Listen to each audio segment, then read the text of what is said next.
Welcome to Makini presents Peak Gaming.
Shelly, come on. What happened?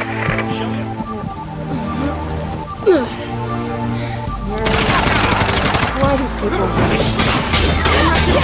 Director Chen, do you lost the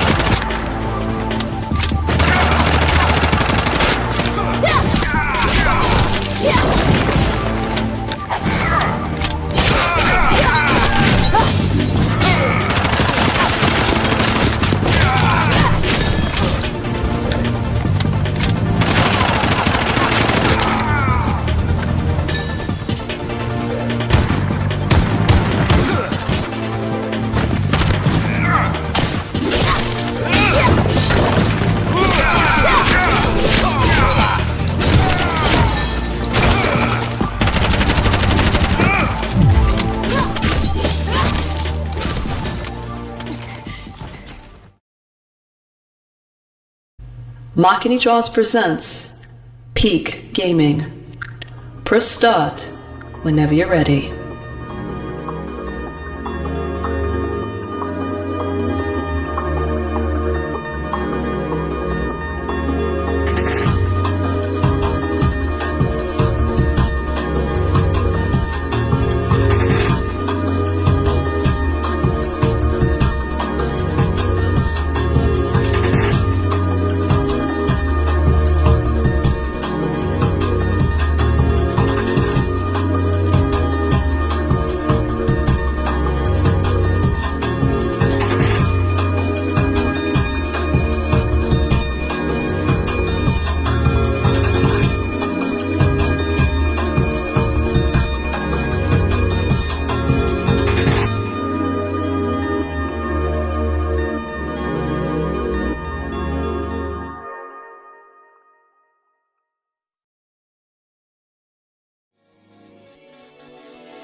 Makini Jaws presents Peak Gaming. Press start whenever you're ready.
Makini Jaws presents Peak Gaming.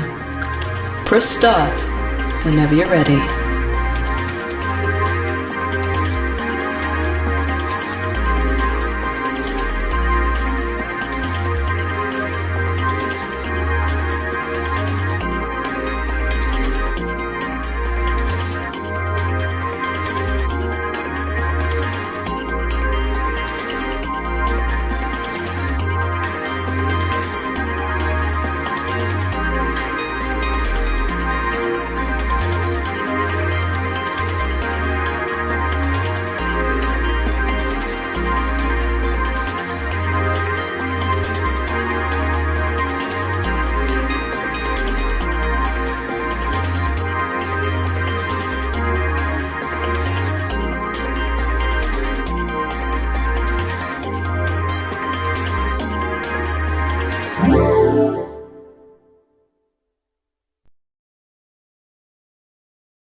Makini Jaws presents Peak Gaming. Press start whenever you're ready.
Makini Draws presents Peak Gaming.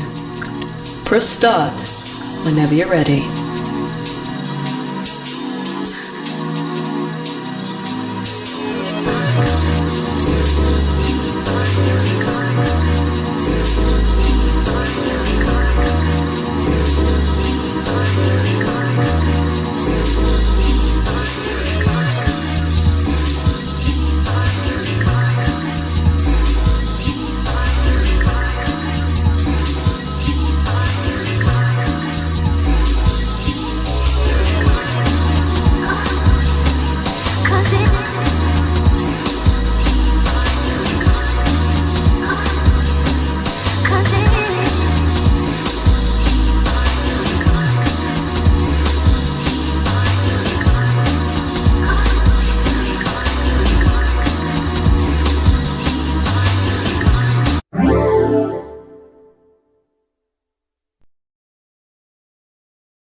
Mic check. 1 2. Check. Check. Testing. 1 2. Am I live now? Okay. Good morning, good afternoon, good evening, and good night, wherever you are. My name is Makini, the artist, drummer, and illustrator, and we welcome you to episode number 45 of Makini Draws presents Peak Gaming. This is the Reflection of Humanity Expedition. Hope you all are having a good weekend so far. I am hanging in there myself. It is a bit rainy right now. You got some rain here, so keeping ourselves nice and dry indoors. But you guys have voted, and I knew my suspicion was right anytime I bring up any one of the holy trinities. Our personal fan favorites, they get the most votes, and in this case, we are playing Mirror's Edge Catalyst and Stellar Blade. Both games are modded, by the way, so we'll get to that, and we'll get to that much later on in this the expedition will begin much later. First off, I just want to say hi to you guys. Hope you all are doing well. I have been... I'm being way too lazy. I think I'm just gonna come out with the open honesty. I think I am getting way too lazy and comfortable right now. So hence why I didn't put out the video that I was supposed to plan to put out the video. And I'm still gonna put that out hopefully by tomorrow. If not, next week for certain. It's just gonna be a short 15-minute video going over the apparent scandal that the developers of Highguard, you know, the Concord successor, Wildlife Entertainment, yeah, they got themselves in, and also the statement from Nexon, from head of Nexon CEO, saying that the First Descendant was a failure, and the developers are now trying to roll out a brand new roadmap, which is basically split into different phases. I'll go over all of that in my next video. There are some things that have been going on lately, though. In fact, with the reveal of Pokemon's new Pokemon Champions, which is a complete disaster. Just absolute disaster. Nobody's liking it. Marathon, which has its Marathon actually has its the budget for the game has been revealed, and another one that I found very interesting, especially in the world of censorship, is that Doki Doki Literature Club has been pulled off of Google Play.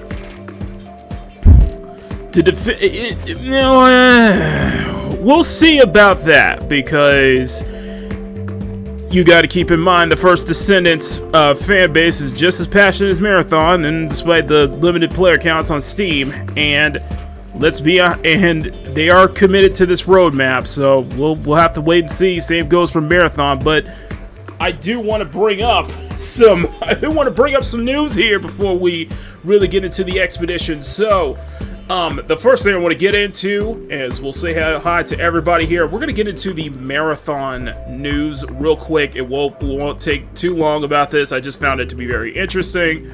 And then we're going to watch a video going over the censorship of Doki Doki Literature Club that I found to be very, very interesting. So guys, thank you all so much. Smack that like button, make it jiggle. Smack that subscribe button, make it jiggle. The expedition will begin very soon. Have I played that? So let's go ahead and say hi to everybody in the chat. And as I bring up the articles that I found to be very, very interesting, we will go dual screen on this one, by the way. So, all right, Telahim, who is saying it is really cold in Australia today. Good to see you, Telahim. Good to see you too. I was the first person to show up. Lucky Nako, good evening to you. Neo J, good evening to you. Emerald, thank you all for being patient with me on the video content. I appreciate that. If you guys have not seen that, I have been posting, I've been uploading Steam highlights. So I am uploading highlight videos for, from these streams. If you guys, I did one on my reaction to Laura Fryer, which, in fact, we're actually gonna react to a quick video from Laura Fryer on top of that. So we got some plenty of stuff I want to get into before we begin the expedition proper. Lucky Neko says, have I did this Brown Dust 2 Senran Kagura collab? I should get to that, because my favorite girl in the entire series, Ikaruga, is a pull. So, I gotta get to that before that goes away. Emerald saying the First Descendant is gonna be done. That is what a lot of people are speculating, but the First Descendant fans and a lot of communities are saying otherwise. We'll see. I don't think it was it was basically one little blurb in a Nexon report, but it didn't really signify that, oh, the game is shut down. It's just saying it's just not there. They saw a massive drop-off between July of 2024 and now, basically. That it's just not, not really profitable, but they didn't speculate the game's going to be they're just going to go ahead and just shut the game down. So, but we'll see. We'll see. And the same thing went for Marathon as well. Awesome one, good to see you. So I need to get to that. Sony censored the DDLC. This is nothing new, and this is Google we're talking about. I heard Nikkei get the same treatment. I did hear about that, and I need to look this up, by the way. They're saying it's this whole thing with Nikkei getting Nikkei is getting removed from Google Play in the same way it was from Chibi Reviews, so take it with a grain of salt. Chibi Reviews, so take that with a grain of salt. But the whole thing with Doki Literature Club is very, very interesting. It's cooking up a very good advice. Working on Ray. Thank you so much, awesome one. I appreciate that. So what we're gonna do is we're just gonna go ahead and bring up all of the. I'm gonna go ahead and bring up the subsequent news regarding the budgets and everything with Marathon. We're gonna go. Let me go find Insider Gaming, and I'll have some background here. Is Disco Backyard Sports? Where is Marathon? Phantom Blade Zero. Oh, by the way, Emerald, the game that you were looking for, Samson, has been released, and apparently Samson is an absolute mess.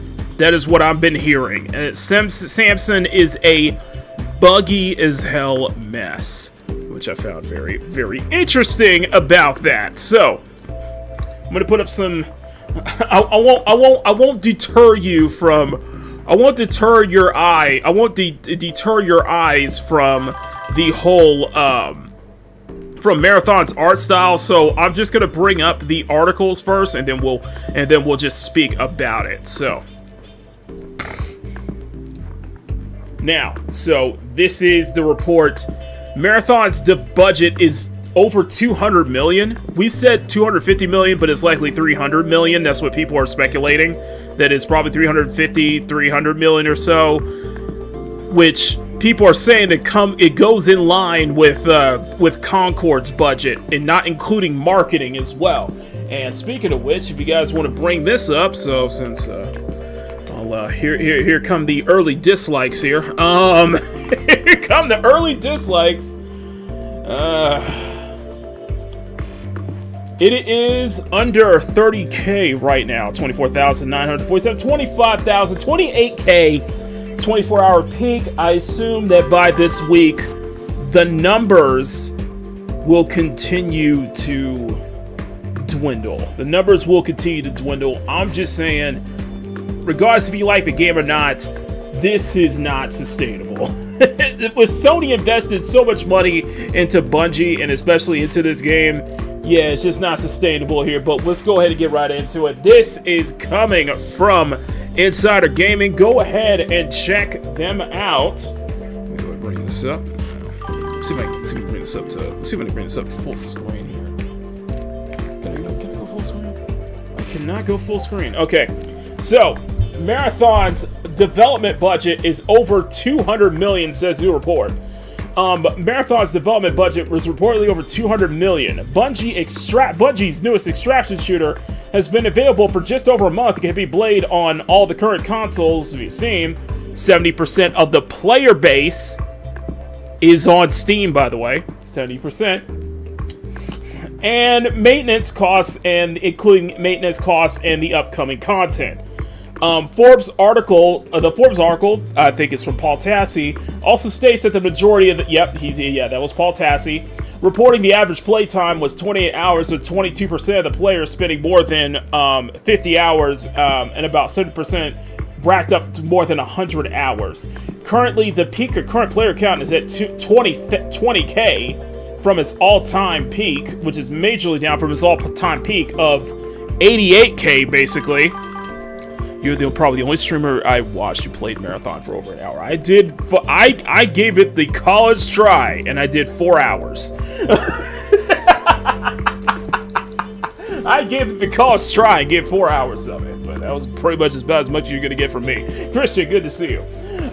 As far as the other platforms, it is currently the 106th most played on Xbox, and is probably further out from Steam, from PS5, which congratulations to Crimson Desert for winning the March Game of the Month on PlayStation 5. Yeah, it's going to be doing very, very well. As concerns arise that Marathon could become yet another live service game with a short lifespan, Bungie has stated that they plan to support the game for many years. Many people have said that before. I'm just saying, many people have said that before.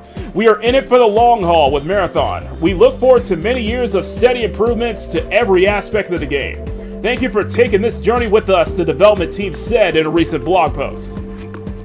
Recent games like High Guard and Concord have been shut down so soon after launch that some players believe that Marathon could face the same fate. However, the game is still growing, and new content and updates to extend its longevity. It has 70% of the player base, and it has fallen below 30K. Just saying. How do you feel? Yeah, so that's pretty much about the end of it, and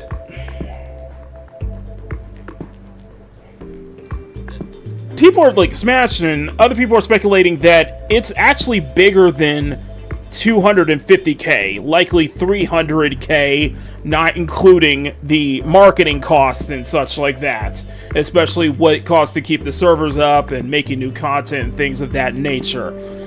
The thing with Marathon, the thing with Marathon, and you can look at this with the fact that Sony is upping the prices on, you know, the the next PlayStation, especially with current gen consoles, people are dubbing it the Concord tax, basically.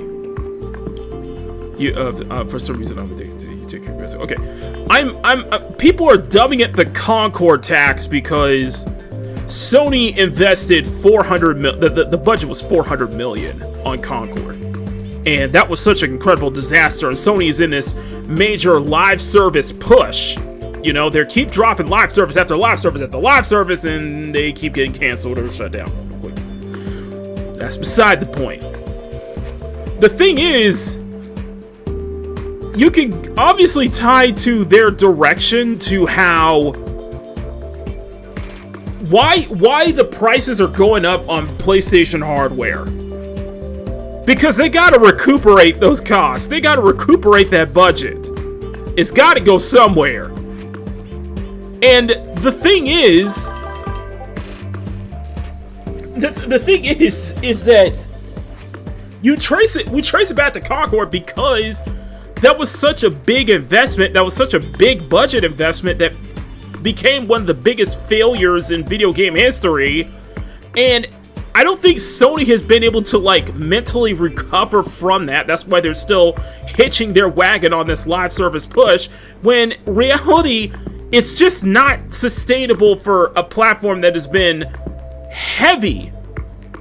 And I mean heavy on the player, heavy on single player experiences, premium, true experiences, and it ruins it, man. It's just like, what do we have left? Horizon Hunter's Gathering. That is being made fun of. Fair Games, which I highly doubt that this will actually be, I highly doubt that Fair Games will actually be released at this point. I think it should just be canceled. A lot of series died for this, Emerald. A lot of series died for this push, because this is just cognizant of the 5th generation as a whole, of the 9th generation consoles as a whole, because just this industry as a whole in general, man, it's just the bubbles burst, man. Of course you have titles like Arc Raiders, you have Marvel Rivals, they're still doing gangbusters, you still have some of those live service titles that are still going out there, but at this point, the fatigue is kicked in. People are just, a lot of general people are not willing to be invested in this whole push. In fact, what I want to share, we're going to share a couple of videos before we go live. Before we get to the expedition, I'm going to time myself to about an hour or so. We're going to give it, I want to share a couple of videos before we get into it, okay? The first video that I want to share is Minimal Effort Gaming. He made a good point about this, and he made a couple videos about this. We're just gonna watch his video. I'm gonna put a link to it in the I'm gonna put a link to this in the description. Check out Tebow of Minimal Effort Gaming. Really awesome channel. A lot about the dire state of the AAA video game industry, or the quadruple A industry, if you want to call it that. Looking at you, Yugoslav. And we don't talk often enough about the massive amount of success with the indie games that are coming out, the AA games coming out from small teams, small developers that are absolutely crushing the AAA industry, bringing yes, they to are. its knees. One of these games coming out here in just about a week or so, Windrose, already has 1.5 million wish lists. This is absolutely massive. Now, of course, we could be looking at another ex-voto situation. We could, but I don't think that's going to be the case. But to be honest, I don't see that happening. This game has already been featured on streams by Asmongold. I've played the demo, it's a lot of fun. A little bit more of a simplified pirate version of Valheim, but honestly, this game is going to be a blast. They've already said co-op is a go. Survival, crafting, pirate ships, you name it. Eat your heart out, Black Flag. This game is going to do massive numbers, and I could not be happier for the developers. Couldn't be more excited about it. I am really looking forward to this one, although I'll have absolutely no time to play it whatsoever. No. I haven't even gotten back to Crimson Desert in like a week. So guys, have fun with this game. I'll probably wait about 10 years to pick it up. That being said, another game that I'm even more hyped about, which is already doing phenomenally well, is Road to Vostok. Now, if you've never heard about this one, think about like a single player PvE experience from Tarkov But again, no PvP, no hackers, no cheaters, no it's the same and lobby. This is a single player extraction shooter. And Escape from, those who don't know, Escape from Tarkov is the hardest of hardcore PvP extraction shooters. PvE experience that features a lot of like really gritty gunplay, really cool environments. But this game has already been a success. You can see from PC Gamer here saying survival shooter Road to Vostok secured the entire production budget. Yes, the entire production budget for this game for years and years to come within 24 hours of its early access launch on Steam. Now, I'm gonna be honest, guys.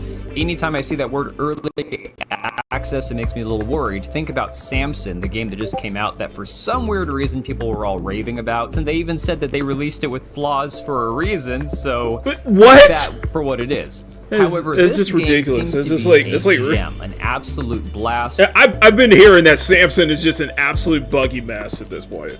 So far, the reviews are mostly positive, very positive on Steam. And of course, you can see in the article here, it says that Road to Vostok, the hardcore survival shooter. And I want to focus in on that hardcore word, because we're going to come back to this topic of hardcore survival extraction shooters in a minute here. But this game was developed by a Finnish former army officer, Antti Leinonen, or Leninen. I'm not sure how to pronounce your name. I apologize, my guy. I will buy your game, though. Has built up a lot of hype since Leinonen released its first demo in 2022, thanks in no small part to how terrifying it is to be shot at by its bandits while you're scavenging for soup cans. That hype, it seems, is delivered for the solo dev. After launching in early access on Steam earlier this week, Leinonen says Road to Vostok's absolutely insane day one sales success has brought in enough funds to support its development for the foreseeable future. He said, I will share some launch stats when I've gathered enough data, but I can already say that the launch has been extremely successful for a solo dev and secured the entire production budget for this game for That's years incredible. and years That is to come. very incredible. Sales charts clarify just how impressive the early access launch has been. At time of writing, 2 days after launch, Road to Vostok is currently 12th on Steam's top sellers list for the US, 11th in the UK, and 14th globally. Those players seem to like what they've paid for. Road to Vostok is currently enjoying a very positive rating, almost 1,900 reviews so far. Now, the crazy thing about this, guys, you can see the game is sitting here with very positive on Steam. Someone removed the mask. That sounds exactly like something Bethesda would do. I agree. CD price. On top of that, the game has already hit a new peak after release of 6,298 players. Now, again, this is not like massive numbers. No, it's not. It isn't massive numbers. 250,000 players, but this is a solo dev, single dev. That means that this game is going to make this man infinite amounts of money in the it's not on the level of Slay the Spire 2, but that is impressive for a single dev. Future, especially if he continues to add content, if he continues to like release expansions or DLC. This is a massive W, an absolutely massive success for the indie scene as we know it. Compare that, though, compare those numbers to Marathon. Oh yes, we are going to talk about Marathon because now things are not looking good for Bungie and for Sony after the massive investment that they've made into this niche game, this extraction shooter, hardcore extraction shooter, that is not going to make them their money back. Now, of course, if you check top sellers like they were talking about in the article, you can see Road to Vostok sitting here globally at number 16. You have to go all the way down to number 84 to even see Marathon on the chart. Just above, so this is where it's like, right above Resident Evil 3, just right below VR chat. And if you look here, Fallout 76 is still... Fallout 76, Monster Hunter World, and Death Stranding 2 top Marathon, and Marathon is above RE3 remake and Dying Light 2. On a game that cost allegedly anywhere from $250 to $400 million after marketing. Well, now we have confirmation from Paul Tassi, from his insiders at Bungie, that this game cost a hell of a lot of money.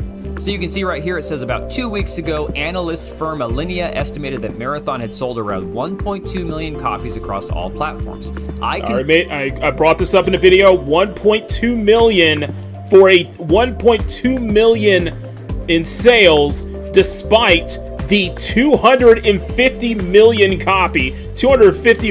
presumed budget. Confirmed with my Bungie sources that was close to accurate. Marathon had previously hit number 2 on the Steam revenue chart ahead of launch. Also near accurate is 478,000 daily active user count in its first weekend, though that dropped to 345,000 more recently, but that data is 2 weeks old. As I previously reported, the majority of Marathon's player base is on Steam, as confirmed by my sources. 70%. Alinea reports it at 70%. That report said that the average playtime was 28 hours on Steam, 22% of players at more than 50 hours, and 7% past 100, indicating a hardcore fan base immediately latching onto the game. Yep. Marathon did not chart inside Steam's top 10 at launch. Released with 88,337 concurrent peak, that's a drop from the 143,000 peak during the free server slam.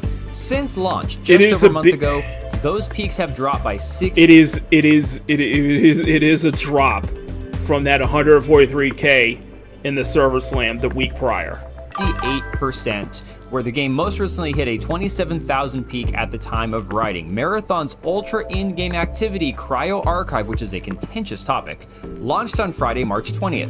The tick up in players was only slightly above that of a normal weekend increase. Yep. Marathon is now the 106th most played game on Xbox. I do not have full PS5 data, though it did chart on its top 10 list at launch. Marathon is 78th in daily active users on Steam at the time of this writing, 82nd in top sellers. Then he goes on to say, I can confirm that Marathon's budget is over $200 million, likely more than $250. That does not include ongoing costs for maintenance and new content now. So he goes on to say, why are players falling off? He says those are notable declines, notably quick. There isn't really a way to spin that. There may be many reasons, but one is rather simple. The game is too hard for many players. No. He says that's not condescension. Marathon prides itself on being a very hardcore game in what is already a very hardcore genre. With the release of Outpost, Cryo Archive, and Ranked, the game is more competitive than it's ever been as it slims down to better players with better gear. It can wear on you even if you like it. And I say BS, because I say bologna sausage because Marathon is suffering cheating allegations too, to the point where they had to ramp up their cheating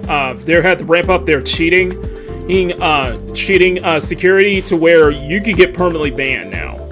But cheaters are rampant, apparently. People who still play Escape from Tarkov. Road to Vostok is being, marketed as a hardcore extraction shooter. Here's the difference: people don't want to play with cheaters. People don't want to play with hackers, and people don't want to have to deal with the whole live service experience. And that's what they're getting out of Marathon. Where currently there's a massive hacker issue on the platform, on the game. There's a hacker and issue. of course, you have a lot of people pointing out legitimate arguments like this. This guy Poncho saying, "Cryo Archive feels genuinely oppressive right now. I don't know how they fix this, but the matchmaking seems so out of control for higher season level players.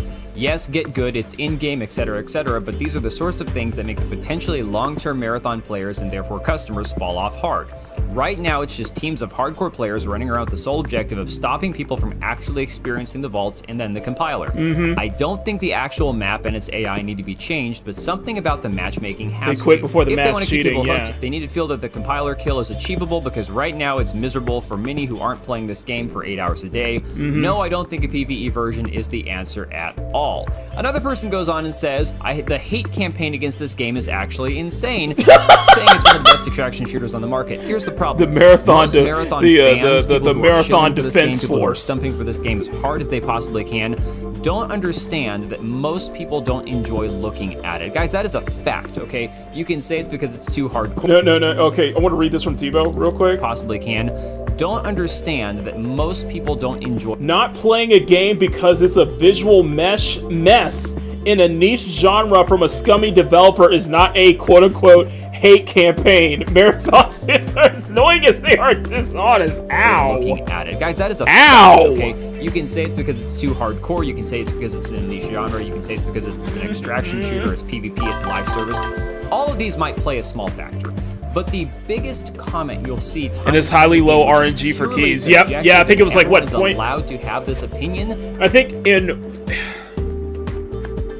if I correct Awesome One, because I mentioned this in one of the videos that it was like what 0.2% or like 2% of 2% chance for keys to Cryo Archive during the week. Yeah. And they didn't. From what I was heard, is like, did they actually make any changes to up the chance of getting those RNG keys or getting those keys? Have to look at it for ourselves. Is people do not enjoy looking at the game, the aesthetic and vibe of the game. doesn't resonate with the majority of people who, guess what? A lot of people like Mill Sims. A lot of people Yes, like they do. the more gritty, grounded, realistic look of an extraction shooter. That's just a fact. You cannot argue that. You can have your own opinion on that. That's fine, but it is what it is. Legendary Drop saying, emboldened by the success of Arc Raiders and given PlayStation's history with marketing, the size of Marathon's campaign, the full costs are likely $400 million all in all. It's probably it's likely on the same level. It basically what Legendary Drops is saying. It's likely on the same level as Concord. Most games, especially live service, are killed by shouldering the insane expectations of executive management. Nick Pro Reborn says, FYI, you're paying more for game systems because these companies are incapable of budgeting their games correctly and can't afford this many flops. They can't. The Concord That's the thing. It's not just Marathon. It's a lot. It's not just with Bungie. It's Sony. It's with a lot of the industry, a lot of these companies. You can't afford. We've gone to the point where it's like you're making live services with making games with these high amount of budgets because you clearly can't afford the failure. You can't accept that a game is going to flop, a game is going to be a failure, and tailor your budgets accordingly. And that's a good point. It's like you're paying a lot for this hardware, which is driving up in prices, man, because they can't afford to have a game fail because of how much these budgets is, how much the time that they're putting in, especially with these live service games, man. It's not inflation or tariffs, they're good excuses for actual failure. But despite all of this, despite the amount of money that Sony and Bungie are spending on this game to maintain it, to put out more content, to market it, to host the servers, apparently Bungie is heads down on new Marathon content as devs aren't. Everybody has said the same thing. Guys, let me compare. Everyone has said that. Road to Vostok, an indie solo player game, just launched and has 6,200 people playing it, and he's already made a profit on the game. Marathon has not made a profit and likely never will, and has barely 10,000 more players than a solo dev. That should be a massive red flag, massive concern for Bungie. But and also, when you make a good point, because it's like the people because Destiny's from what I've heard, Destiny 2's player base has completely dropped off at this point because all hands on deck on Marathon, and a lot of the people who left Destiny 2 who felt kind of like torn by Destiny 2 have that strong dislike of Bungie at this point. So now streamers are suddenly aware that most people dislike Bungie. Yeah, that's the case. They got their heads so far up their asses, they just don't seem to notice that there's a problem and that they're not going to address it. So I'm going to leave it right there, guys. Share your thoughts on all of this. Maybe we'll stream. It's crazy, man. It's crazy. As I'm just saying, it's just interesting. But here's the thing you brought up, though. Cut the blood. Exactly. Here's the thing you brought up about that, Emerald. Because we got a quick video here from the one, the only Laura Fryer, guys. If you guys are not subscribed to Laura Fryer, please do so. She is an industry insider. She has been in this industry for as long as some of y'all have been alive, basically. And yeah, so there was a Last of Us live service. I think it was a live service multiplayer shooter that has been in development for 7 years and was shut down. The project was canceled and shut down 24 hours before it was announced.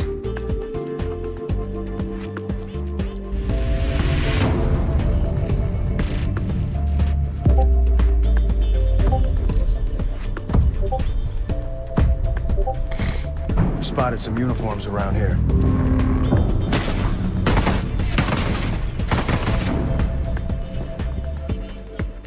The Last of Us Online was almost 80% complete after 7 years of work, and then it got canceled just 24 hours before its planned public reveal. Yep. The game director called it soul-crushing, and I believe him. That sounds devastating. For anyone not familiar with The Last of Us, it was a story-heavy, post-apocalyptic game. The original had this popular and very tense multiplayer mode called Factions. This project was Naughty Dog's attempt to turn that into a full standalone, live service multiplayer game with their signature cinematic style. I have a lot of empathy for the game director and the team that worked on this game. I do have some sympathy. I get that. I just don't have that much for the head for Neil Druckmann and Naughty Dog as a whole. Years is a huge part of your life and your career, and they clearly poured their hearts into making this game. It was something they really believed in. Yes. And it was a studio decision. This wasn't just some rogue team going off and making something. They were ambitious and they were dedicated. And that kind of passion, that's why people love the games that this studio makes. A lot of people are saying they should have just finished the game and shipped it because it was so close. And I understand how frustrating it must be for the players who were looking forward to this game. But I think that's missing the bigger picture, because the truth is that this is a classic example of the sunk cost fallacy. And I've seen it play out many times before, where you have a studio that's already spent many years and millions of dollars, and they feel like they have to ship the game anyway, that they have no choice, even when they know the long-term live service support will be brutal. Then the game comes out half-baked, the team burns out on endless updates, and it usually ends badly. Naughty Dog didn't do that. They made the harder choice. Rinse and repeat. They looked at the road ahead and they realized that they should stop instead of risking turning the entire studio into a live service operation that was only going to be able to support one big title for years. In my opinion, that was the right call, even though it hurt the team that worked so hard on it. They chose to go back to what the bread and butter of their studio was: single-player narrative games. At the same time, I keep coming back to the bigger question of why did they start this game in the first place? Where was the planning? Live service games are not a mystery. There's plenty of data out there that they could have looked at to understand what it would take to do this type of game. You've got new maps, you've got new modes, weapons, seasons, balance patches. It's an infinite treadmill. Any studio leader could have run the numbers on what a team Naughty Dog size could realistically support. They could have seen pretty clearly that a team the size of Naughty Dog could never support a live service game and all of their amazing cinematic single-player games. It wasn't possible. No. But instead of doing that analysis, they went ahead and let the game go forward. They let it run for 7 years. Eventually, Bungie was brought in to do an analysis in 2023, and their reality check on player retention and what it really takes is what finally convinced people that it might be a problem. Shuei Yoshida later said in an interview that he played the build and he thought it was great. He also noted that the original idea came from Naughty Dog themselves. And after hearing from Bungie, the studio realized they couldn't support it alongside their single-player projects. And that comment highlights the core issue. The ambition was there, but the realistic upfront planning wasn't. Naughty Dog ultimately protected what they do best: good cinematic single-player games. That's good leadership, even when it hurts. And sometimes the bravest thing a studio can do is to admit that something isn't going to work before it drags the whole company down with it. So when people get mad about the cancellation, I think we're focusing on the wrong thing. The pain for the team is real, and I feel for them. That is a lot of time to put into a game to ultimately not have it ship. But pulling the plug, that was not the real mistake. Okay, the real mistake was in greenlighting this experiment in the first place without doing the homework up front. That's my take. There's no risk in the project if it feels safe. I can't wait. I can't wait for Intergalactic. Oh my god, Intergalactic is the Heretic Prophet is going to be just absolute cinema. It is just going to be absolute cinema. Then there are, because to me it's like there's a balance between art and business. And they're in conflict with each other. Like business often wants you to mitigate risk and take very calculated risk and look at market research. And art was like, I want to do something unique and fresh and I want to have an impact. And keep talking, Druckmann. Keep talking.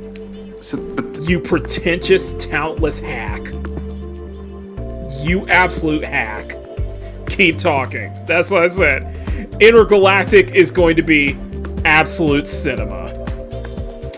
Now, we got one more video I want to share, and it is with the which it is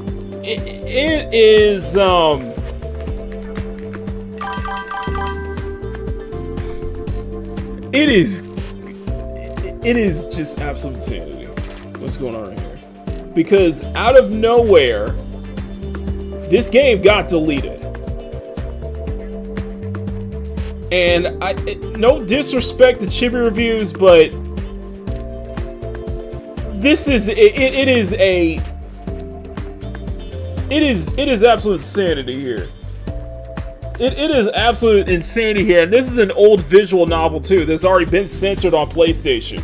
What I'm referring to is Doki Doki Literature Club. They know would have gone subscription if kept it long term, but you know most of us would hate that, especially since folks haven't paid PlayStation to play online for an internet bill. Exactly. Where is it? So I'm gonna set this here. This is from Vera Dark. I'm gonna put a link to it in the description.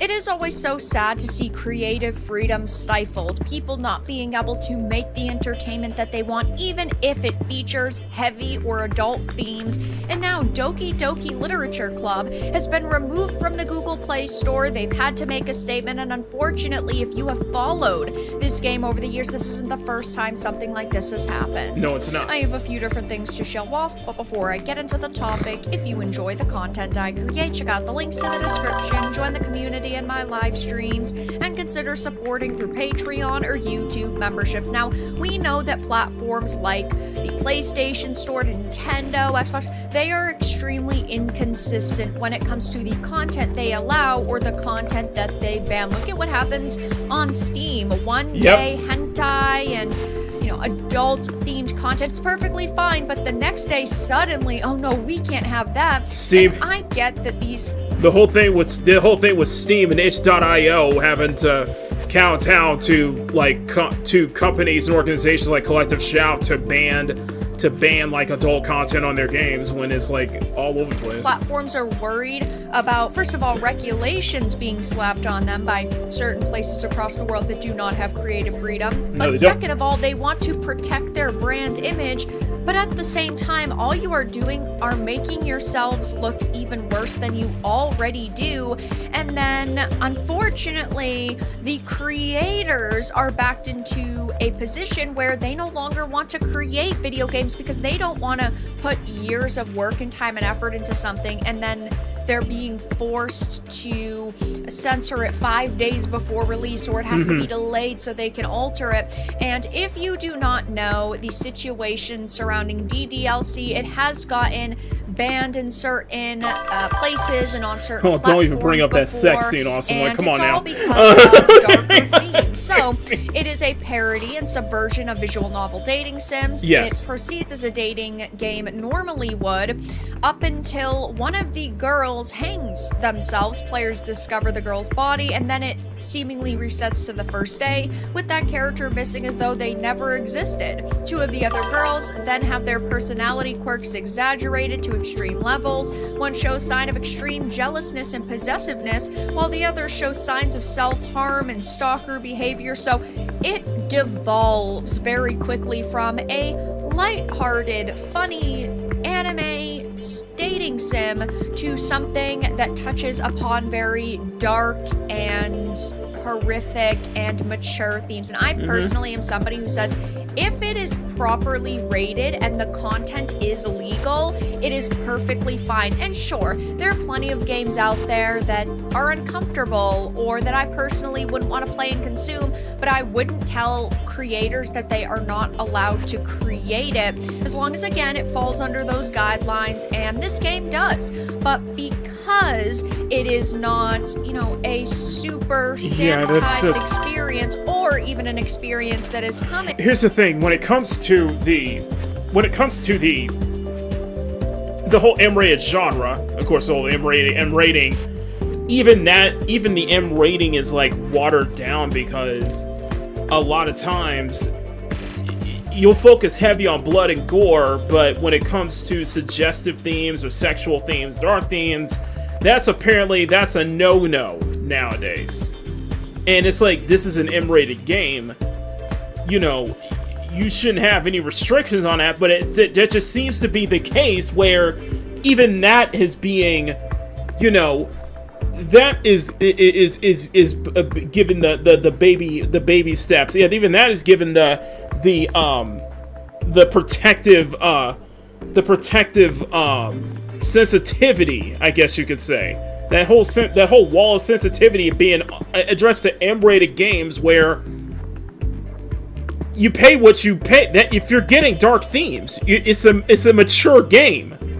Why are you treating mature players like they're children? That's the thing. From a large company, it has faced a lot of problems over the years because we know, oh, these platforms will allow games like The Witcher 3 with lots of sexual content, or games like The Last of Us Part 2 which feature sexual content and very graphic violence. Same with Mortal Kombat, because those games make them boatloads of money, so they look the other way. But when it comes to a smaller studio or developer or team, no, you need to be regulated. And this is just very sad because it was censored on PlayStation back in 2021. I actually had covered it all of those years ago, but now it has been removed from the Google Play Store. So it says yesterday, Google chose to remove Doki Doki Literature Club from the Google Play Store. Their explanation is that the game's content violates their terms of service in its depiction of sensitive themes. DDLC that makes no is sense. widely celebrated for portraying mental health in a way that meaningfully connects deeply with players around the world, helping them feel heard, understood, and less alone on their journey. Managing to achieve that, making a truly meaningful difference by using the power of fiction to connect to others, is what I'm most grateful for. It inspires me every day to keep making cool new things that can really reach others, especially those in need of connection. DDLC is available on many different major platforms, including iOS, Nintendo Switch, PlayStation, and more. Again, it's on multiple it's consoles. censored It's on just PlayStation. you're probably And they better are off getting the continuing to PC do version everything they because can it's to probably find a less path censored. forward for getting DDLC reinstated. It's a on real the Google Doki Doki Play Panic, Store. yeah. Meanwhile, we're also looking into potential options for alternative methods of distribution on Android devices. And yeah, this is just a very sad situation to see. Now, there was a report circulating that, oh, this might have actually been reversed. It is not true. No, it's not. They have confirmed that it is still banned, and it seems that it is going to be, at least for the foreseeable future. And yes, there are other ways to play this and to consume this content, but this is an attack on creative freedom, as we have seen happening across our entertainment space for a very long time. And it's not even just video games, it's also TV and movies. You have to toe the line. Yeah, you can have adult themes, but you either have to be a major creator or it has to make them a lot of money in like pre-sales. You have to seem like you are going to put up a fight. And if these platforms think that you are going to, generally they'll just let the content go. Now, luckily, there have been instances where we have voiced how unhappy we are. Yep. We have fought back against things like this, and we have seen these platforms reverse their decision. If that will happen here, I'm not necessarily sure, but it is worth a shot. Make sure to repost this video. Make sure to repost Chibi Reviews videos and posts on this. Go to Serenity Forge's X and repost this. Try to have your voice be heard because, hey, at least it is something. And a lot of people are, yes, definitely very upset about this, rightfully so. Gambling and monetization models designed to exploit the young and vulnerable for what resources they have in return for nothing. Stranger Days Check. can cover, yeah, Edgy exactly. anime game, explicitly 18+. Wrong. Pro-censorship crowd realizing it's not just the yucky, weird stuff that I don't like that's getting hit with heavy censorship and regulations, and I say this all the time. It's happening Censorship everywhere, is man. a slippery slope, and when you give these companies an inch, they will take a fucking mile. Yes, they will. It is so important to speak up for developers and creators because, yes, it might not be affecting you right now, but it will affect you and the content you want to consume eventually. And again, there's been plenty of games I've covered on this channel where it's like, I'm personally not going to buy it, I'm not going to play it, this isn't the type of game or experience for me, but I am still going to defend it. Yep. Why even have an age rating system if they're just going to take stuff down? I hate the babyification of everything. And it is widely debated whether or not Mark Twain actually said this, but it is a good quote nonetheless. Censorship is telling a man he can't have a steak just because a baby can't eat it, and that is what we are seeing happening. Oh, you're an adult, but you can't have this content because somebody else who might be vulnerable might see it. I don't know. Maybe don't let your kids play. Listen, I'm just at the point where it's like we're gonna keep speaking about this censorship until the day we die, because it's not gonna stop. It's just not going to.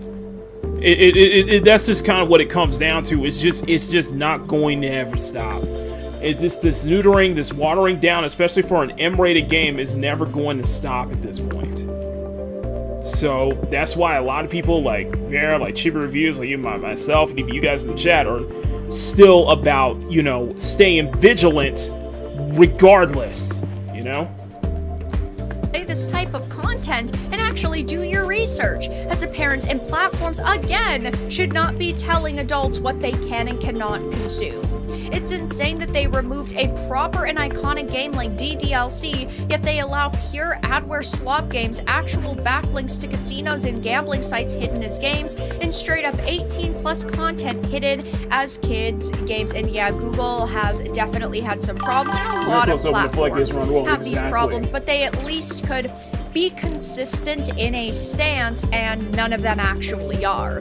It's literally a game making fun of suicidal girls. How is that educational? Somebody who just doesn't get the point did 2 seconds of... You never did actual... If you actually did research, you wouldn't be making that comment right now, you idiot. If you actually did research on what this game is about, you wouldn't be making that comment. Hence why you are getting ripped to shreds right now. Searching into it and didn't actually play it or educate themselves on it. It's not making fun of suicidal girls. It is acknowledging suicide and harm and overcoming the situation. But, you know, you can't actually talk to a potato because they'll never learn. DDLC has been warning players it contains disturbing content since 2017. It's literally the first thing you see. Google Play noticed 9 years 9 years later, you're going to go ahead and censor it. It kind of reminds me of what happened with Skullgirls, don't you, if you think about it. Overall, now I personally wouldn't have gotten DDLC from the Google Play Store anyway, but I do still think that it should be available, it should be accessible, and you can play this game on many other platforms. I highly recommend you check it out if you're into darker experiences. But yeah, this is just very sad to see, and I will be covering any sort of updates going forward, but censorship is a slippery slope and we need to fight back against it. Always has been, always will be. Always has been, always will be. That was Vera Dark. Thank you so much, Miss Dark. Yeah, man, just like it's the whole thing with Sony, the whole thing with the censorship, stuff like that. I really wanted to cover that, just for a little bit, because I know we are at 7 o'clock right now. We need to get into the action, okay? We need to get into the expedition. I'm getting the game booted up. I'm getting Mirror's Edge Catalyst booted up right now. This is gonna be a fun expedition. This is going to be a really, really fun night. You guys are gonna have a blast. You guys have all voted, and I appreciate all your support. I will never censor myself. Hopefully. Hopefully, I will never censor myself at any moment. Nor I hope to not be bought out by Sony.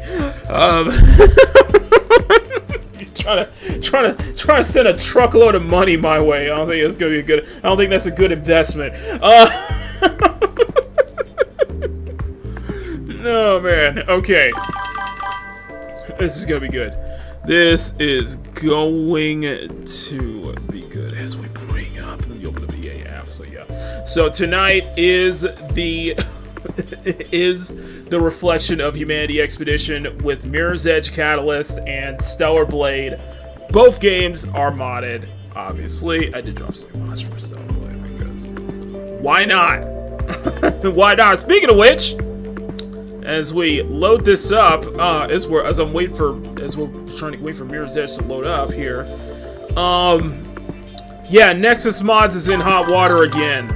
Like Nexus Mods is in hot water again, just kind of like dictating like what kind of mods can be added or not be added. You know, it's a common occurrence, and yes, the thing is that Nexus Mods is still one of the biggest mod platforms out there. You can't deny that at this point. And why is that not working up? Okay, 1 second.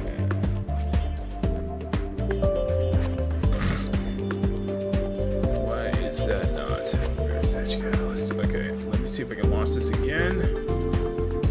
Launch this again.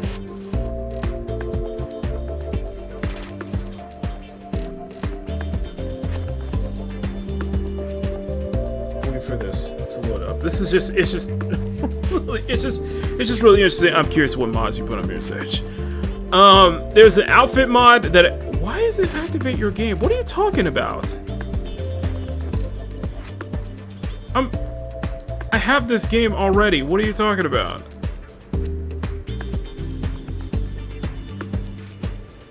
Bruh.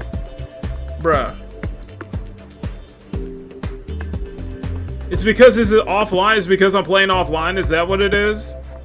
EA Play?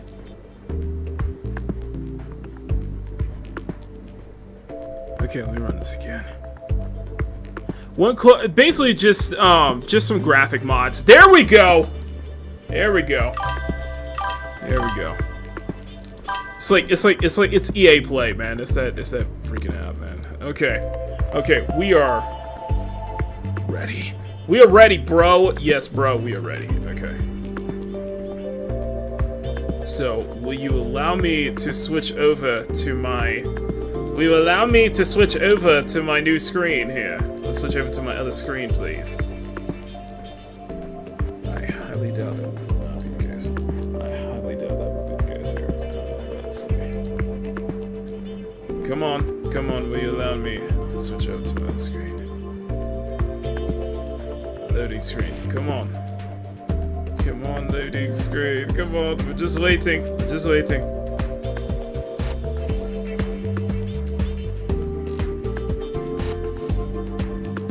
I set you up for this whole thing. You better not. Oh my god.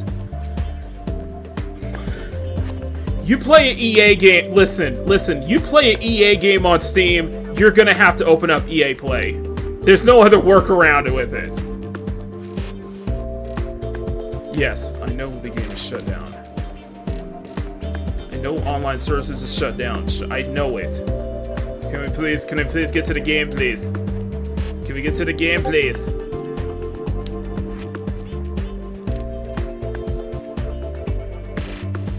One second. Okay. I'm waiting for this to finally load up so I can switch over to the bigger screen.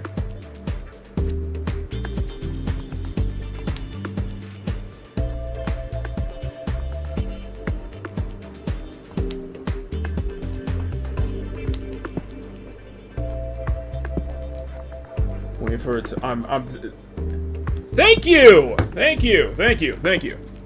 All right, let me switch you over to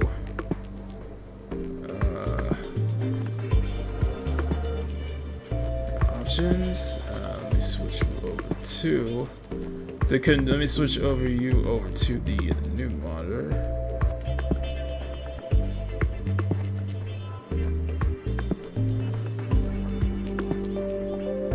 You switch over to new monitor. Switch over 2, 3, and 4.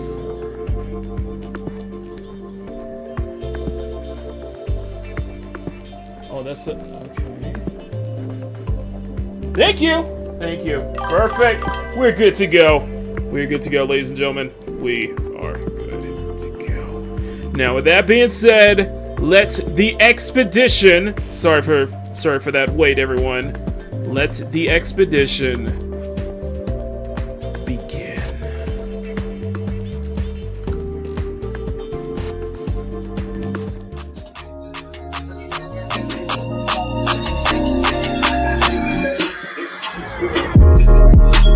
welcome to Protocol Kitsuna Advancements. My name is Keppa, and we'd like to thank you for joining us on this expedition. If you would like to see more, press the like button and press the subscribe button. We appreciate all of your support. Now let's journey into the world of Peak Gaming.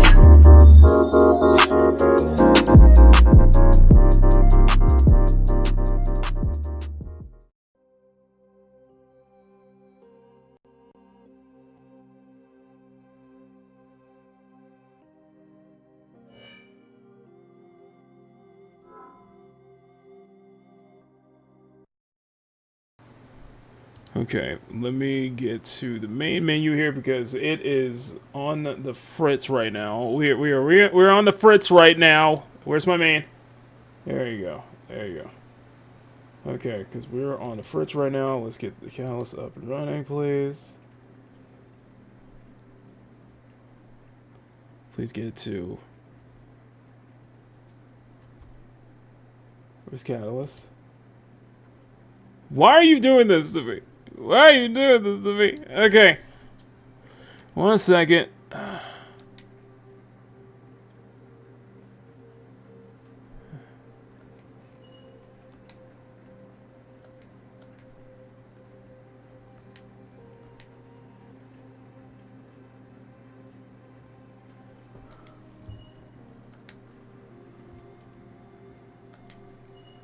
There we go! There we go! We got it! We got it! Oh, yes. Okay.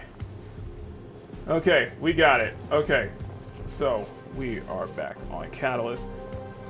I've been doing, like, I think what is this? I was doing, like... about the explosion. Some are blaming runners. I was doing some side missions at the time. Plus, I also found this out. If I could find it. Of course I get it. I found this out, by the way. I want to share this. I forgot what the... So there is an in-game photo mode, actually. So Catalyst does have an in-game photo mode. You have to do it through NVIDIA, though. Photo mode. So Mirror's Edge Catalyst is a photo mode, but you got to do it through NVIDIA software, basically. I forgot how to do it. I forgot what was the... So it's in-game... Oh, Alt F2. So we got to do Alt F. Did it work?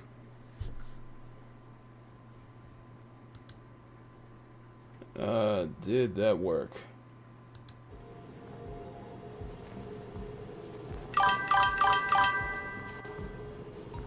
Okay, you know what? Okay, you know what? For some reason, it is all over the place right now. So what we're gonna do, because we're like, because this is EA we're talking about. I'm gonna have to switch screens. I'm just gonna have to. We'll just we'll see if we can just switch to the main screen here because it is absolutely just not cooperating properly here with our setup. And of course, this is 2016, so they probably didn't have any idea that it was gonna be like this. So.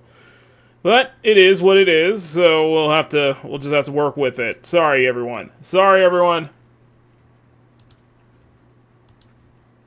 Here we go. Here we go. Here we go. So, will our game work, though? I don't think it... Okay, there we go. So, yes. Yes, it actually, there actually is in photo mode. You have to do it through NVIDIA, though. You have to do it through NVIDIA. It was never built in, as you can see here.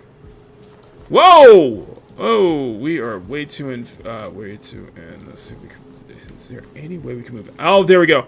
Okay, yeah, so there is an in-game photo mode. You have to open the NVIDIA app to do it, though. You have to press Alt and F2 on PC to open NVIDIA, and you can actually do an in-game photo mode. You can take snapshots, all that good stuff. Yes, Faith is in a modded outfit. This is a mod outfit just because I thought it looked really, really nice on her, the black and white motif. Very Adidas-like. So, there you go. There you go. So, I just want to share that real quick. Okay, we got that. We got that. Now, I want to see if I can switch back over to...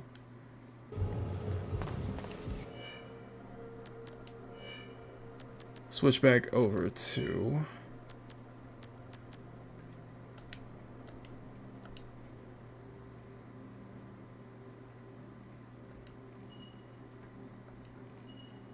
Perfect! Okay, there we go. There we go. We're good. We're good. Now, when we last left our office, something blew up at the mall, apparently.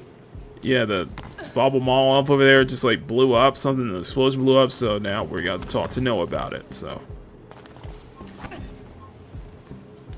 There we go. This is happening because of you. You started this. Get your ego out of this, Noah. What the hell are you even talking about? Nice job on the bobble, by the way. Winning the employees, huh? You're a damn psychopath, Rebecca. You always were. Let me tell you something. If you ever took a stance on anything, Noah, I might care about your opinion. Contact me when you come to your senses. That is, if it happens before Kruger catches up to you. Faith, you've grown. Barely out of prison and already stirring things up. Your parents would be proud. Who the fuck are you? Talking about Elysium. Whatever it was you stole from there.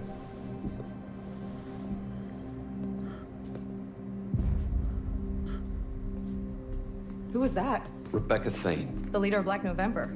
She knew my parents. Yeah, we were all part of the same group before.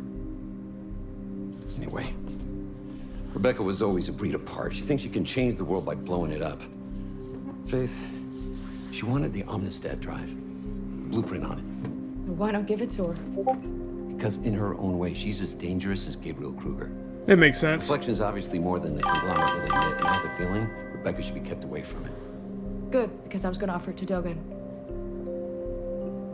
I tell you well, didn't I? Not to take sides. I do take sides. Our side. See ya. Okay, Faith. then. What? Never mind. I'll see you soon. Okay, then. So the story continues. This is where the conspiracy gets very interesting here. So I got permanent runner's vision. Up, so we're gonna head down here. If I can just get my buttons here. Okay, I got quick speed. I got like a quick snap, which is an upgrade. Snap. I forgot that's my button. Ow. You gotta be careful about that. Can you? Is it? Oh, slide button. Okay, that's what it is. Ow. Ow. Okay.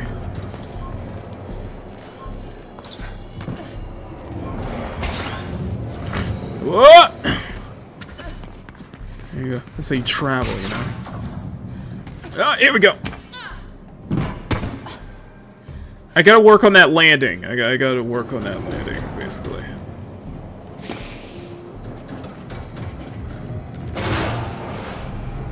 I gotta work on that landing a bit. Okay. Here we go. Silly.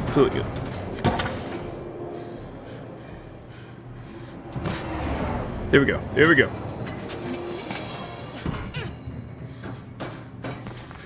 So yeah, it's just very interesting with Mirror's Edge. And by the way, Emerald, yes, I did wishlist the game that you were mentioning. I saw the demo. I saw like that that tech demo of that. The freaking animations of that is really amazing. And you know what I'm talking about. It's like this third. Okay, so it was like this third person.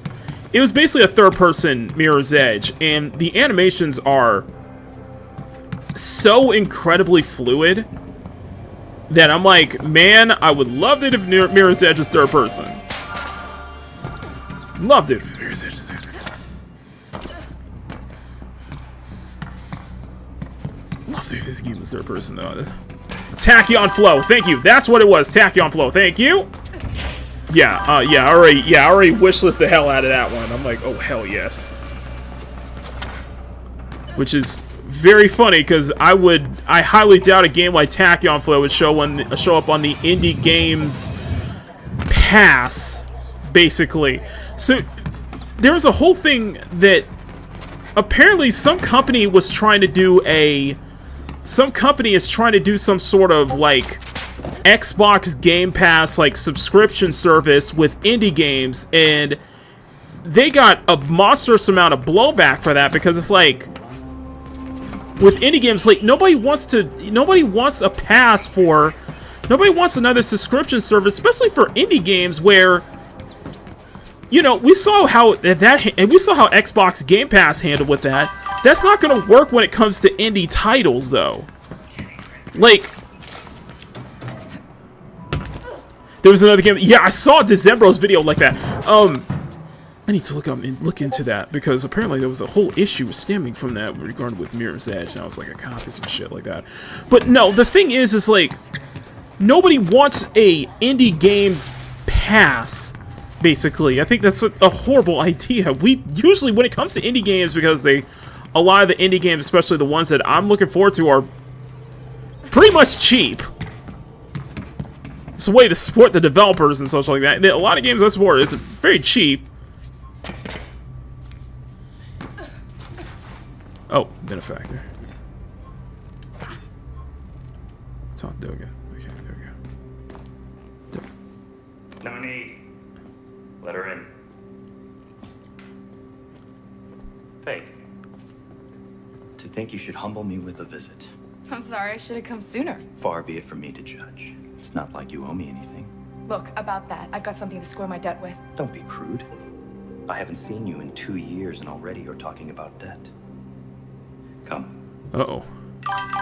The name's called Pauline. Yeah, that's what it was. Make perfect food.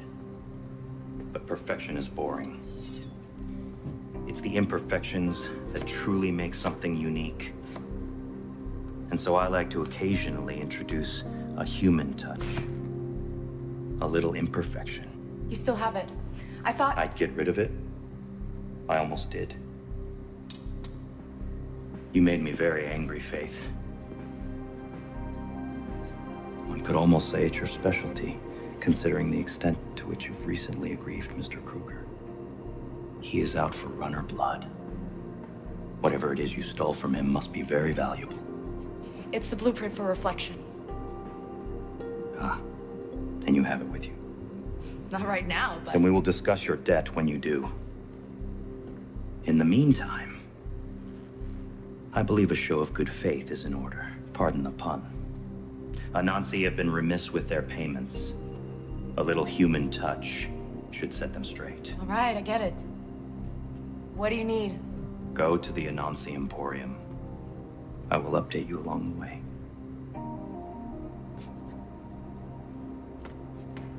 Yep, that becomes her tattoo, by the way. That's her tattoo. No, the whole thing, because it got a lot of,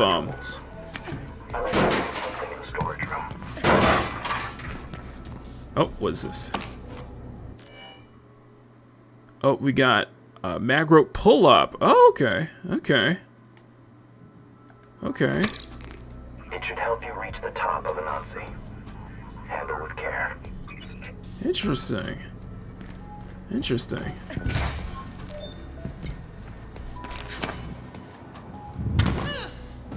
Oh, shit. Shit!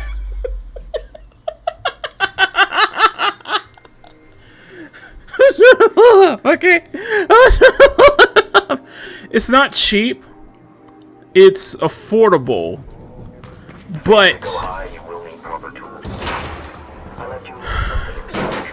see, the problem I have with the Indie Games Pass is because, yeah, it's like nobody wants another subscription service. Why should I have a subscription service for indie games when you already have, I've already have a growing wish list of indie games that I'm willing to pay price for, you know? I do think that what is gonna happen is that with this Indie Games Pass, they're just gonna put a lot of, I guess you could say, low effort, like passable shovelware, if you get what I'm saying, CD Prince. Not like Not like stuff like a Motor Slice. Stuff like a Slay the Spire 2. Not like those kinds of games that have a lot more heart into it. You know what I mean? And that's why I got so much flack for it too, as well. Perhaps we can have dinner when I settle that transaction. Yes, dinner it is. I'll prepare something special. Here we go. And how is Noah doing these days? Still scraping by, I imagine? Like a righteous employee? This is a shared channel, Dogan. I know. So you're sending her on another one of your little errands? She will demonstrate to Anansi what it means to default on one's debt. A suitable task, don't you think? Yeah, very subtle. How about the item we have for you? It should be more than enough. I will investigate the potential value of the proposition. Yeah, it's just But first things first. stuff like stuff like a tachyon flow. Let's put it this way: stuff like a tachyon flow. I don't think it would be in an indie games pass. That's like, it's the it's the fact that one, it's another subscription service, and two, it's the quality. Like, what are you getting? Like I know I'm not trying to be like gatekeeper when it comes to like indie games and stuff, but it shouldn't be corporate copy and paste. Yeah, because that's what I get the sense that it's just going to be a lot of shovelware. A lot of shovelware where the indie games that, you know, I'm looking forward to, you're looking forward to, a lot of us are looking forward to. Have you ever had veal? Most midcasts go through their entire lives without ever tasting real meat.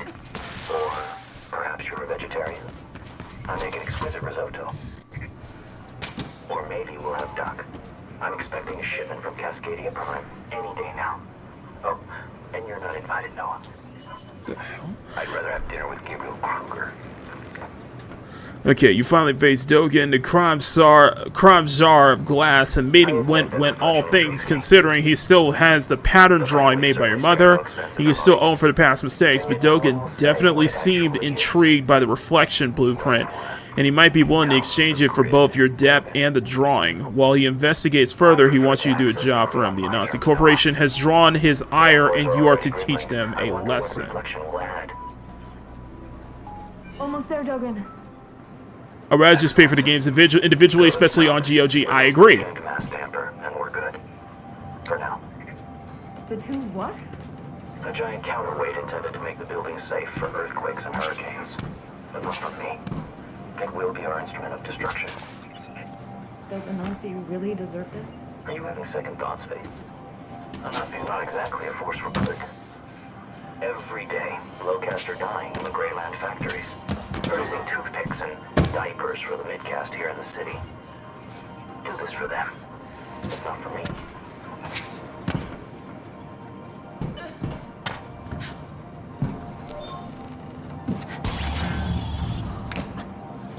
This has to be okay. So it's like designated like zones where you can pull up. No.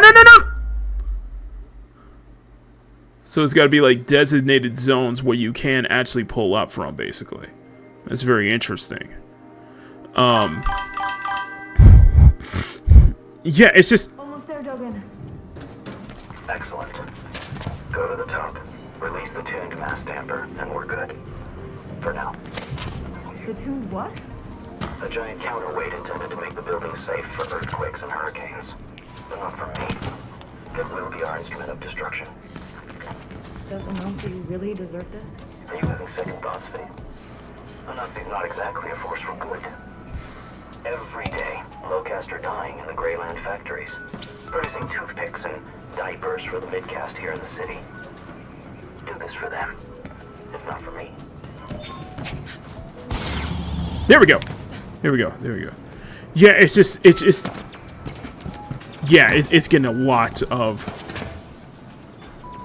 So, like, it's just not worth. It's not worth it. It's not a subscription service. Not a good idea. I don't think it's a good idea at all. a lot of times I actually follow, I follow indie accounts on Steam, as you can see. Although she doesn't have the white hair, though. I'm disappointed. Hair is not visible. I do follow plenty of indie accounts. YouTube, on Twitter, and such like that. And, of course, there are channels like Indie Games Hub that post trailers for indie games. And a lot of those are like, if those really stick out to me, then yeah, I'm not paying full. I'm not doing a subscription. I know they're not going to be on a subscription service. They are going to be. There we go. They are going to be. Rise Vision Online. Okay, so we're gonna climb the tower. We gotta go up there. Oh my God. Oh my goodness. And we got drones up in here too. So let's see what we got. Okay, and there we go. I cannot believe that was the right way to go, and I had no idea. I was just like, my runner's intuition, No, it's just like, we watch, I watch channels like Indie Games Hub that do like trailers for a lot of indie games and such like that, and I follow. I get recommended on YouTube for a lot of developer channels, a lot of developers who make these indie games, like Motor Slice, like Rogue Stradale. That's how I discovered, like, Regular Studio. That's how I discovered Motor Slice. And I can't wait for that. I cannot wait for that.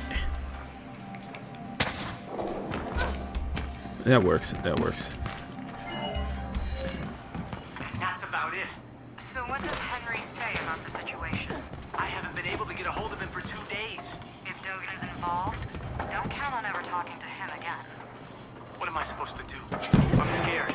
You should be. Did I just backflip? Or something? I can't guarantee anything. My pull isn't as strong as it used to be.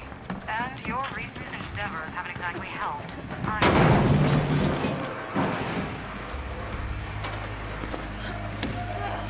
Get up, get up, get up. There we go, there we go. So that's kind of like my best way of just looking for, that's how my best way to look out for indie games is just they end up just kind of getting recommended to me, There we go.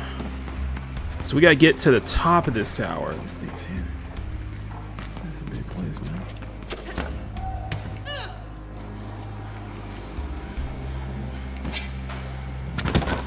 Ow, ow.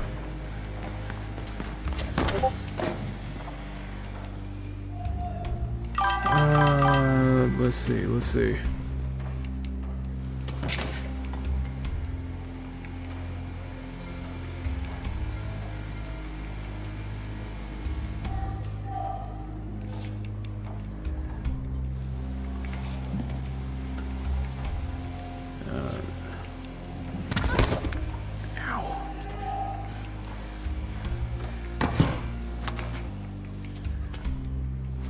Here we go, there we go. Okay, I was like, where am I going?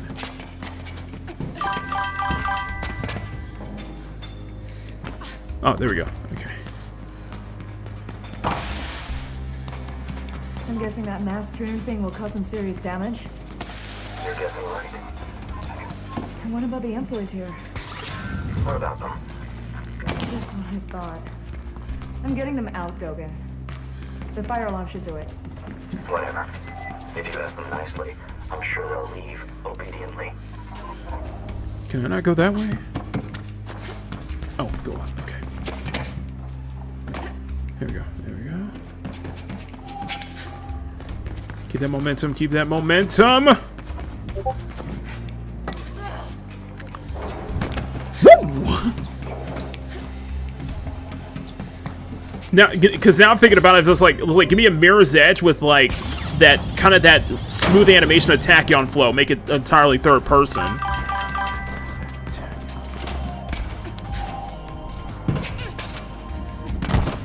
Ow.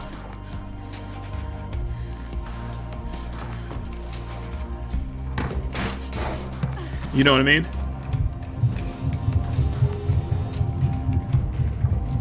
And I think that's one thing that just I really appreciate, especially with the indie games, because you're not seeing a lot of those games in the AAA space nowadays. Because in AAA, a lot of times people are just playing it way too safe. That's a hell of a. That computer looks expensive as fuck. Uh-oh. Can I not? Oh. I thought I was gonna blast that door. An elevator. Kruger is heavily invested in Reflection, together with Sylvine and Elysium. Of course, wherever there's intrigue, you'd find the Malice twins. I've sent out feelers to a few select business associates, and should hear back within a few days. That's Makini, not Makini. It's really impressive how they did it. Wouldn't be surprised they used motion capture to get the animations that smooth. That would be the case, man. Is more than enough as payment. That blueprint is worth exactly nothing until 1, I get it, and 2, I sell it. It's all right, Noah. I'm enjoying myself. Wow. And the employees are all clear the building now. Look at that. It's all so sterile. It's all so sterile. What discussion? When? It's like all the building. I know it's a utopia. It's basically like it's a city of glass, but man, it is. Runners look after their own. It's also sterile. Like all the buildings, like all these skyscrapers are too white. It's too like mega core. It's like cyberpunk on the opposite side. You know what I mean? My goodness. It feels like a plan. It feels like I'm just looking at a floor plan. some kind of floor plan. There's a giant tower right over there. Holy shit!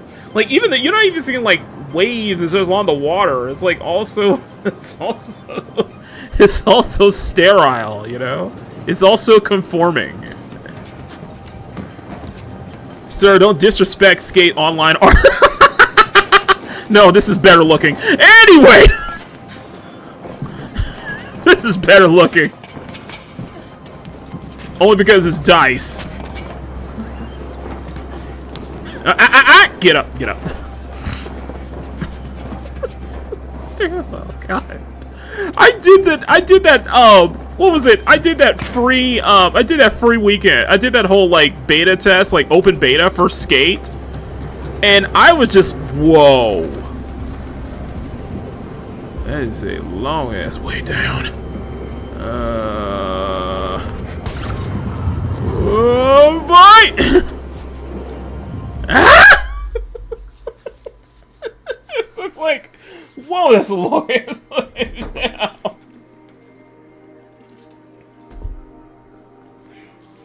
Totally not afraid of heights, you know? Totally not afraid of heights out here. So we're in Eden Village. My goodness.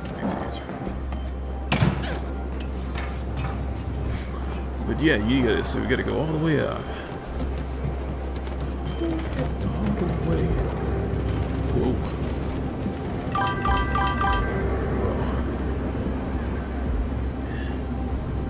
Yeah, it is.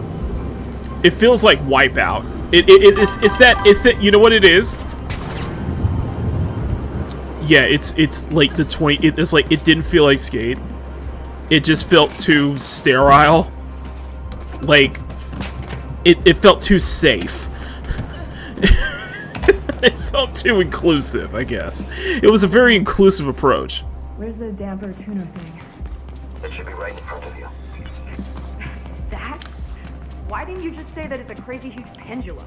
Because things should be called by their proper names. Now, you need to dislodge it. There should be 3 support clamps for you to deactivate. Alright, get that tearing out. There we go. Oh, that's the thing.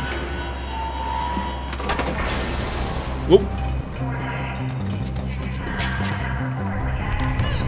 Mass dampener.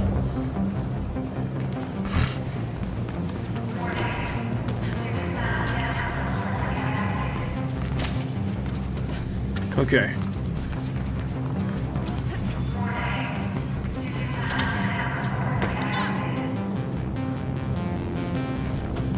Alright, here's the next one. go. Whoop. That thing's gonna fall, isn't it? That bitch is gonna fall, isn't it? Yeah, that thing's gonna fall. Okay,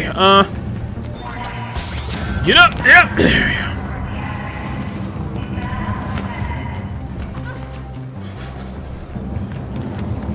Yeah, that thing's gonna fall. Not enough to let us make pretty characters. Yeah, exactly. It's like, fuck. Stand for it, man.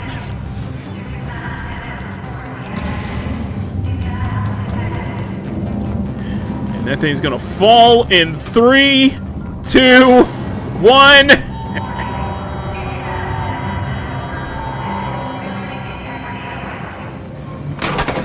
Boom! There we go! That thing tore through the entire building. I didn't... As intended. It'll be some time before our Nazi recovers from that. There you go. There you go. Got the employees out, Faith. She obviously cares for others, Noah. A charming character flaw we both share. Occasionally. Hey, enjoy the view, but don't stick around. I expect What, you think? You think I don't want to? You think? Hey, this building's about to go fall off. This building's about to fall off, man. Damn. Whoa, hey, hey. Okay. Like, bro, this thing, like, seriously, man. Like, seriously, bro. Here we go. Make your way down. How do I make my way down? Is it better be an elevator or some kind of shit? Oh, there we go. There we go. There we go. There we go.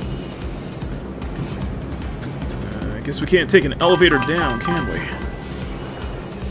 Pull Cyberpunk in. This is DICE, okay? This is DICE. They know a thing or two about destruction. They know a thing or two about Frostbite.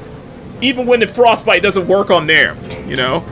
Twisted Metal is inclusive. Yeah, but not that kind of inclusive, though. Bryce, come on now. Not that kind of inclusive, though. That kind of inclusive, though. You gotta... No, it's just like... With Skate, it was like that... It was that corporate... here was it is. Do you know that corporate art style? Like, have you guys heard of the corporate... Like, the Google corporate art style? That was basically Skate. In a nutshell. That entire art style, the graphics was basically that corporatized inclusivity art style, basically. We can also discuss your potential procurement of that drawing. That's what Skate was. Like, And I can't reach him on the beat. too safe. Why is this my problem? Do I really have to explain that to you? No. When nothing less will do. Good. I'm sending you his last known location. Please go and see what you can find. It's too. It didn't DICE make that Mars game where you destroy everything. DICE made. Oh my goodness! Like I was looking up some like I think it was like looking up it's like some racing game, but it turned out that was made by DICE. I was like, holy shit! And DICE has been around for a very long time. So DICE has been around for a very long time, even before they got picked up by EA. Can I not? Can I not?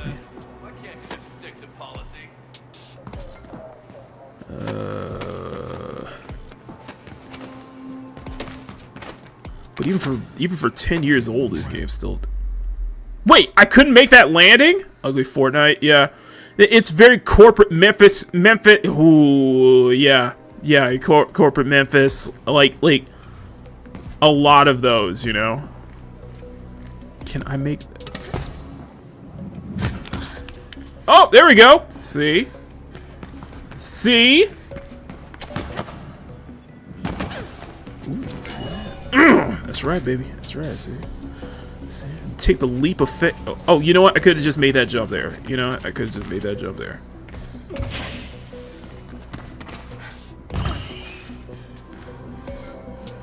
So, where am I supposed to go? Okay, we are going to... Okay, so we got something in Concord Plaza. Okay, let's see. Pitches now versus use credits. Okay, let's head to Concord Plaza. Let's head to Concord Plaza first. Oh my god. Yeah, it was just that corporatized. It was just that very corporatized, like inclusivity, like that very much of that like representation kind of like art style where you eliminate any form of a you eliminate any edge. There's no edge to it. There's no style. There's no like, it's like a faux attempt. The way I describe the new Skates art style is like, it's corporatization. It's corporatized like representation. It's corporatized representation masquerading as rebellion. It was way too safe. It's way too. It's way less edgy. It's not as smooth as it was. It's smooth. It's not. It's way too smoothed out. It's not as. It doesn't have that. It does not have that clever grit that the original Skate games used to have. Oh, I can't even go.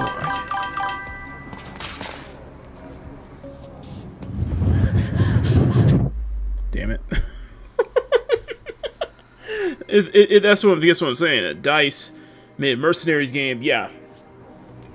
If they weren't, kind of feel the same thing because, you know, DICE being the one of the biggest studios under EA, and they just regulated just doing Battlefield and shit. I'm like, man, y'all. I'm just saying. There we go. Quite a few. Oh, that's a race. Okay, that's a race.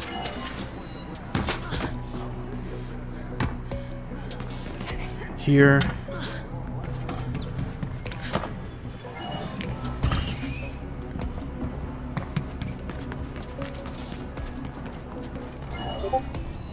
Okay, let's see.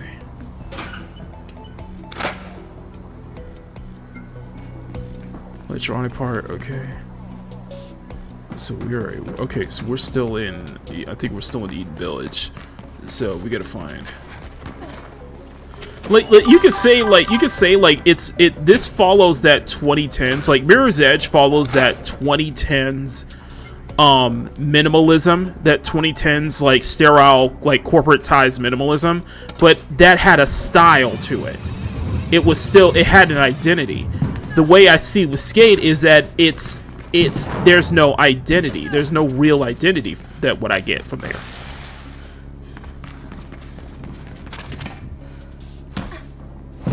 I don't even know where the hell I'm going. Where the hell am I going?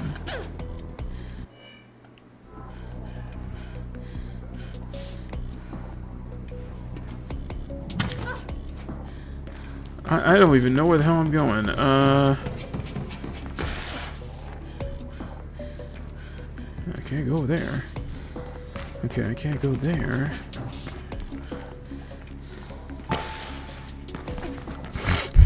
I know, and OG Skate fans are crashing out as well. Yeah, well, they did suffer layoffs recently.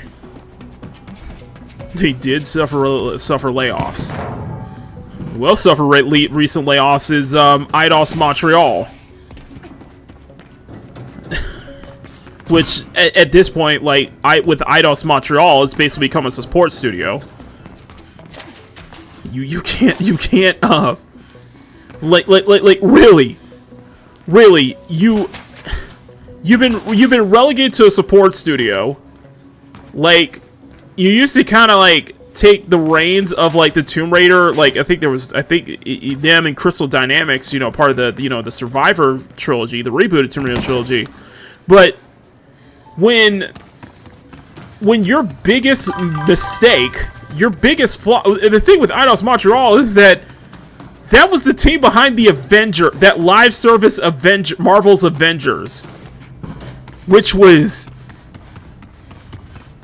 an atrocity, to say the least. Oh, that live service Marvel's Avengers, and it because that game was so bad, and it shut down as a live service, that it damaged the good will of the studio, and it also just kind of hurt the chances of their Guardians of the Galaxy game actually having any success. And I've heard nothing but good things about that game too. That's kind of the crazy thing. Oh,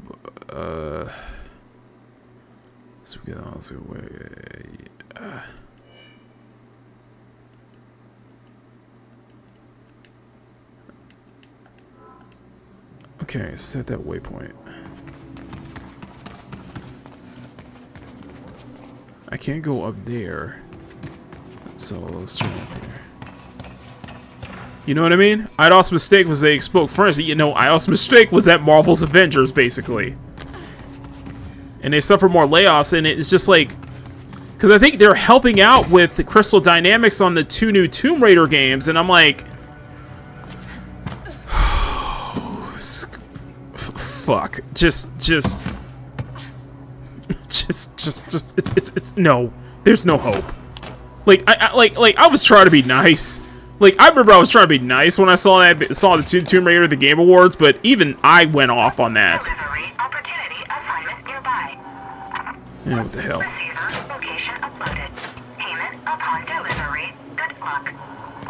Yeah, what the hell? Minute 20, huh? Let's go. Yeah, it's just. And then, so the live is, well, you saw with the whole thing, the live action Tomb Raider with Sophie Turner has been halted because she suffered an injury. And then I'm just looking at it, it's I'm sorry, that's a good Tomb Raider cosplay, but that is not Lara Croft. I'm sorry, that's just is not.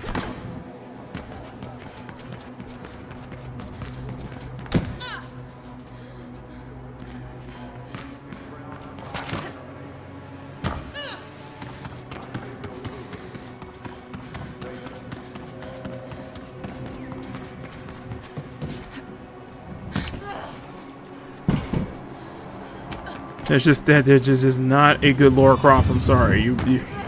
I'm sorry. It's Sophie Turner does not have that. Sophie Turner does not have that gumption. I'm sorry.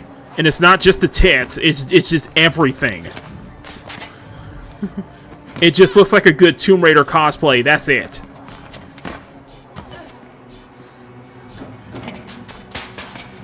Where the hell am I supposed to go?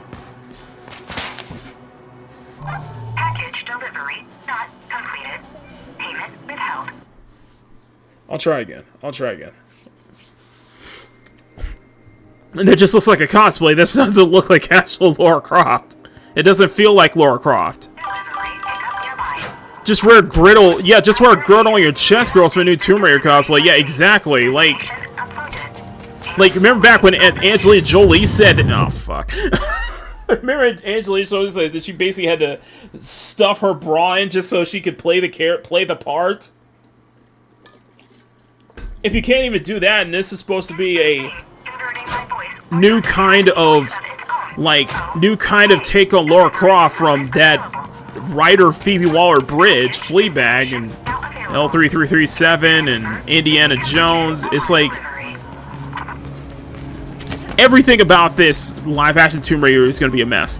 Everything about this Tomb Raider reboot, everything about this classic, the new Tomb Raider and the 2 new Tomb Raiders from Eidos Montreal, it just, I'm sorry, you're playing it way too safe. This is you're trying so bad to you can't replicate classic Lara Croft. You just can't. It mainly because you hate classic Lara Croft that much.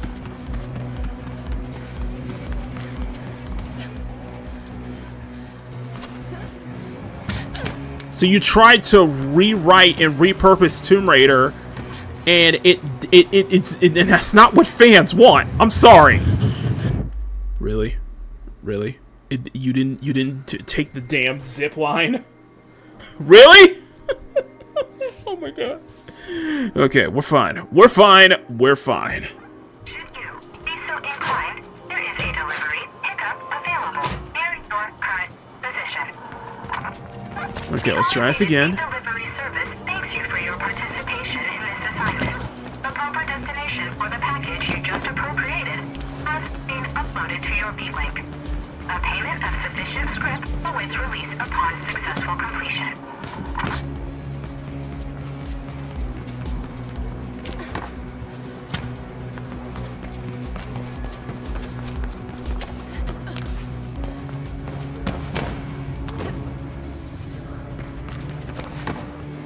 You know what I mean? Like, just in that sense.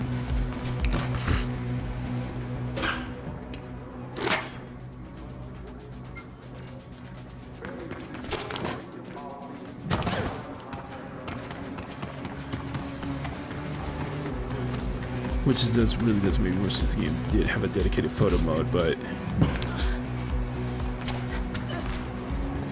wait, really? Really? Oh my god.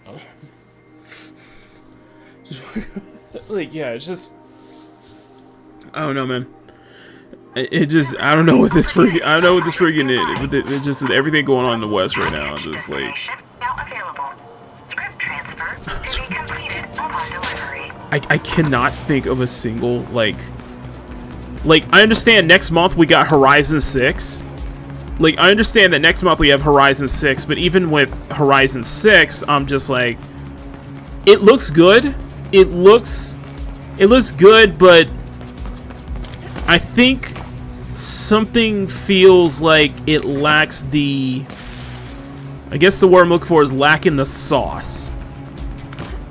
It feels like the sauce, it does feel like the sauce is kind of lacking there. It's like, it's, I was watching a few gameplay stuff. I think a few gameplay videos this week because people got early access to the game, and I think overall it looks good. Why can I not take the zip line? Why can I not take the zip line?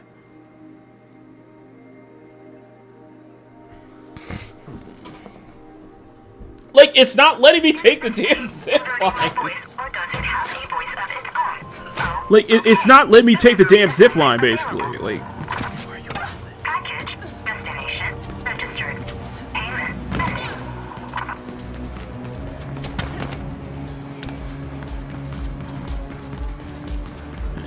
and I do find these controls much more easier to manage versus the original game.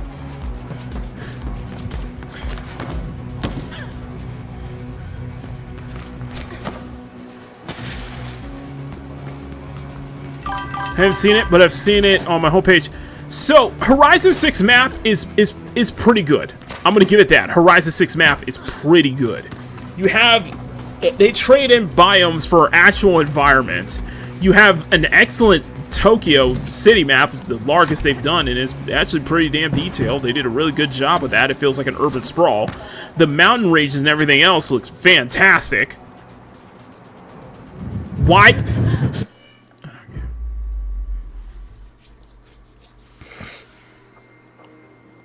Oh my god. Okay. The sprawling Tokyo maps look good. The maps look good. Everything looks good, but it's just, it's standard Horizon. It's standard Forza Horizon. It's standard Playground Games. And speaking of Playground Games, they got ripped to shreds on some of their promotional material for Fable recently. They got ratioed as hell in the comments because, like, you're showcasing the female character and not showing their face, which shows everyone that you really rushed out, that you put that character creator in at the last minute. And obviously the biggest sin was that you gave us a male character who walks like a woman. Yes, your male character in the new Fable has a feminine walk. And it's the exact opposite on with the female to male character, and I'm just like, okay, can I just exit out? I just don't want to be a part. I just don't want to do this again. Then it's not registering me to be able to jump on the zip line. Nearby, delivery pickup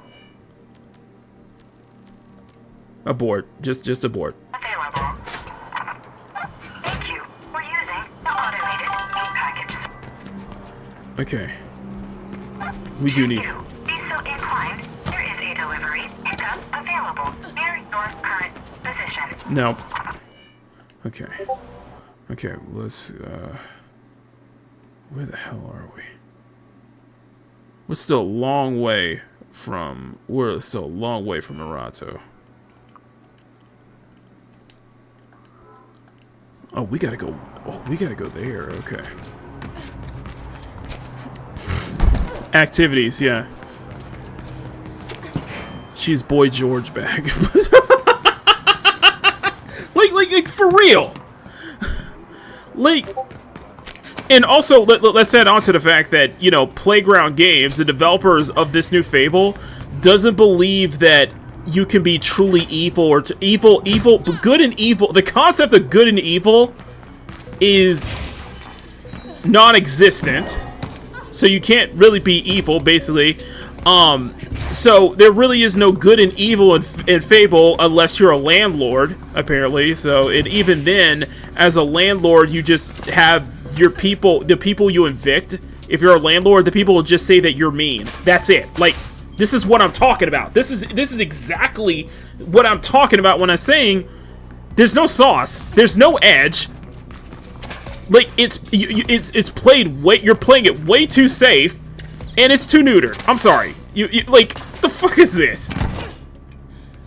But then again, considering who the developers are, I wouldn't be surprised if it's just case they just hate everybody hates the concept of this. Comes from an industry that hates the concept of landlords in the first place. And I get it, but it's like, really, dude?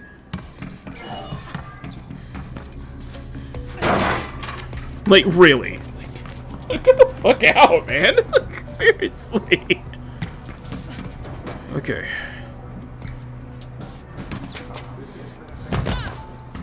Ooh. Look, go to.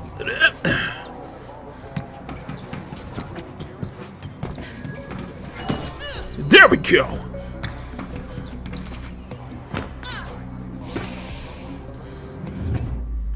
Wait, really? Really? Really? Like, for real? No, it's just...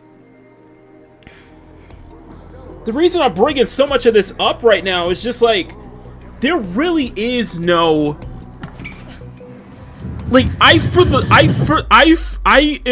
life of me, I cannot think of a Western AAA release or a Western release that I'm actually looking forward to playing, aside from indie games.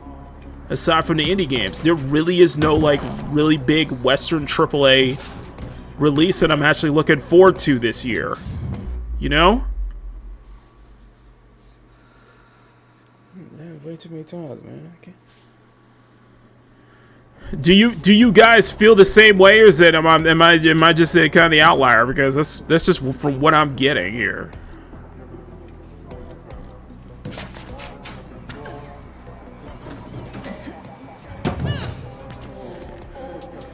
Diversion needed. Good script. Nah, I'm good. I'm good. Not with that hairstyle, sweetheart. Not with that hairstyle, sweetheart. Anyway.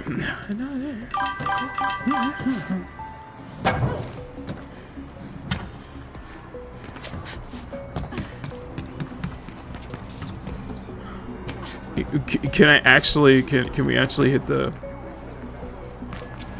There we go!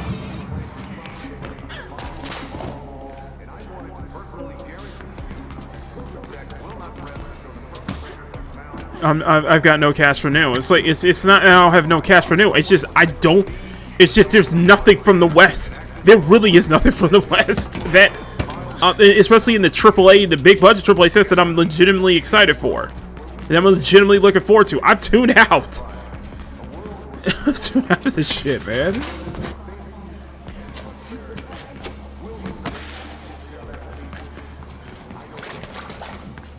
I think I'm naturally leaning, and I'm starting to lean back into more, and I think, and it's not just me, and I'm knowing you guys are too. You guys are really leaning into the single player offerings. You guys are really leaning into the single player offerings, and I know it's a lot of people are right now. And why you think I'm about what 30, 35, 40 hours into Crimson Desert at this point, loving every second of it. There's a lot to do. There's a lot of stuff that I need if I want to unlock some of these outfits, especially for like Damian and such like that. But you know what? I'm looking forward to that. I'm looking forward to exploring that.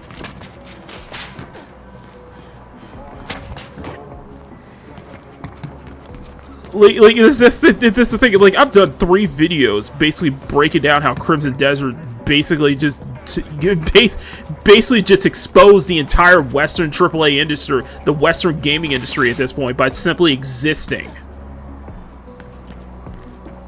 Destiny streamers are playing old games now. Yeah, that's the thing, man.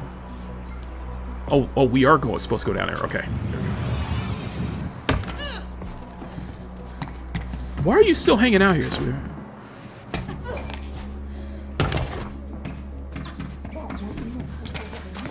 And Dezembro likes the first game, but I'm wondering what Dezembro feels about Mirror's Edge Catalyst.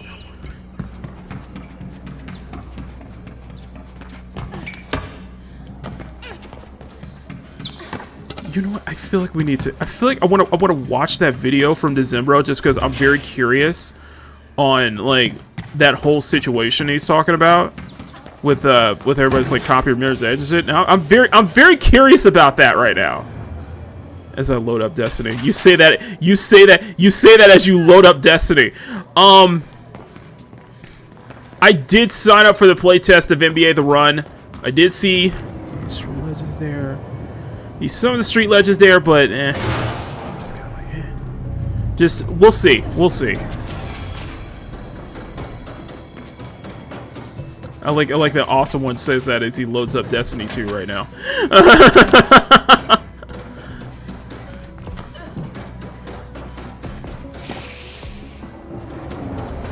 And I think that's the thing with just kind of like Marathon, because it's like, it's a niche of a niche, okay? He mentioned Catalyst. Okay, you know what? Now I'm very curious to see what he thought. I'm very curious to see about this video. I'm very curious. Should I put this up on the second screen? Oh, I agree. It's a tough road ahead. Do you guys want me to play Dezembro's video as we play Catalyst? I'm very curious about that right now. Put 1 for yes, 2 for no. If not, then I'll just...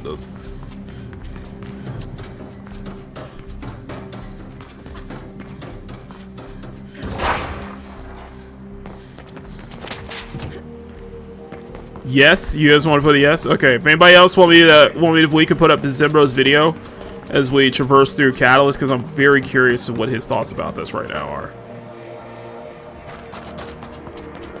Or what this video was about. I guess because I didn't see the video in full. So, but yeah, if you guys not subbed to Dezembro, please do so. Freaking amazing channel.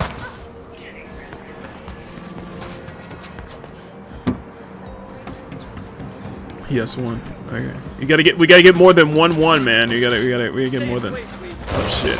Ah!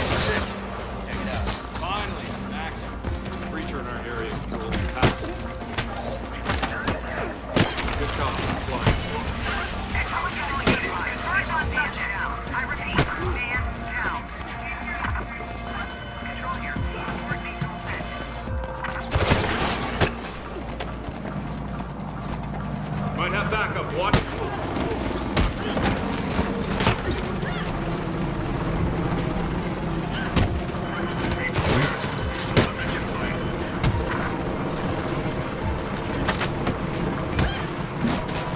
Bitch. Okay. What the hell is going on here?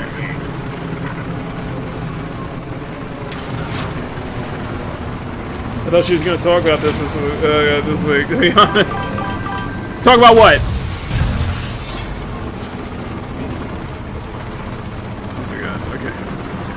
Oh, we got more.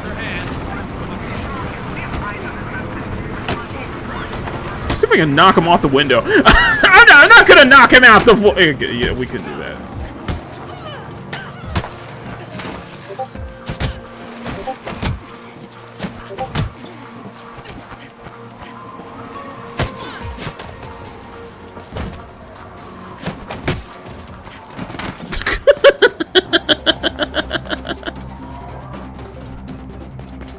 Get out of sight, babe! Get out of sight, babe!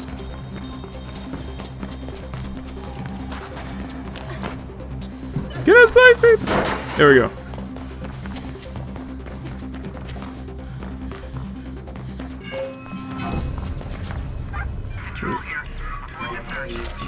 Ooh, got a new upgrade point, baby.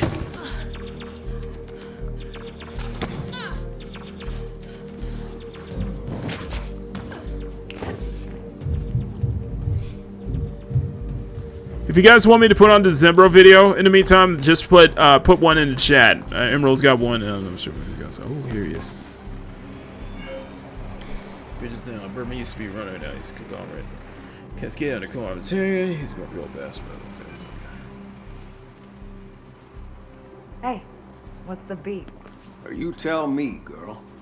I try to avoid the news as much as I can. Hypocrisy and fear-mongering, all of it. I could use some help, though. What do you need? 2 of my birds have gone missing. I'd go look for them myself, but I've come to accept that I'm not as nimble as I used to be. What are you smiling at? Anyway, their locator beacons are still active. If you could find out what happened to them, I'd be grateful. I'll find them for you. Okay, Morgan. The first beacon is not too far from here. He's right, you know. I thought you were going to react to the number of these. No, because this looks like a video for a topic. Okay. See, now I'm very curious about that. I'm very curious, but you know what? Let's put it up. Let's put it on there. I'll put it on there. Give me 1 second.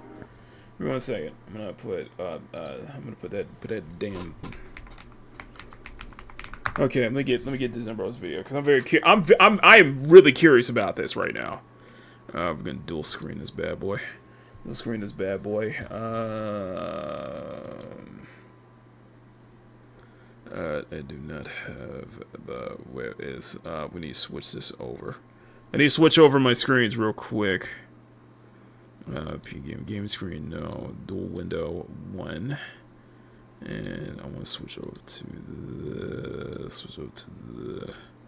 have this one's main, and then we'll have this one. I'm gonna switch over to the Samsung. Let's switch over to the I'll switch over to Samsung on this one. Okay, I'm very, very, very curious about this. Hove's mad over here. So this is from Decembro. I'm gonna put a link to it in the chat. So cluttered. I'm very curious about this. I am very, very curious about this. So yeah, this is from Decembro, and apparently the ripoff Mirror's Edge ripoff makes original Mirror's Edge developer crash out apparently. So I'm very curious about what he says about this. So. What's up, everybody? If you've watched some of my videos before, you have definitely noticed that I enjoy using Mirror's Edge gameplay as background footage while discussing various topics. You might also have noticed that I have a bad habit of pissing off some game developers sometimes. Humongous what? Don't we all? Humongous what? That's what it is. Humongous what? Is that sexual harassment? No, it's humongous. Then why did you say that to me? That's my name. Well, in today's video, I managed to bring both of these elements together for you guys, so... But first, a bit of context. This game is Penline. I showed it on a previous video, but just in passing. It's made by an indie studio called Viridian Matters. It's really more so like a small core team, maybe 1 to 5 devs or something. Probably still doing game development as a side gig. They only have one other game, you know, that's how small they are. The other game is called Icarus Parkour, which I will also be featuring footage of during this video. Icarus is more of a first-person precision platforming game. No fancy parkour moves involved, just basic mechanics. You jump, you can can do one extra jump pushing off of a wall, and then there's several elements on the world to interact with, like some ladders to climb, some walls allow mantling, some surfaces have lighter gravity, others have heavier gravity, etc. And honestly, the more I've played it, the more I've been enjoying it. It's basic, but it adds some variety and difficulty the higher you climb up this massive tower. There's also a story told through notes for anyone interested. Penline, though, is the studio's next game, and as it's clear by the footage released by the dev, it's heavily inspired by Mirror's Edge Catalyst. You could even call it a Mirror's Edge-like. Recently, clips shown by the game's page have been making the rounds online, and there's basically two types of people reacting to it. People like me, who are excited because, let's face it, we're never seeing another Mirror's Edge from EA ever again. Yep. The games industry is absolutely cooked. AAA companies like EA, Ubisoft, 2K, etc. are incapable of just making a single-player game with no caveats anymore. These companies are so cluttered and mismanaged that a single-player game can get its budget ballooned into the hundreds of millions of dollars, making smaller, more straight-up games like this unviable. They gotta get pumped with as much shit as possible so they can be mass appeal games with some form of monetization thrown in there too. Oh, also in order to maximize the monetization, they need to make the game open world with loads of empty stretches of land where they can pack in a bunch of additional filler and level gating stuff or cosmetic stuff. See, I'm very curious to hear about this right now. Forget all about franchises like Mirror's Edge. Stuff like this just isn't doable by these publishers. Oh, there you anymore. are. They can imagine making a There you are, game found that him. doesn't have massive profit potential. Mirror's Edge Catalyst in 2016 was already a surprise because it was like, oh my goodness, EA allowed DICE to get out of their cave for 1 second to stop making either another Battlefront game or another Battlefield game and make a single-player game instead? How could this be? So basically, our only hopes of ever seeing stuff like this again are through smaller studios or independent developers like this. Exactly. But anyway, so the other type of person out there reacting to this footage of Penline is people who are mad at it for looking like Mirror's Edge and either accusing it of being a ripoff or calling it an original slop.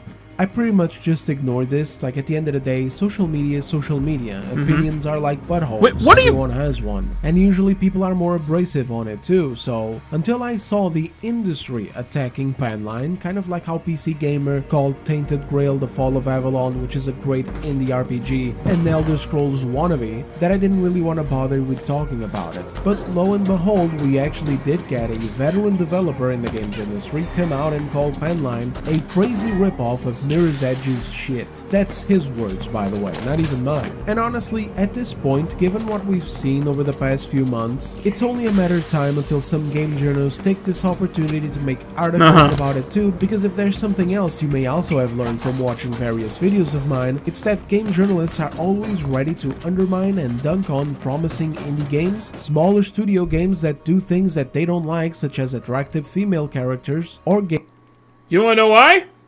Because they're desperate, because you can tell they're desperate to get, they're desperate to, what's the word for?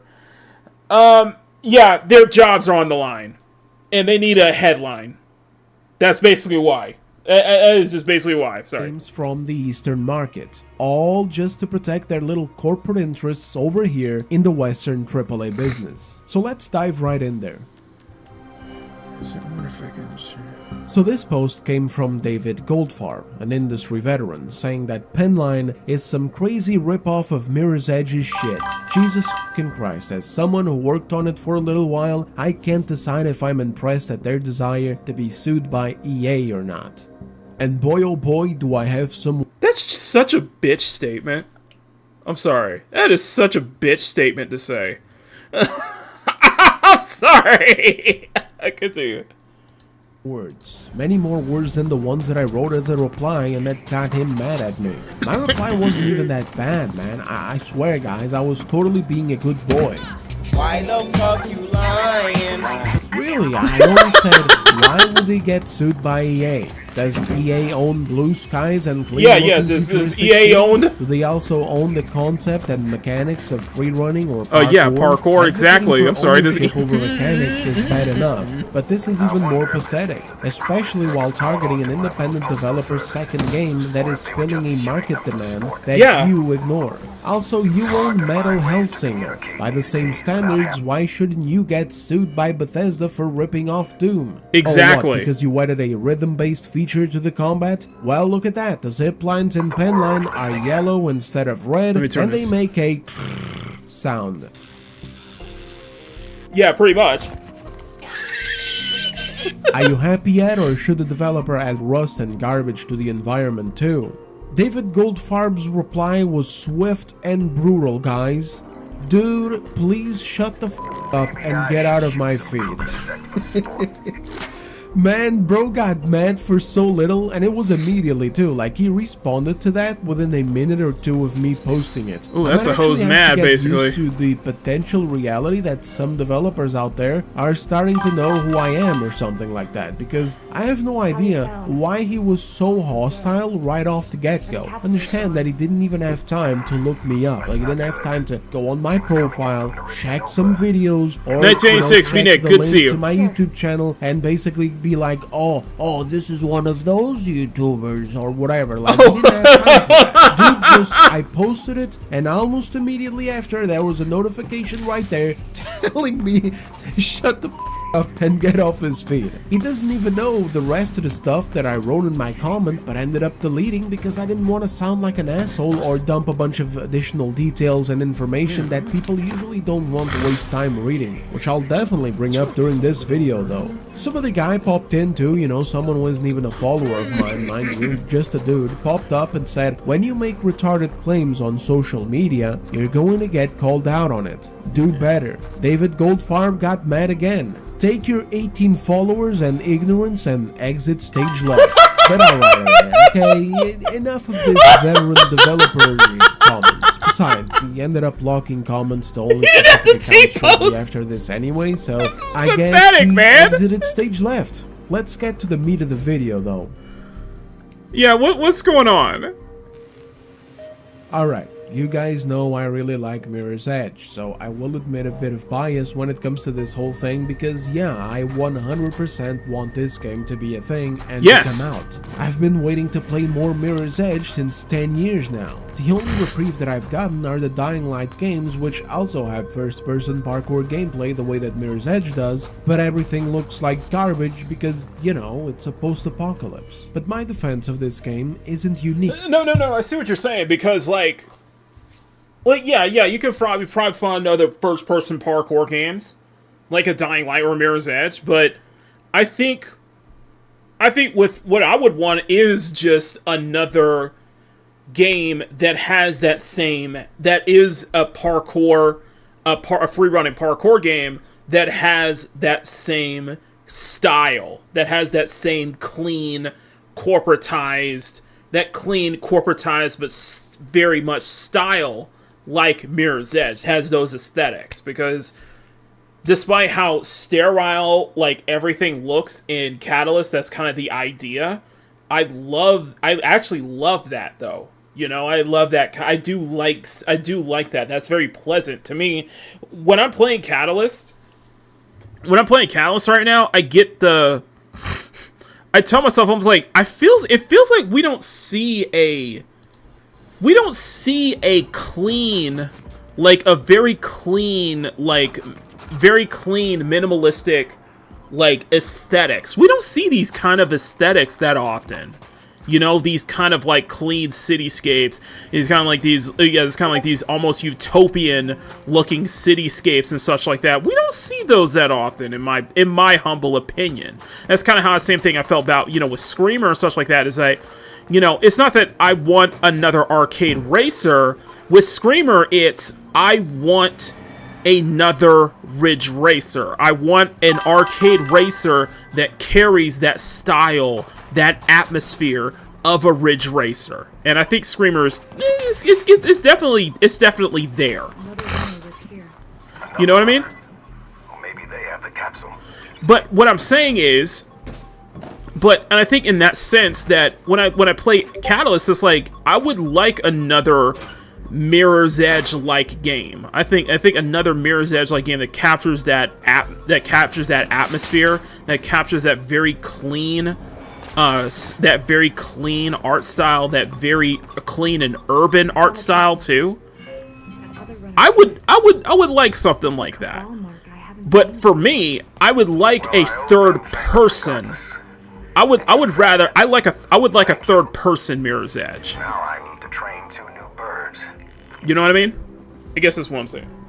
Anyway, let me continue. Anyway, to continue. I find myself defending various indie games just like this, who take some ideas that are present in other games from a long time ago, and just use them to build something new of their own. It's clearly of a different era. It even happens by accident in funny ways. For example, this right here is Suit for Hire. I call it the John Wick game, because that's exactly what the hell it's supposed to be. It's beyond obvious when you play this that the movement of the character is heavily inspired in Keanu Reeves' moves in the movies. In fact, some of them look one-to-one, and even in other animations, such as when the character is speaking around the corner, you know, there's a certain identity to it. Yeah. It doesn't do it in a default way that you would expect. It does it in a way that is fitting to the mannerisms that John Wick has in the movies. And now there's an actual John Wick game being made by Saber Interactive.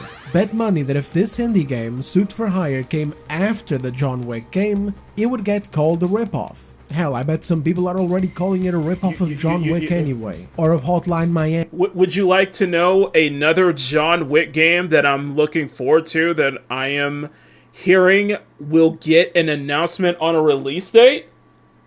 Do you guys know what that game is? Emerald knows what that game is. Emerald knows exactly what that game is. Emerald knows exactly what that game is.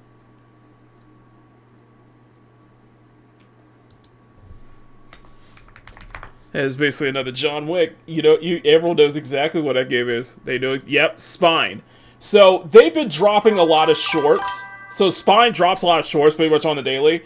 But they tease that, this is what they tease basically, I'll show you. Yeah, so we're going to get something. We're going to get an announcement of some sort. This week, actually. We're going to get an announcement of some sort this week.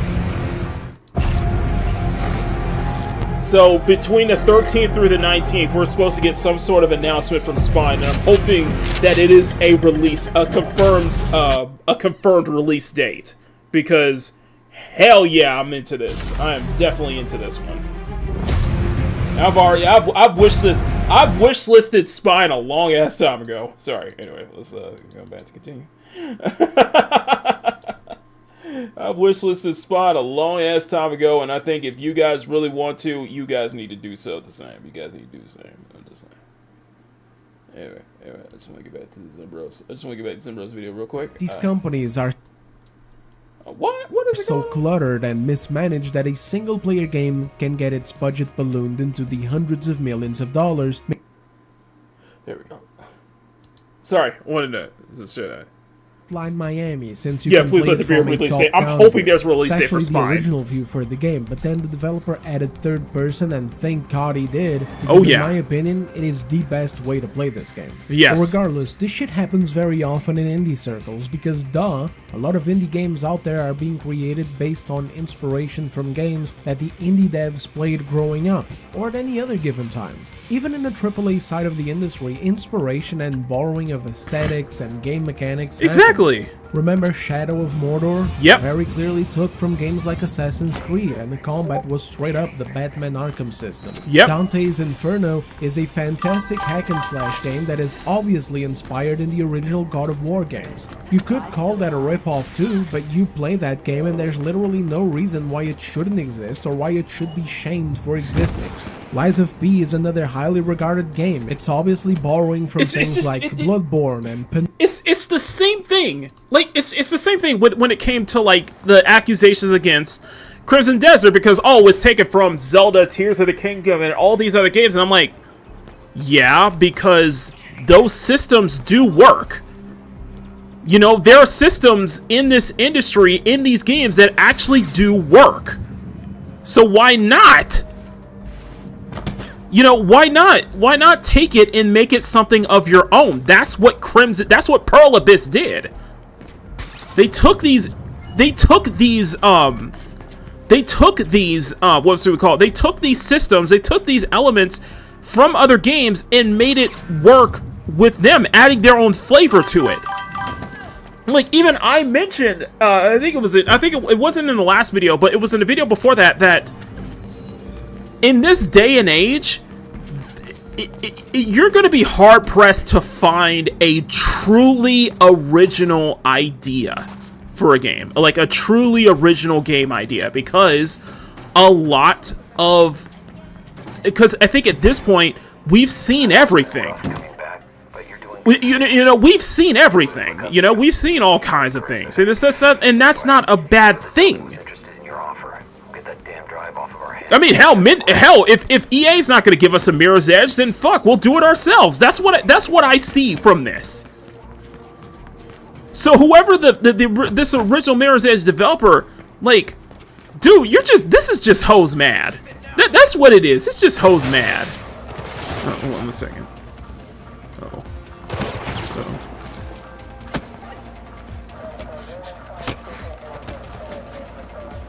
Uh-oh.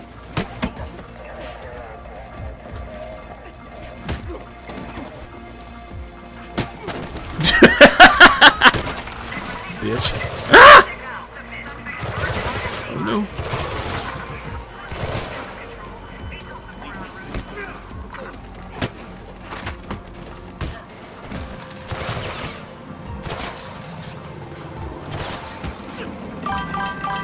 Yeah, but it's just, that's the thing. It's like,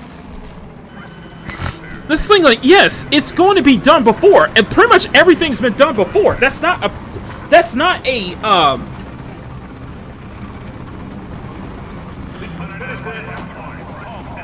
it's just, I don't know, man. It's just like, people are going to enjoy the game regardless of, so what if it takes that's my thing. It's like, so what if it takes from other games, it takes other elements, because those systems work, man. Like, are you really going to be here trying to gatekeep like gameplay mechanics and shit like that? Like, get the fuck out of here! I'm sorry.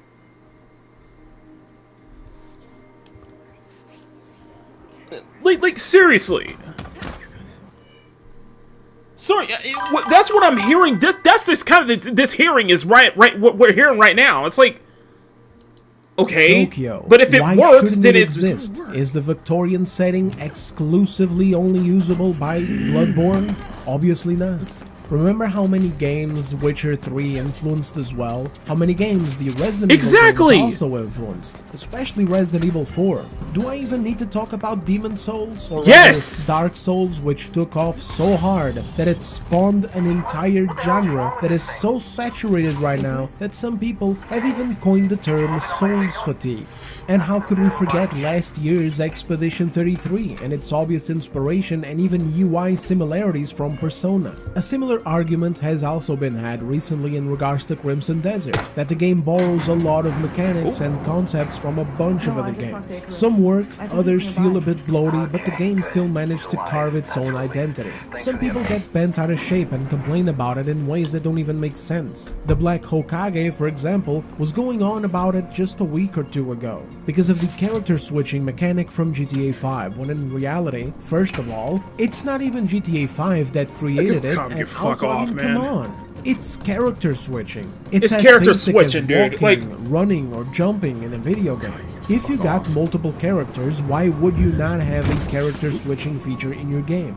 And since we're on a goddamn generation where nearly everyone, including roguelikes, consoles, exactly, are using solid-state drives, why shit. wouldn't you make the character switching be seamless instead of going into menus and loading screens? Sure, Why do some people complain about this kind of thing? Is it just to spend time getting mad on social media? Why are people protective of game mechanics? Like, why do people cut themselves out for corporations which are objectively the only ones who will ever be able to enforce enforce this kind of power through patents to begin with, because they're the only ones who have enough money to have whole teams of lawyers on retainer. Why don't the David Goldfarbs, the Black Hokages, and all the rest of these morons I hear whinging about borrowed mechanics or in support of suing indie developers or modders over shit like this, just shut up and stop being corporate soy boys? You're not going to get you're just from corporate the CEO, bitch, man. okay, guys? I'm It's sorry. not gonna happen. No, I can't. Anyway, how is your sex life? This kind of road gets worse, dramatically worse. Nintendo is suing Palworld over the concept of capturing a monster through a ball. I hear they also hate that they use their aesthetic, and I also think I remember something about a flying mechanic, like they couldn't use the animals for flying. I'm sorry fellas, I'm not all caught up with the Nintendo Palworld lawsuit lore, but it's so stupid. And in a way disgusting, because if you remember the Pokemon game from Nintendo last year, Legend ZA, it was hot garbage. So while Nintendo was making hot garbage for their Pokemon fans, we got some other studio going like, you know what, I'm going to make my own thing. I'm going to appeal to sort of the same type of people, and I'm just going to make a way better game that Nintendo refuses to make. And then in comes Nintendo to try and sue them for it. Exactly. And we definitely heard of various instances where modders worked hard to provide additional content or create something entirely new for some games, and then they got yoinked by legal teams. Rockstar's games have a history of this kind of crap because Take-Two Interactive are insanely aggressive. Knowing the amount of mods that they have terminated makes me feel lucky to have been able to play San Andreas Online mods when I was a kid, but this was probably because Rockstar hadn't yet tasted the sweet monetization that GTA Online would later bring them.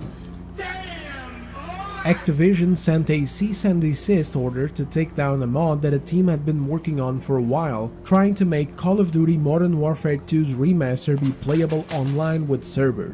They only released a single-player version of Modern Warfare 2's remaster because they knew that if they released the multiplayer one, nobody would be buying any of their new garbage. It's just as it happened with Modern Warfare 1's remaster. It released together with Infinite Warfare, and then nobody wanted to play Infinite Warfare. Now you could say, hey, but Dez, then why doesn't Activision just do the MW2 multiplayer mode themselves? Then they could sell it. Well, the reason for that is they don't want that. They want people playing their new garbage, because their new garbage is purpose-built to allow for all the monetization. You know, all the different premium currencies, the decal shop, the Fortnite-colored garbage weapons, the Nicki Minaj skins, etc. Their new games have that infrastructure already built in, and Modern Warfare 2's remaster doesn't. So it's not as monetizable, because back then, games were made to be fun. Call of Duty has always kind of milked itself with yearly releases, but at least the games were fun. Now they keep milking it as they always have, but instead it's not even a game anymore. It's a goddamn eShop with a tacked-on shooter. So an MW2 remaster would literally be a ticket for a lot of Call of Duty fans to not even bother with buying any new Call of Duty games for a while. So they never did multiplayer for it, and they shut down a team of modders, making what was a dream come true for many of us. Nintendo, of course, has also taken down a bunch of mods. I mean, surprise, surprise, they take down whole games if they can, so why not mods too?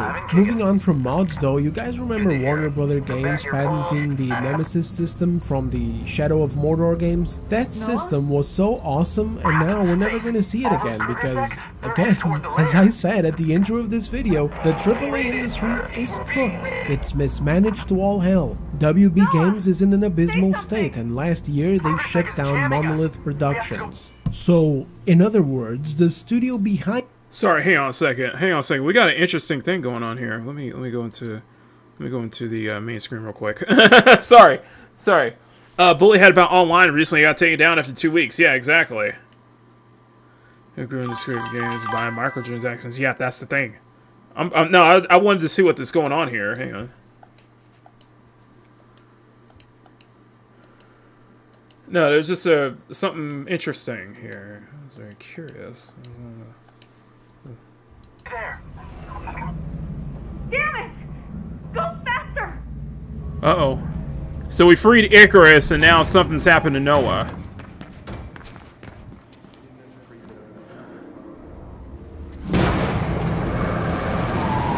I see smoke. What? All runners, stay away. The second is raiding. Noah, hang in there. We're coming.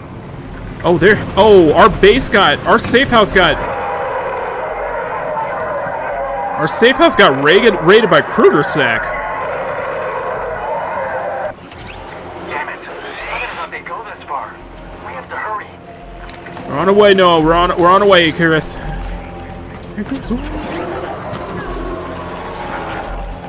Dinosaur cancer creativity. I can't contact Noah or the others. K-Sec is jamming their comms somehow.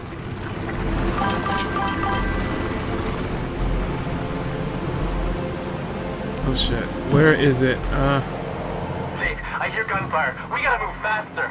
Yeah, so I'm trying to figure out how to get to that other side. Oh, there it is.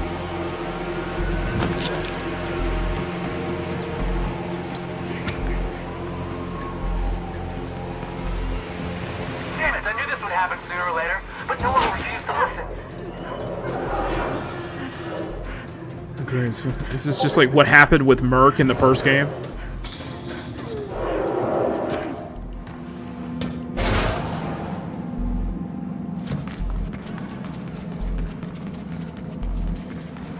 Come on, come on.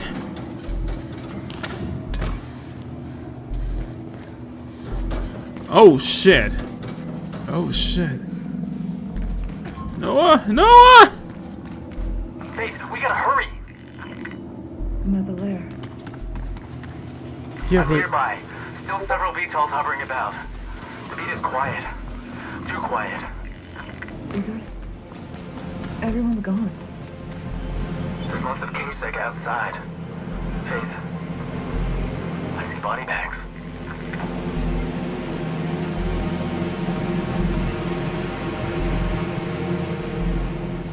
what just happened? You there, Icarus? I see it. K-Sec bastards. What do we do? We have to stop them. I'm there.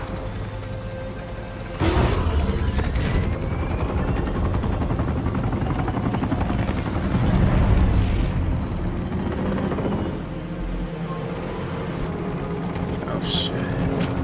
K-Sec took Icarus!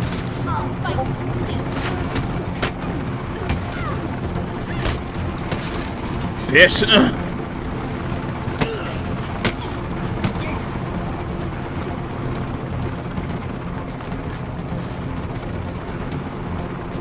Deal with her. Yep, that's what I plan to do!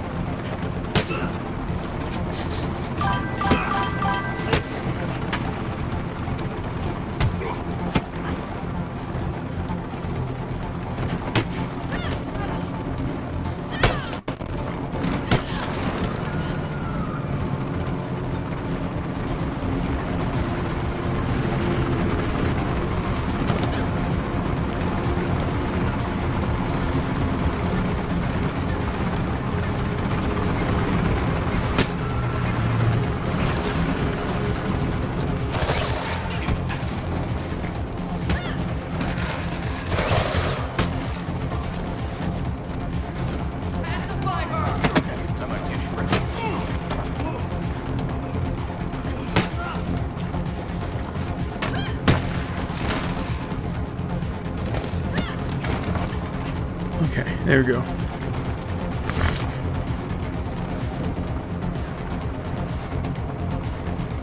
Where do I need to go? Where do I need to go? Where do I need to go? Where do I need to go?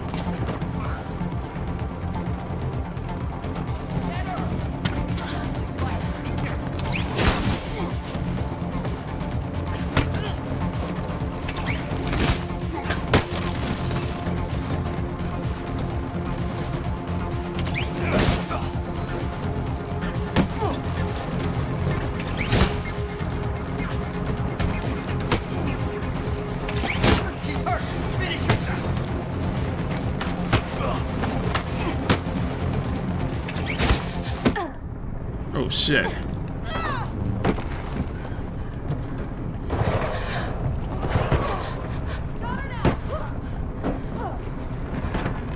He tripped and fell over. What the fuck?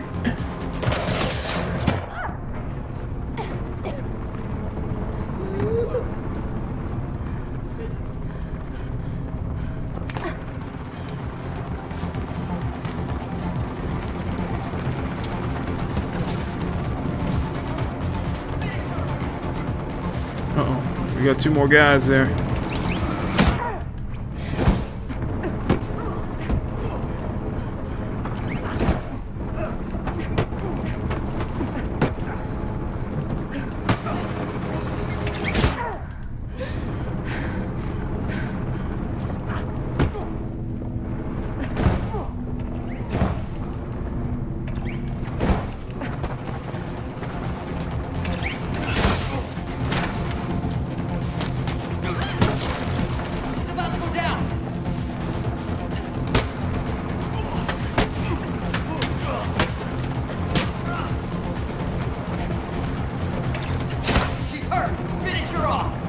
Uh-oh.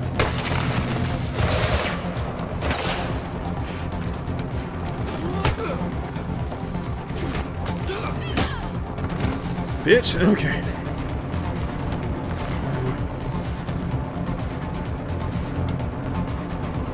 Uh-oh, uh-oh. Me behind— ah! They found me! They found me! They found me!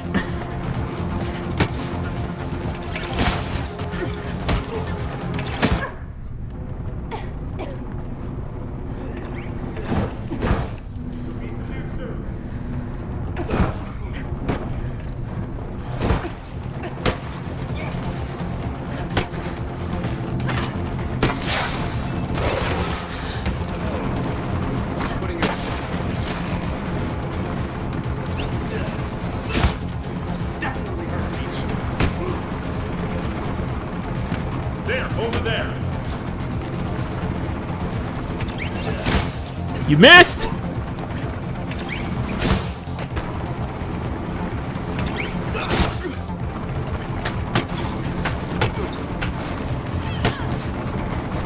Ooh!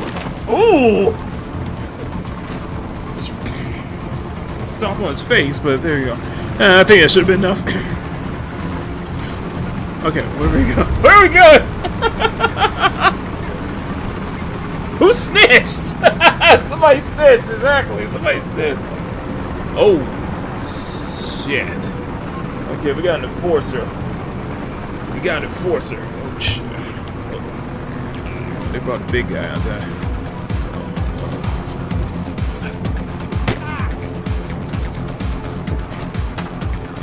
Ooh.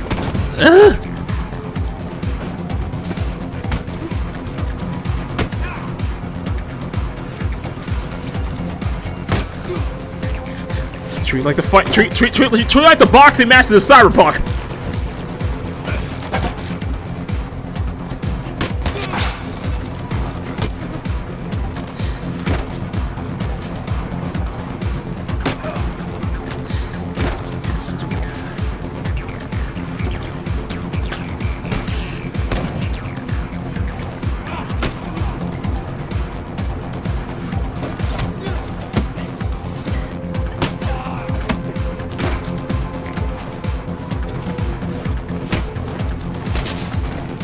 Ooh, I think I just roundhouse kicked him.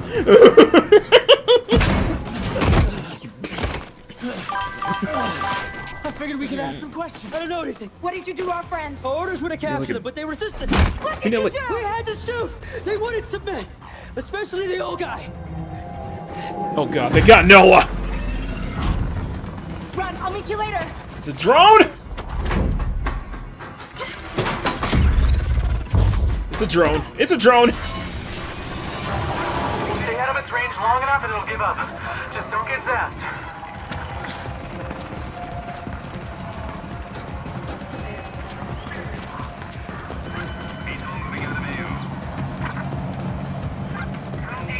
Yeah, somebody snitched on him. Somebody snitched! Somebody snitched, man! Somebody snitched! They got Noah! No!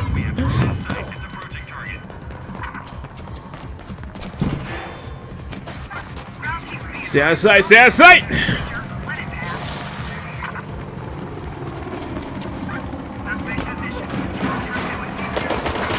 Shit, we got a guy shooting us. Shit's the popo. Shit's the capo. It's the popo. Of course they got one resume.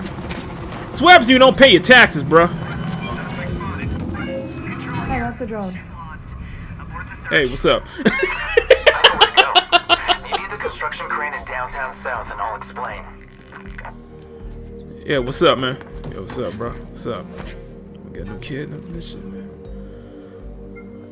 Oh, you're running kid, but man. Oh man. Anyway.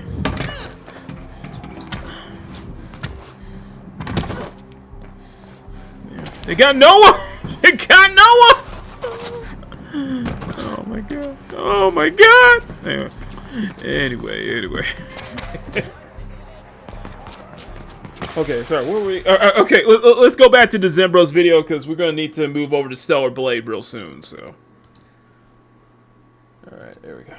Making the Nemesis system no longer exists, and because of this stupid patent, it isn't even something that is out and about and readily available for any other studios or indie developers out there to be allowed to use, because exactly. If someone even tries to engineer it again, or something similar to it, there's a patent ready to raw dog them in court. A stupid patent over a game system. This is a huge loss in gaming, and to kind of get the grasp of just how much, just think about all the roguelike, Metroidvanias and Souls-like games that are out there. If anyone had tried to lay claim to any of these concepts to exclusively own them, we would have lost a lot. And so it's nuts to see a game developer, someone who has been at it for years, who worked on games like Battlefield, Killzone, Payday, etc., sitting here and shitting on an independent developer for just trying to make a fucking game that even pays homage to an old and dead franchise that he once upon a time worked on.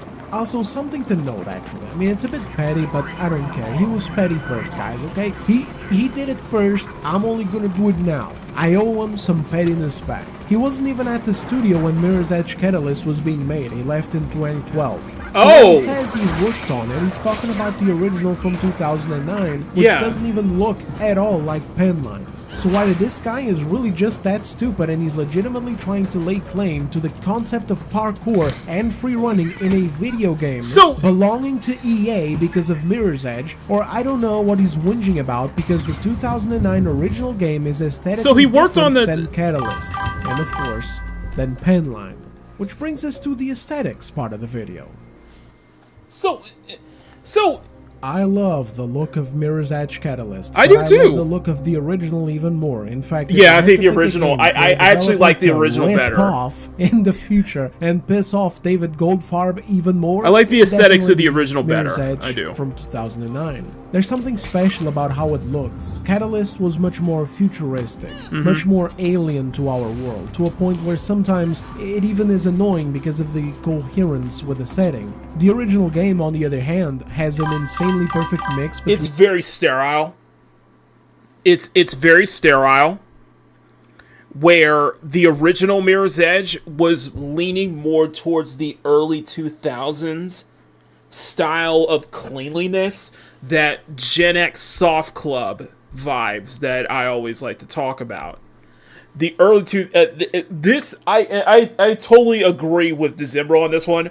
I like the look of the original game more, but I like how Faith looks in Catalyst. So the contemporary and a close future dystopia. Aesthetically speaking, it's even hard to put it into words. This might even sound very really stupid, urban but it's the best way that I can do it right now. It looks like a memory or something. It's urban contemporary.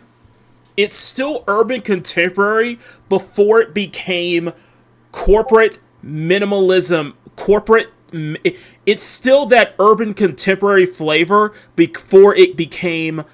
before that fad was on its way out and we were going into the corporate minimalist, that clean corporate minimalism, basically.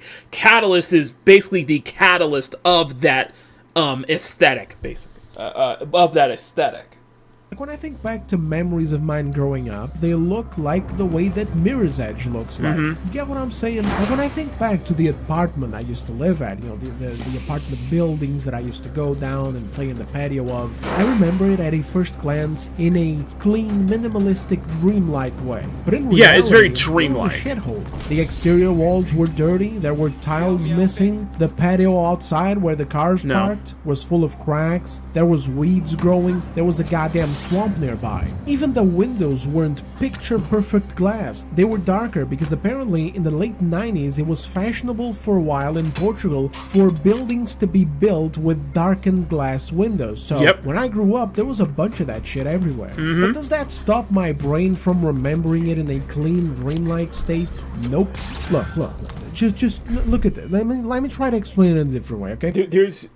It represents, Mirror's Edge represents that kind of that last of the early 2000s feel, that early 2000s, that Y2K futurism, contemporary urban Gen X soft club, quiet.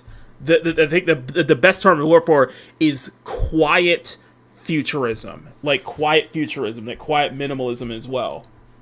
Do you see this? It's a tree, but it's a totally white tree. Trees obviously aren't white, and while you're running past this, you might not even notice it, but there it is. It's a completely whitewashed tree. It makes it look like something you buy at the edgy decoration section of IKEA. Exactly. But in other ways, it also looks the way that dreams kind of look like. It's very dreamlike, It's hard to put it into words, but usually when you try to describe a dream, you mostly stick to the end. I like the city. I like the city more because it's more urban contemporary than clean corporate futurism, you know? I know we're talking aesthetics here, but I legitimately mean that. I like this way more. I like the visuals aesthetics of Mirror's Edge than you look at Catalyst. Look at it, like I said, it's very sterile. It's sterile, clean, minimalistic futurism. This was very prevalent. This style like this was very prevalent in the 2010s. The style like this was very prevalent into the 2010s, where logos had a more minimalist, where branding had a very minimalistic approach to it, which it lost that, to me, kind of lost that flavor in a way. Like, there's still that quiet, like, even within this corporate minimalism, there's still that quiet, somewhat of that quiet futurism, that quiet Gen X soft club futurism that I actually do like. You know, I based, when I mentioned, like, with Peak Gaming, I base it on, Peak Gaming is based on early 2000s PlayStation 2 aesthetics, you know, the Gen X soft club, the Y2K futurism, the digital apocalypse, that feeling that you're digitally, that feeling of you're in a digital, the digital frontier, basically, the digital frontier, that you're that period in the early 2000s where PlayStation 2 games had that whole, you're interfacing with technology. Technology is it felt like the digital frontier, that we're being transported into a digital realm. You know what I mean? It was very prevalent in stuff like Tekken 4, like Ace Combat, like Ridge Racer. I love those aesthetics to death, basically. And I base Peak Gaming off of those aesthetics, especially with stuff like Metal Gear, especially with stuff like Metal Gear Solid. Early Metal Gear Solid games, Zone of the Enders, what Konami was very corporate. Konami was very corporate militarized futurism back in the day. Technology, it wasn't that technology was a phenomenon. Okay, so Emerald, here's the thing. It wasn't that technology was a phenomenon. Technology was still a wonder before it became a utility. When you look at Mirror's Edge, Catalyst, this is clearly where technology has become a utility. This is before. So I love those aesthetics because it still treated technology as a wonder, as a thing to explore, as something beautiful before it became involved, a major utility and a part of everybody's lives, with that we saw within the the late 2000s and 2010s onward, which if people are probably listening to me ramble about this, but people who probably know let me just say this right now. I did not like Frutiger Arrow. I did not. That Frutiger Arrow was like that very eco, like, Frutiger Arrow was that eco type of futurism, basically, where it was way too glossy. It was way too shiny for me. Where I actually appreciate things that are much more quiet in nature, if you get what I'm saying. I know I'm going off on I'm going off on a rant here. If you guys could humor me just for a bit. I know I do want to finish the rest of this Zembro video, but I'm gonna put a link to it. This is a great video, by the way. So I completely agree with it. This is a great video. I want to go off on a tangent just for a moment before we get into Stellar Blade. I want to go off on a tangent for a moment, okay? So just humor me for a bit. I know I got 8 people watching. Smash that like button, guys. Thank y'all so much. Just humor me for a bit. 2K aesthetics. Because I've been watching a couple of videos that goes over every single Y2K aesthetic. And I was able to pinpoint exactly which aesthetics that I like the most. And this was back when futurism looked really cool back in the 2000s. Frutiger Arrow is linked to Windows 7 and Windows XP. That was where it was too shiny for me. So, let me explain. So, I'll explain. So, this is a good video that goes over.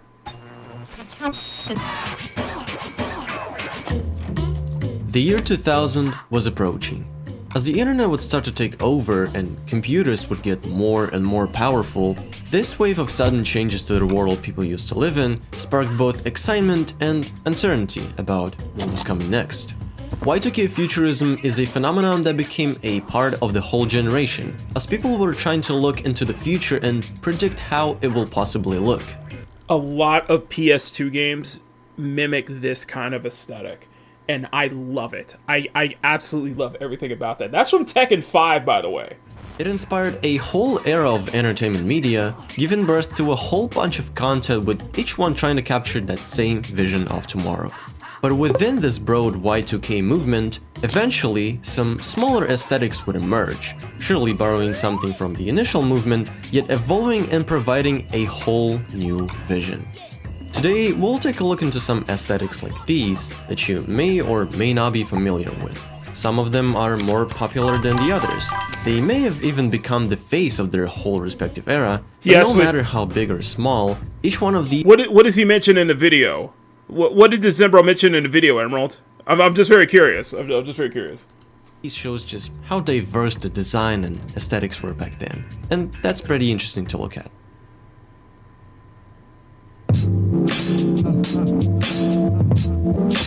Metal Hard is one of the most notorious futuristic aesthetics, and if you've been listening to something like trance music recently, chances that you came I was looking into Metal Heart. It's like really cool stuff. It is very 2000s. Across this very aesthetic are pretty high. As with any other aesthetic, it has its own unique theme, a combination of elements that create a certain look and feel. Futuristic user interfaces are pretty important in creating a genuine Metal Heart artwork. Exactly. It could include anything from the cryptic texts to some random lines, 2D shapes. I really like Metal Heart. Like you were given this futuristic helmet of some sorts, and you can see what no one else can. I think it's— He mentioned Frutiger Arrow later in the video. Oh, okay, okay. This aesthetic are those weirdly deformed 3D shapes, usually covered in either chrome or metallic textures, so it appears more glossy and futuristic. Yeah, I really like Metal Heart. In comparison with other aesthetics, Metal Heart tends to have more of a darker theme, not really seeming to focus on showing people, but rather these abstract shapes and patterns, making it feel like a surreal mechanical dreamscape, so to say. In 2001, a book titled Metal Heart was released, showcasing a complete catalog of works by Andreas Lindholm and Andres Rönnblad, and later this title would be adopted as the actual name of the aesthetic.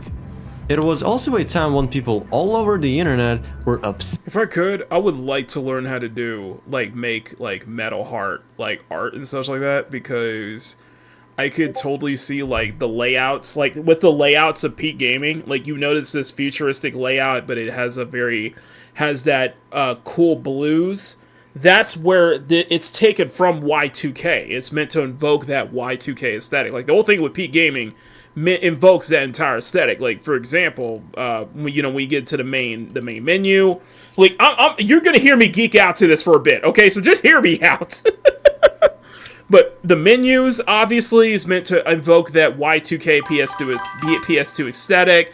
The main menu screen, all of the stuff that we show here, you'll get there. I know. Thank you, man. No, it's stuff here. Even the "we'll be right back." I'll show you real quick.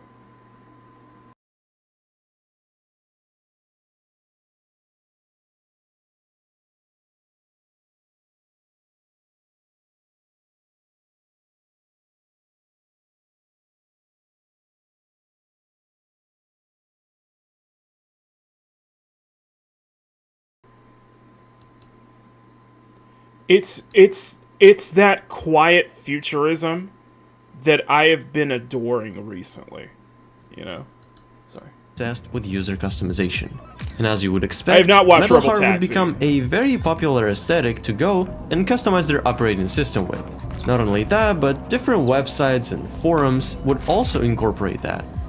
To this day, you can still see people recreating this old aesthetic. In my case, I see it a lot when searching for some cool trance music on SoundCloud. And if you want to look into more of the Metal Heart stuff, you should definitely pay a visit to websites like deathcore.com or DeviantArt. Otherwise, just listen to more trance. Now, this one I love the Gen X most. Soft Club approaches This is the aesthetic that I love the most. the 2000s futuristic vision in a much more soft and natural way. No excessive and crazy shapes thrown around, but instead it's a simple and very peaceful composition. This aesthetic loves to use places like airports, metro stations, or some random cityscapes to emphasize its urbanistic and down-to-earth nature. All that is usually combined with cold and muted colors. It's urban contemporary. It's that urban contemporary that I absolutely love, the clean aesthetics as such. You'll say you like it. Very Y2K and 2000s. Okay, I will definitely check that out. Thank you so much. But no, I try to aim for that, like, very commonly when you see with Peak Gaming. Like, I'll show you the... I'm sorry, I'm going off on a tangent. You know what? You're gonna have to deal with it. Deal with it. I'm going off on a tangent. I love geeking about talking about this shit. I'll show you. See this? Yeah. That's the, so when I do, like, wallpapers and such like that, I try to go for a Gen X soft club, like, aesthetic.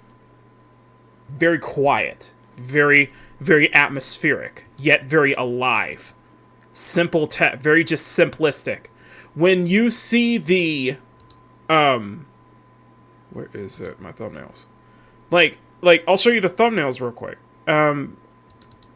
So originally we went for, we kept the chic. Like at the start of Peak Gaming, we kept that 90s chic that, you know, we had with, you know, with Makini Live and such like that. However, the more I discovered how much I love the Y2K aesthetics, the more I started adapting that to... These feel like, you know what the funny thing is, like, these covers, they feel like magazine. They feel like magazine covers. You know, like, they feel like gaming magazine covers, you know what I mean? I like that. I do like that. I do like that, especially with the Modesto font, because it's very 90s chic. It feels like a cover.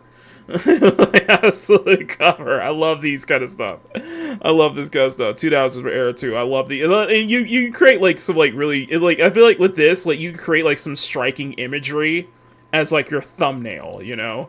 Oh, I always like doing that kind of stuff. So it feels like a cover for like a magazine, or a magazine cover or something like that. It's very stylistic. But as it went on, the more, as we kind of established with Keppa and her design, the more I started to appreciate going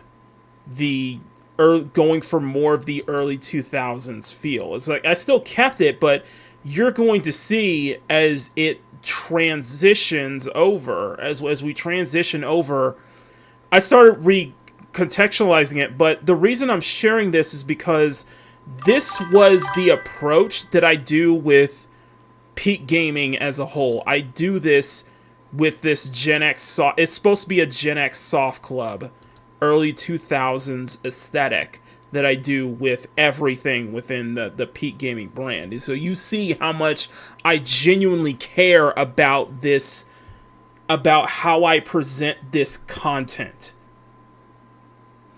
How I present this content, you know.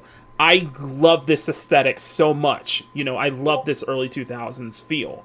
That's what I want to invoke. Even with modern games, having that early 2000s feel, I love that. And that's the reason that's why I wanted to bring this up, is because that's what I try to achieve, and that's what Gen X Soft Club is to me. What schemes. So you feel at some sort of ease when you look at the examples of this aesthetic. It is seen as rather minimalistic, which you can also observe in... I try to be minimalistic with this. Like, I really do try to be minimalistic with these texts and stuff like that. But this is strong. This is from the original. I just used one of the images from the original Mirror's Edge, and I put that aesthetic on top to make it, you know, to make it feel like it fits to the peak gaming umbrella. The heavy Gen X Soft Club heavily uses Helvetica. So I was able to be more comfortable with how Helvetica is used, because I know it's a very common typeface. But as you can see, I never stopped. I just kept adapting to this style. See, this is the thumbnail that we did for the thumbnail for Mirror's Edge Catalyst when we played that for the first time. I thought that was a really cool shot of Faith overlooking the city of glass like that, and just framing it. You're framing it as like, okay, you're putting the center focus and then you're blurring everything out. But the benefit to this approach is you have so much negative space to work with that it really creates that you try your best not to clutter. That's the focus. You try not so hard not to clutter. But we went from the Gen X Soft Club to a more, I wanted to go for a more true digital interface, what feels like a true digital interface. So that's when I started adapting my own artwork, and then, you know, putting some of my own work in AI and stuff like that.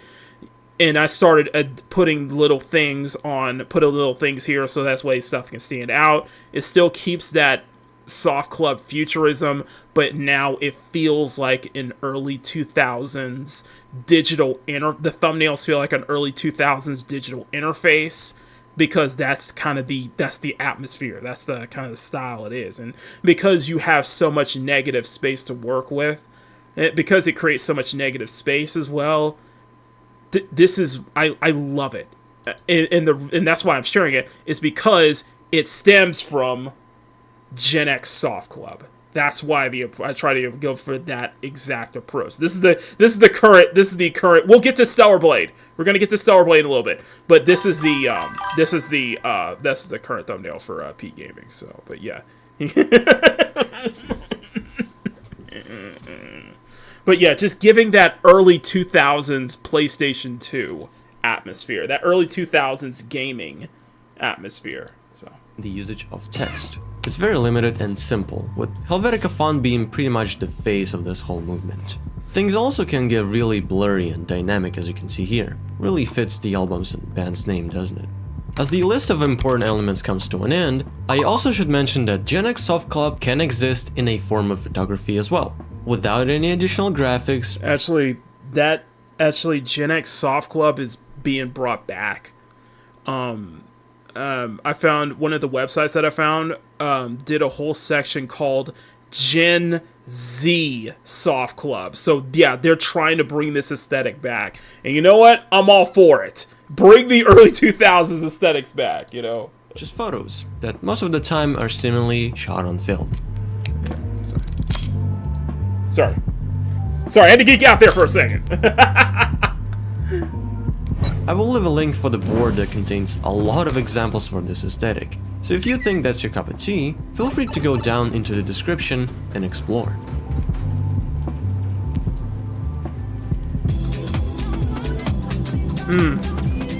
Chromium. Chrome Core is rather a Chrome Core. And as you might have expected, it is about Chrome. This one is a more commercially oriented aesthetic. I like Chrome because Core. Usually it will be associated with like the legit Chrome Core, products I do like that. digital cameras, phones, and even video game consoles. Yep. This glossy chrome-like texture was definitely helping to make these products feel special and different. Just like with the Samsung phone, that for a second was the first phone to have MP3 playback capabilities. Truly something from the future, and its design perfectly complemented that. Digital cameras from that era also leaned into all this chrome aesthetic, and they're easily my favorite representation of it. Maybe because I like their designs and how compact they were, or just because I own one of them. Who knows? Anyway, there's really nothing more to add. Pretty simple, though really stylish aesthetic. Very stylish. Chrome Core is very stylish. Chrome in the future.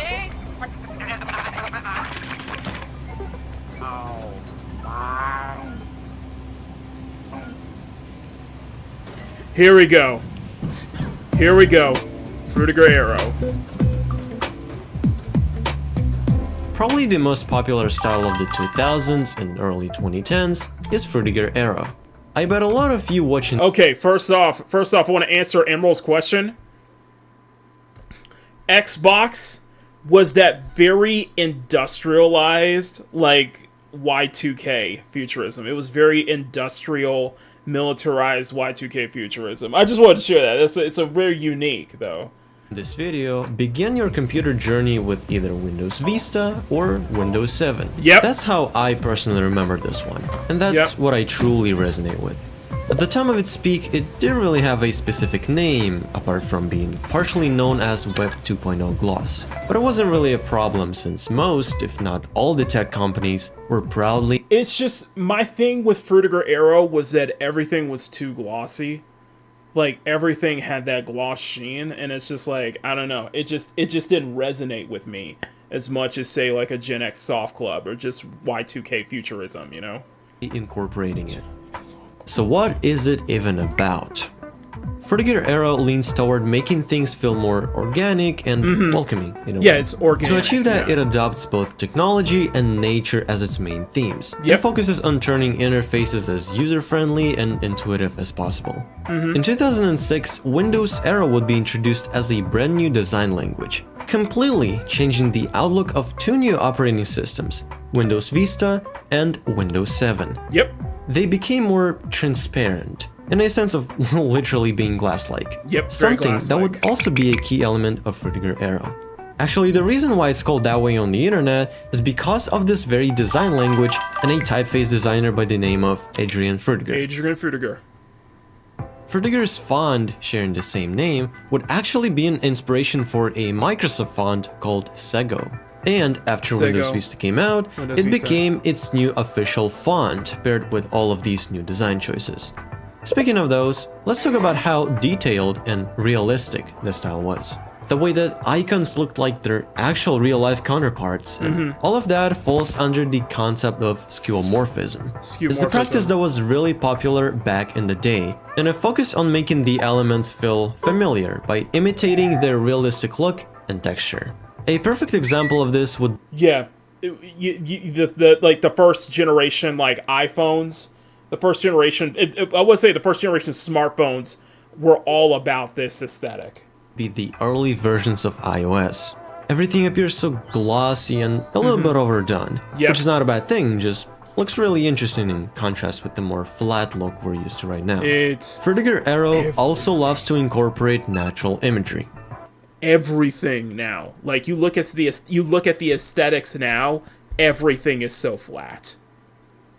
Everything feels very flat. Which you can see on thousands of different wallpapers of that time. Water, animals, plants, anything that will resemble real life really, but given its own polished twist. Though if not natural imagery, then it's gonna be a usage of auroras, gradients, and other abstract stuff, but keeping it as clean as possible. In 2023, Frutiger Arrow would come back to life, but now as an object of nostalgia. People would once again look back at the more simple times and build those time machines, usually in a form of YouTube playlists. It's a very interesting trend to observe, and I find it really awesome that it has like home for so many people all around the internet. It was really cool to look back at all of those different aesthetics, and if you like this sort of nostalgia trip, let me know by liking this video and subscribe. And here's the thing. I want to see percent. Glossy is like walking into a newly built house or reconstructive house and looking at the corporate gray and white. Sure, the lighting is great, but it's so bland. And sure, the neutral lighting is great, but it's so bland that it becomes lifeless as a whole. That's why I like the thing is with like the whole thing with Soft Club was that it's very quiet in nature, but it's not bland. That's the thing. It's like quiet without being bland or sterile. It's quiet. It means a lot to me, and so, yeah, that's kind of thing. It's like quiet without being bland or sterile. If you kind of get my drift. So, but we're gonna take a quick break, and we'll be right back with some Stellar Blade. But yeah, it's just like that quietness without being bland, without being, you know, so like completely bland and such like that. But yeah, that's kind of my thing with Frutiger Arrow, is just that it was just way too glossy especially for my kind of my taste, and I like the earlier aesthetics of say a Soft Club. Like if you want a good representation, a good representation of this, and I know I've been going on about this, but there's one game that I absolutely love the aesthetics for, and it's the and it's basically the stepchild of the Tekken franchise, and that is Tekken 4. Let me show you the intro. I'm gonna play the intro real quick, and I love this aesthetic so much. Like, I absolutely love the aesthetics it's Tekken 4. It's like, it perfectly encapsulates that urban contemporary, like, grounded realism, yet quiet futurism at the same time.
Yeah, I love it. I love it. Love it. Love it. I love it. I love it. So it was like Tekken 4 was like peak. It was like the aesthetics was absolute peak for me. So anyway, guys, Anyway, guys, we're gonna go ahead and take a quick break. So get up, get some water, get what you need to get. Take a piss break if you need to, all that good stuff, and we will be right back with some Stellar Blade. So don't go anywhere, guys. More Peak Gaming and more of the Reflection of Humanity expedition right after this. Say what you want, this is true romance. I know you wrote it, but I really know it's true. Held my tickets since they landed at my door. I've been a fan of you since 2004. You know you've got me. Say much, I think my loving will be better. I got a tattoo to show how much I care. But there's so many girls around you, but I'm scared. Tell me, do you feel the same, or do you call me a stranger? Stranger. 'Cause baby, I don't care about the fame. Tell me what to be about you. Every song is about you, about you. Everybody shout out your name.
up like me.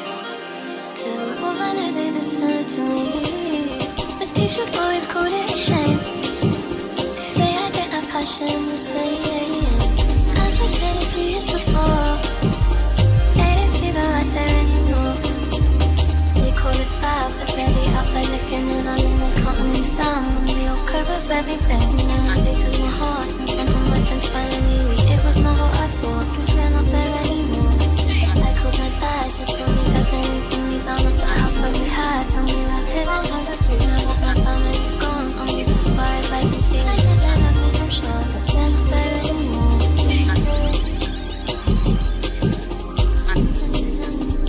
But I will stick to them.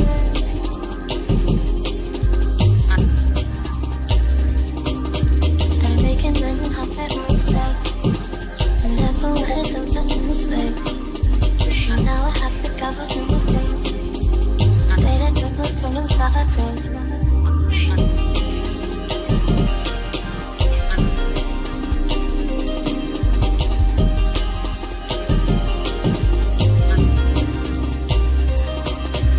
They call it sad, but they're the outside looking in. I mean, they can't understand when we all cover up everything. And then I gave them my heart and one of my friends finally. It was not what I thought, cause they're not there anymore.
Cause you come. Reason that I had it number one. Never feeling that I'm being loved. Like the feeling of becoming one. Switching over thought because you're gone.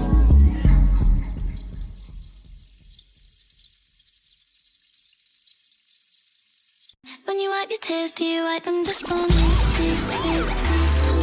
Do you wipe them just for me? I'm pleading on my knees, please, please, please, please. It's your touch that I need. I thought you today, I was in my car. I wanted to come see you from afar. If you turned around and saw me, I would die. I pretend it was a person driving by. Wrote you a song, do you wanna hear it now?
Okay, you guys ready?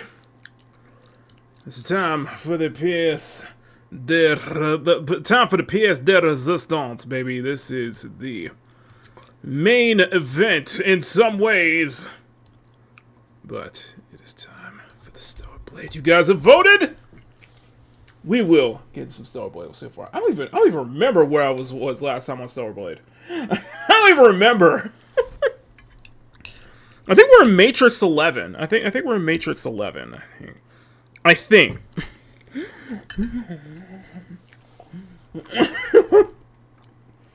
I still think we're in Matrix 11 here, so I think we did the rail yard because I did some progress for I think I did some progress for one of the videos because I did some B-roll back then. I just can't remember how far we were. There we go. Perfect. Okay, let's continue. We'll probably figure it out. We'll probably figure it out later. We'll probably figure it out later. Okay.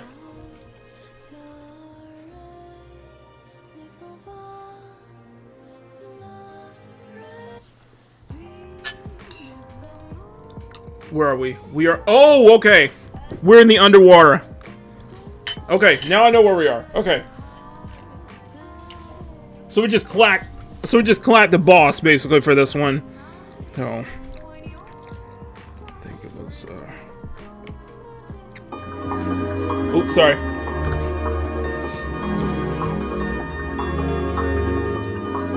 My bad. My bad!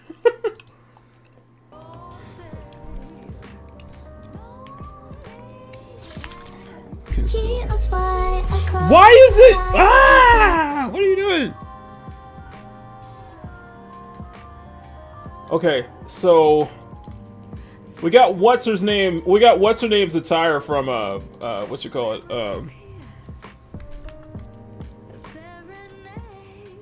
We got what's her name's attire from Weathering Waves. I don't even know what the new outfits are.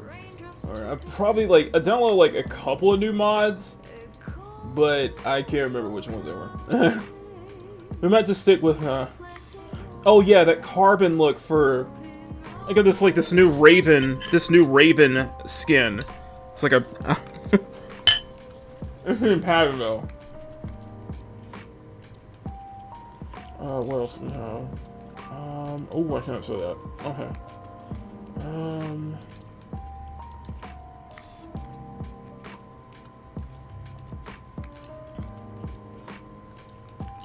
Do we have the Dia? We have the Dia from the first Descendant. Okay, we'll do FN. Let me turn. So what we'll do is I'm just gonna turn down the, so that way we can see what the skins are. Okay, so. It's custom nano suit or no. Oh, I forgot I installed this one. I completely forgot I installed this one.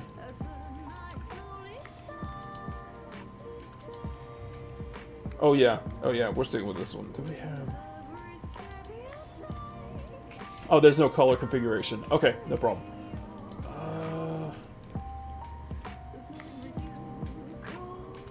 What do we have for makeup? The goth makeup, Kukai. Oh, we got the different faces. That's right. Taki's face. No, we'll stick with. We'll stick with whatever.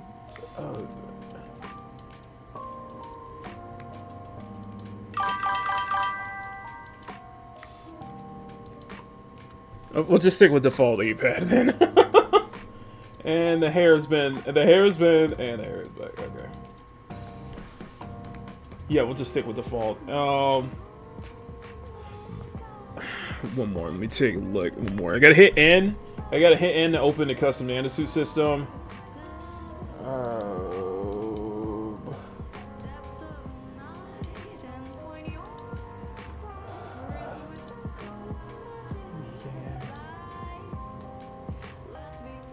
You know what?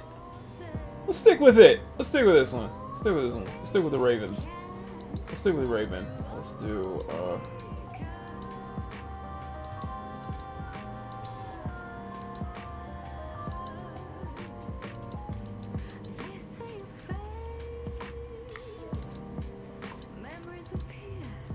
we'll stick with Raven. We'll stick with Raven. Just have this, and then for the ponytail, long ponytail, just make sure it's black.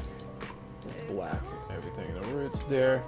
Now less. Oh, it's got the red accent. Okay, you know what? No. Keep that red accent. Keep that red accent of the of her blade. Okay, we got that. Okay, and that should be. I think it should be it. Let's keep that red accent. In fact, just go a little further. Let's go a little further. So I got Crimson Tear. Do we have another red earring? I really like the earrings. I really like the earrings in this game. Ooh, got the ruby earrings. Okay, let's get the rubies. Let's do ruby earrings. Okay, Emerald. I love Raven's outfit. Dude!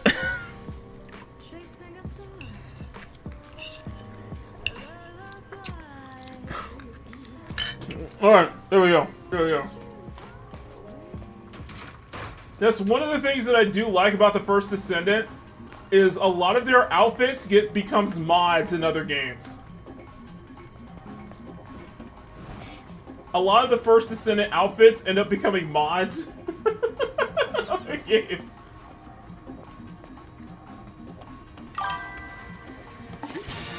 There we go. There we go. There we go.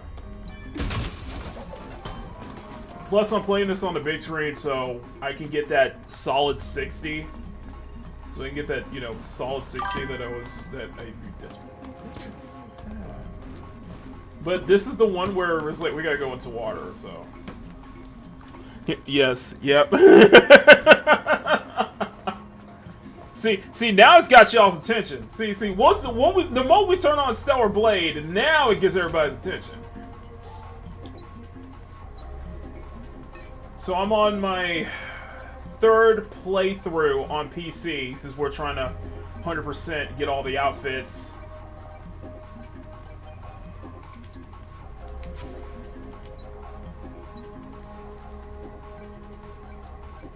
So I'm trying to get all the outfits. Then I do need to do one more playthrough to get the Lily's death ending, and then I can fully 100% the PC version.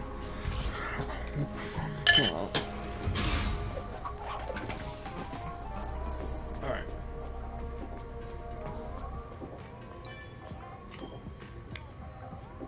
It's interesting you have one small camp, but then you have the main camp. You have a Legion camp, and then you have the main camp that's not too far from here. Without an actual lift.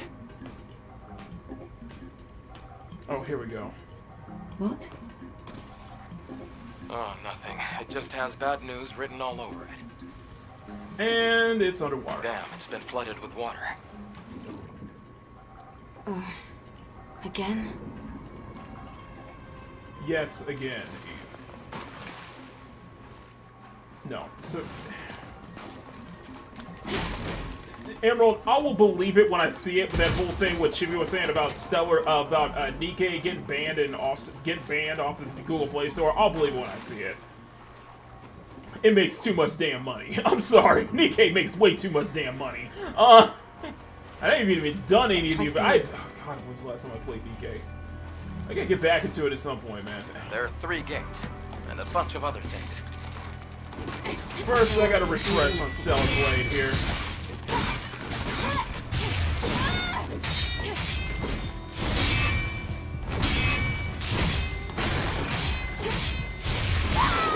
There we go. I still got it. I still got it. I still got it, y'all. I still got it, y'all. Wait, I can't just climb up, and I can't just like climb up.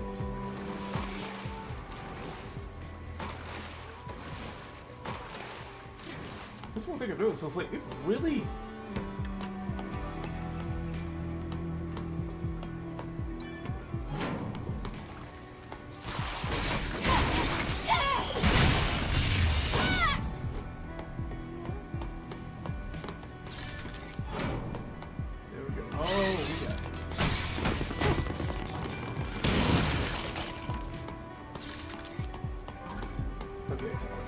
Okay.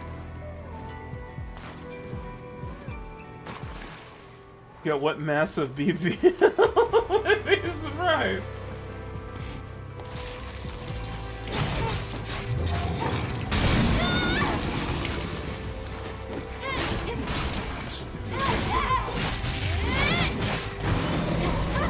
There's like a... okay, so apparently there's a mod... there's a mod that basically makes enemies' attack patterns more randomized and it adds a bit more challenge to it. So I'm very curious of wanting to install that because it could do a full playthrough of that just so I could see just how kind of it switches everything up. How it switches everything up, you know? I don't really know. I guess it just makes me think back to when I was born. Aren't the waters here on Earth usually contaminated? Well, it isn't great for our bodies. Just the thought of Actually, I notice on stream you guys are really slacking. So let me just bring this down. Okay. Let me know if this is better, guys. Because it's 60 on my end, but it may still look choppy on your end.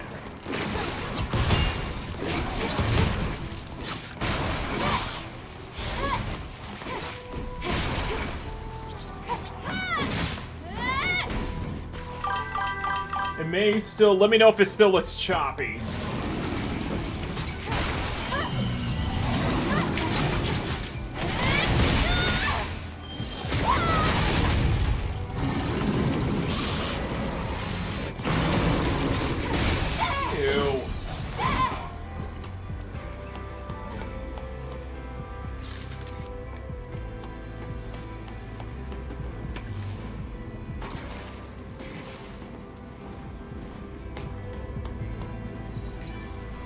Okay.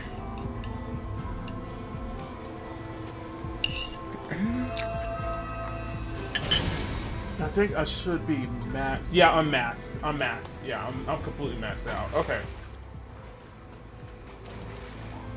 3 playthroughs in, and we are completely maxed out. Okay. Okay, good to know. Man. So, I guess the ultimate answer to the question is... it's less choppier than before, it's an improvement. Okay. It's a bit brighter now. If I need to switch to lower settings, let me know. Blocked. We need a security code. That's good. We'll give this place a proper inspection.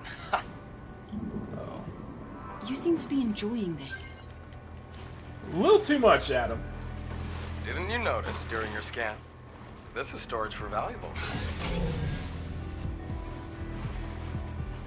Okay.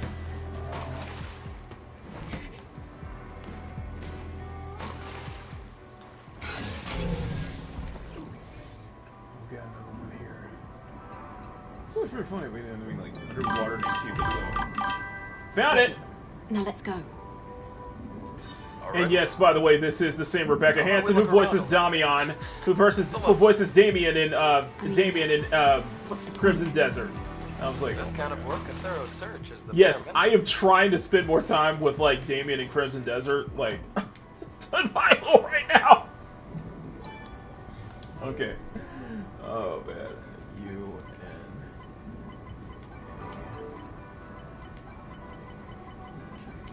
okay. No.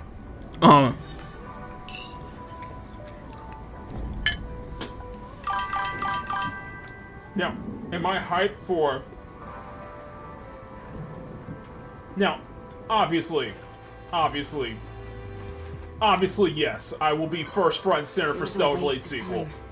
Yes, I am... A waste? Can't say it was beyond excited, useless, okay? I don't care about that. I just want a bath. I am beyond excited for Stellar Blade 2. The fact that it's not in Sony's... The fact that Shift Up is not in Sony's ecosystem, the fact that they're going multi-platform, and also, you know, they basically bought out Shinji Mikami's studio, which, holy shit. Oh, I forgot this! Oh, I should have switched outfits. Dang it. I should have swapped outfits. I mean, that's what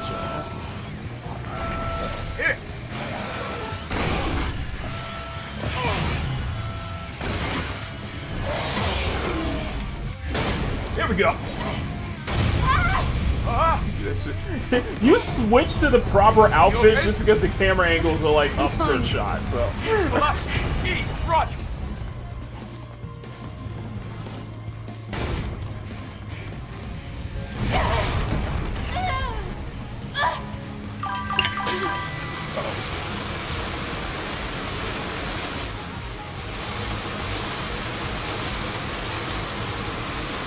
Why are there buzzsaws down this elevator shaft? There we go.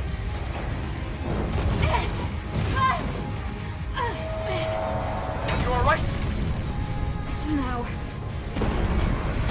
Eve, look up! Oh shit. Go! Okay, we're good. We're good.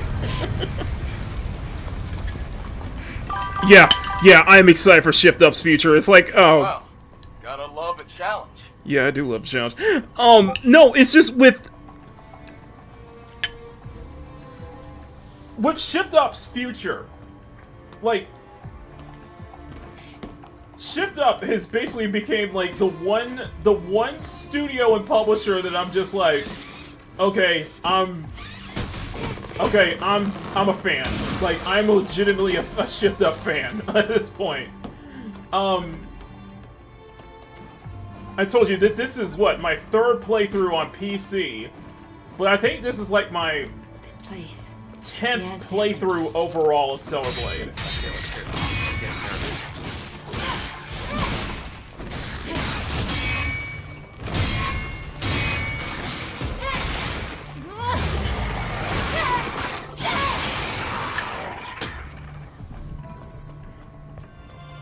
Yeah, so we are reaching before the contamination.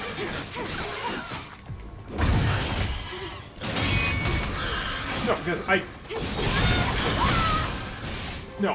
legitimately, like I said, I love this studio. I love this studio, I love this publisher, I love this developer, what they've done. It feels like they fuck up. They can fuck up. They will. But it doesn't feel like Shift Up is just going to... It's not going in that way of Western AAA publishers and Western AAA developers, though.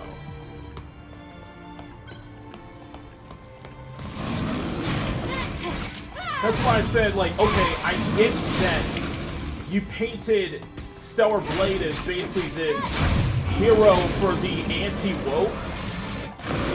And same thing with Black Myth Wukong, but y'all forced that on him, basically. And with Crimson Desert, it's not.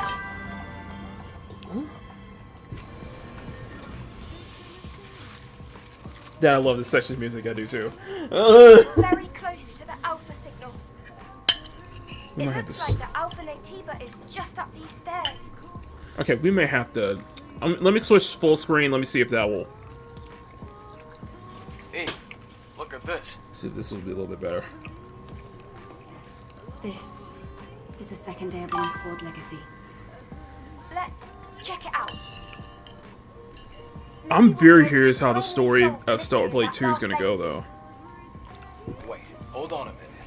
Playing it here could provoke the other Nativas. Don't worry. We'll still have time to check the legacy after retrieving the Alpha Core. Mm-hmm. Yes. For now, we should focus on fighting the Alpha Natiba. I'll hold on to it. Let's go.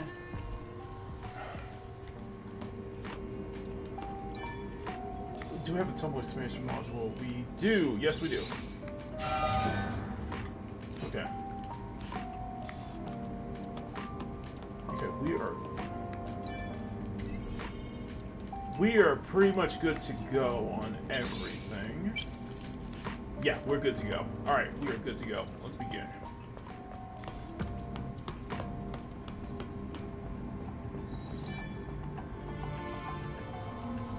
Okay, so it's full screen, so it should have a much cleaner. You should have a much cleaner.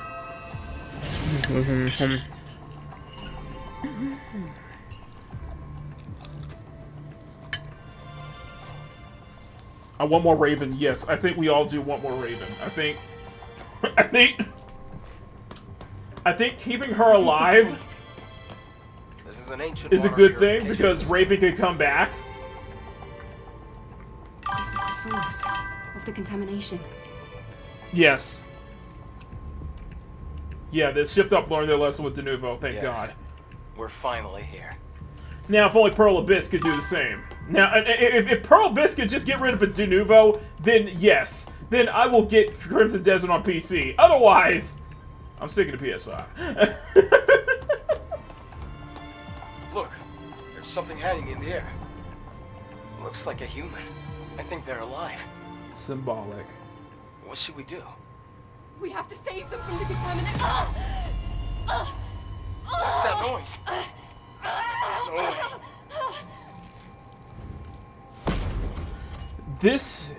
This boss battle is so... There's so much aura. Okay? There's so much aura with this boss battle. Okay? How are you here? There is so much aura here. Tacky. It's just... The alpha signal is trip. spiking. Okay. That's enough, Nate. That's what, like, Unlisted Nativa did a whole video comparing, saying, like, who was the better companion, Jackie Wells or Taki? And I'm like, I can't decide. I love them both, but I kind of want to listen to Taki. I kind of want to go with Taki a little bit. I don't know, but this is There's just, no way. this is just That's aura impossible. right here. This is just straight up aura.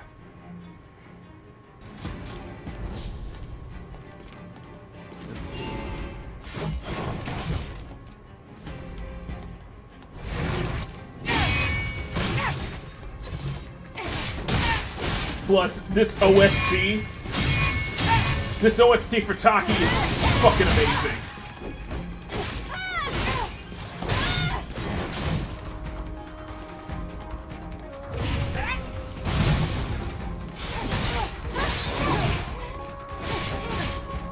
Specifically the first half. I love this first. I love the music in the first half.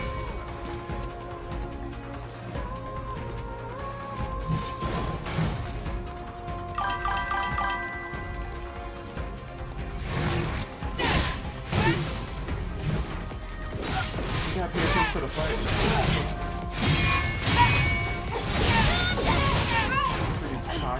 Freaking Taki's design is like freaking sick.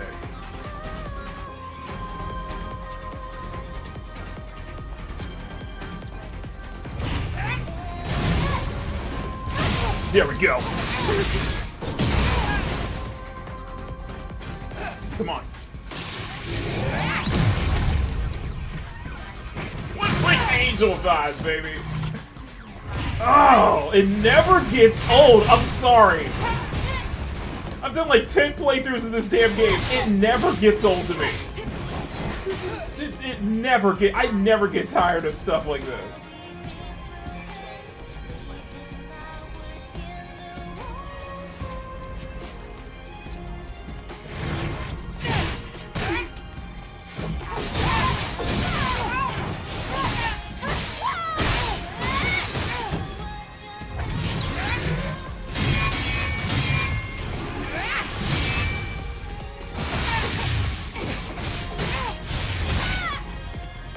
Come on.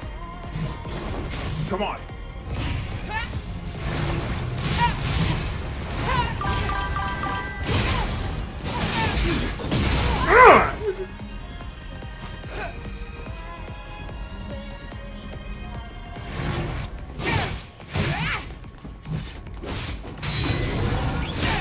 Oh, I missed him! Oh, I missed that! I missed that. We're gonna do it over. Nah. No WB pump. I'm just gonna use it over. I'm just gonna do this proper, okay? We're gonna do this shit proper here, okay? We're gonna do this proper. Like I said, this shit never gets old to me, man. It's one of the most vibe stages. There's so much vibe. It's like I said, there's so much aura just to this just to this boss alone. Which aura vibes to it, bro. That's impossible. It's just, I love Taki's design. I love it. Like,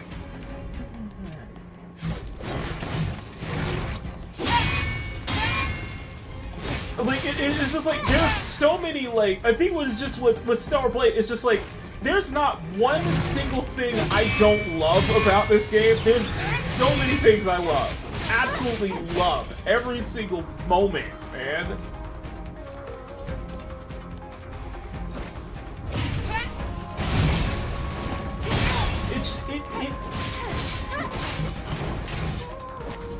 This is the, I cite Stellar Blade as the textbook example of fan service with style and substance.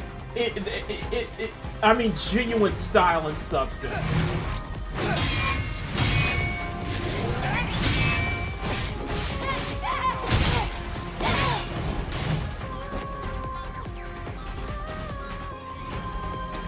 Like, yes, Stellar Blade is in my all-time favorite games. It is one of my favorite games of all time. I legitimately mean that.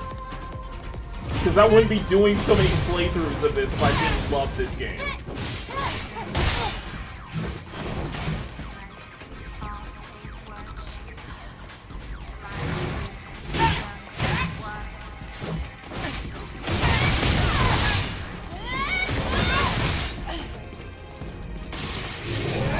Here we go.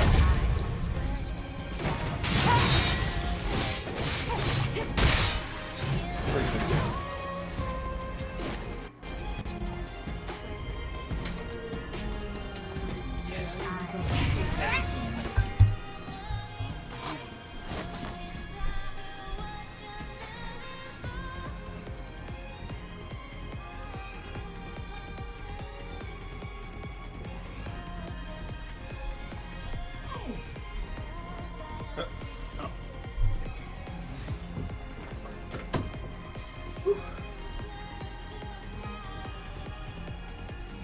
Okay, let's continue.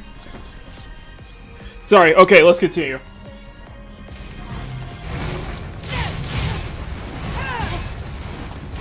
Come on.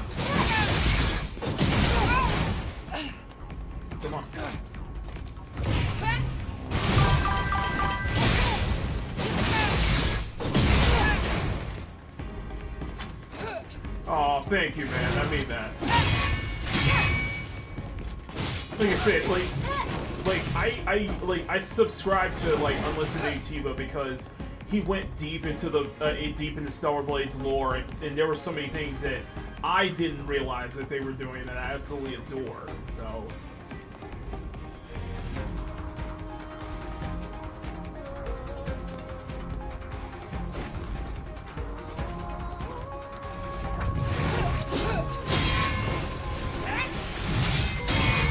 Gotcha!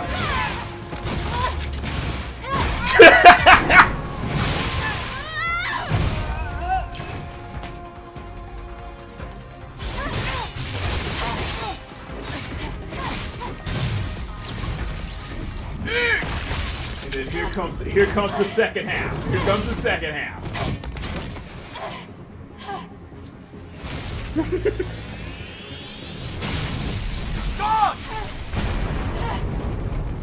Not for some cultural BS, no. It stems from Shift Up, Kim Young Tae, and like just genuinely how much I love this game. No! Yeah, this is peak. Like there were so many things about Stellar Blade to me that are just absolutely peak. Like, shut, bro. I love how the helmet falls off like that. I love that. Just like it's one of those moments where it's just like it's one of those things where it's like there are too many. I have too many favorite moments in this game. Like there are too many moments that I absolutely love.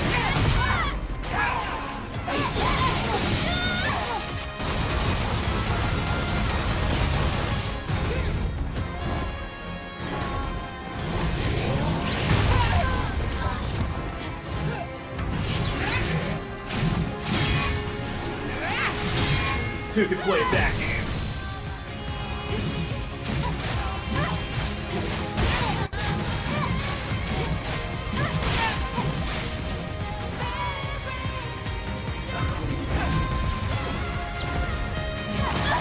Oh, damn!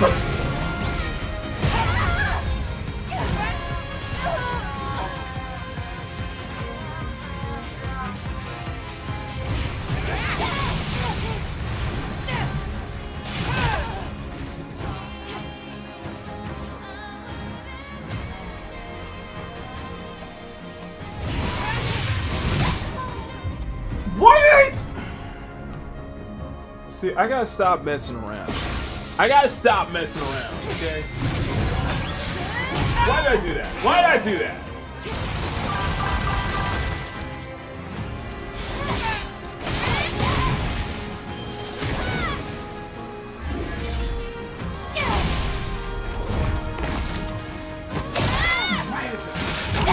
Here.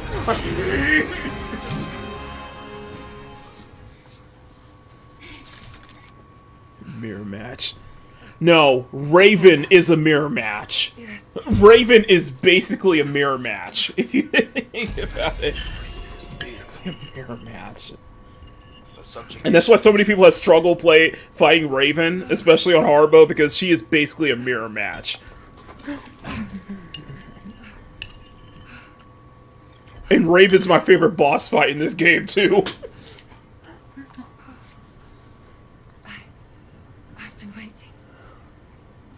So somebody, like, so Alyssa Natiba did, like, a whole video of, like, comparing Taki to Jackie Wells, and I'm like, I love both characters, okay? I have to pick Jackie by default, only because we got a lot more development with Jackie, where I really would love if we got more development with Taki.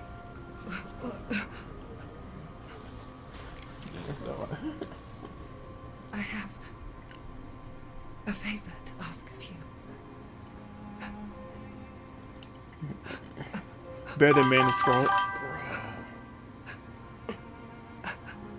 Man is like...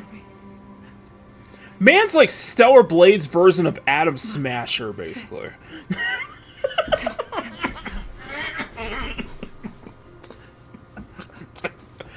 Scarlet is dope.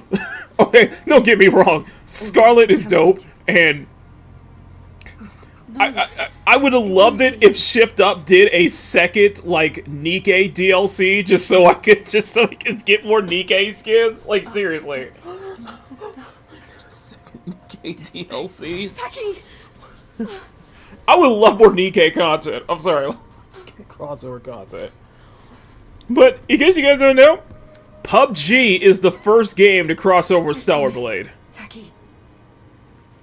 You would think the first Descendant would be the first game to cross over with Stellar Blade, since they did what with Nier Bayonetta, but we still haven't gotten that yet. But yes, I like Raven. I like Raven's boss fight more than Man and Scarlet. Yes.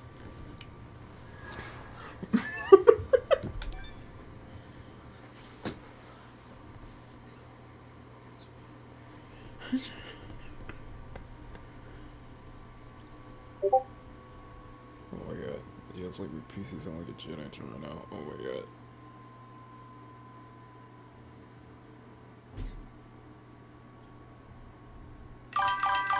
Wait, no! You did! Oh my god, my game crashed! No! Why? The freaking game crashed on me, man. What the hell? What the hell? No, the game crashed on me. Hang on, let me bring this up. Let me bring this up. Yeah, that's an F. That's an F in chat. F in the chat. The freak. It was too much. It was too much. It was too much peak. It's too much peak for my PC. Okay, this is way too much peak. All right. It's way too much peak. It's way too peak. I'm so sorry. It's way too peak, and even at mid settings, it's still too peak. Easy to handle. It's way too peak.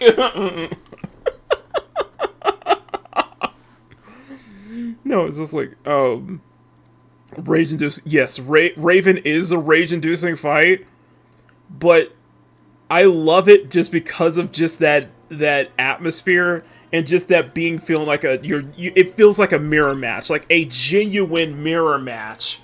Like a genuine mirror match with against yourself, basically. And there are mods to give Eve basically Takis and okay, I guess I could do this again. There are mods to give Eve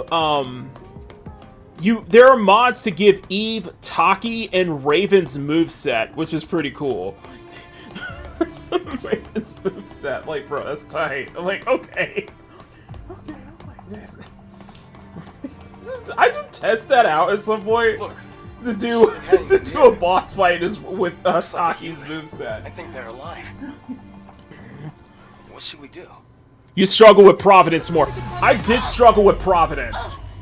What's that noise? And if it wasn't for the mod that allows me to regain health every time I land a hit, then I wouldn't have been able to beat Providence in one attempt. But yes, Providence can get cheap. How? That's impossible. Yeah, Providence can get real cheap. And so does Adam. And so does Adam if you're not paying attention.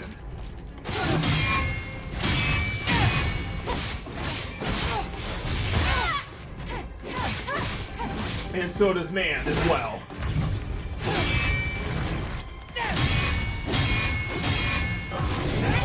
The thing with Man, though,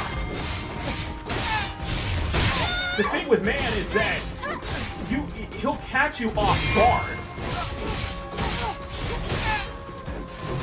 And because a lot of boss, they do heavy damage, so you have to keep a close eye out. You have to be so aware.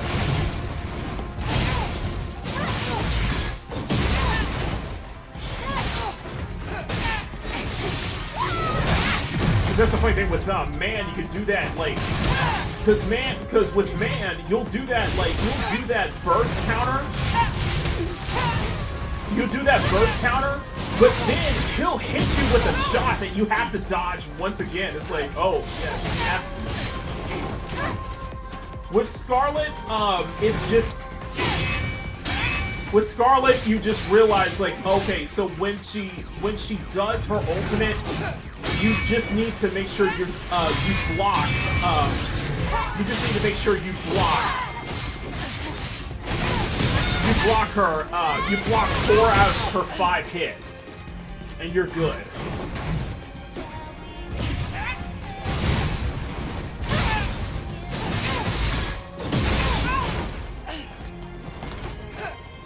She can't fall off the map.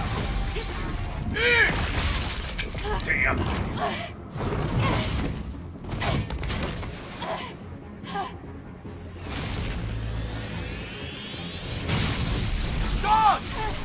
It's hard to read its... Yeah, I think that's the thing with Man. It's very hard to read its moves. With Providence, it's just freaking... Providence just gets cheap. No!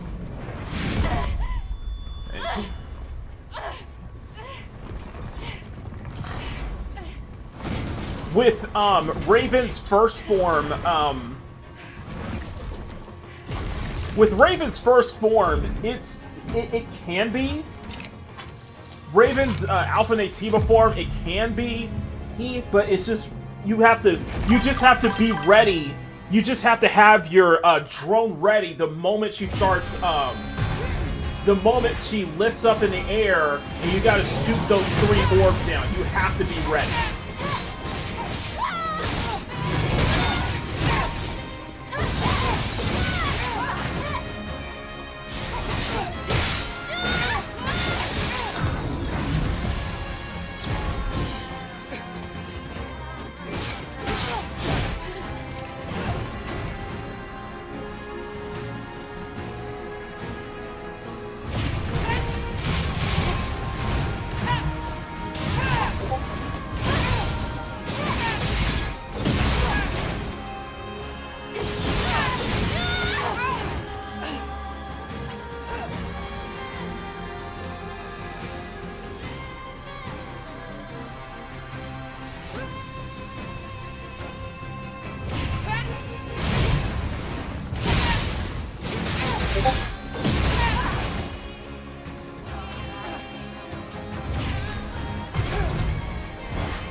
There we go.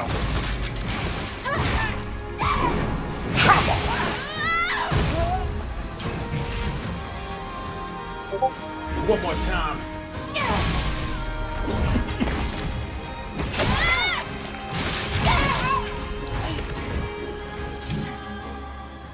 You thought I was gonna fight this way, but you're wrong. Exactly. You got to be careful with that shit, bro. Yes. Like, man, you gotta be careful with that shit, though. The subjugation is being lifted. It's like most boss fights most bosses I'm able to beat on hard mode. Most bosses I'm able to beat on hard mode, save for Providence, Man, and even Scarlet. Providence, Man, Adam, and Scarlet, not on the first try. Like, I think I got my ass beaten enough times by Raven that I'm able to body her on the first attempt. Body her on the first try. I have a favor to ask of you. I'm gonna turn this into a mirror match.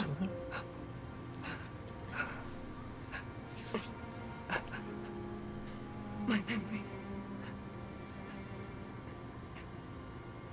One thing that I did like in the Nikkei update was that they changed one of the cuts. They changed the cutscene where Eve is falling from space to where she just lets goes of Taki's memory stick. I like that they added that.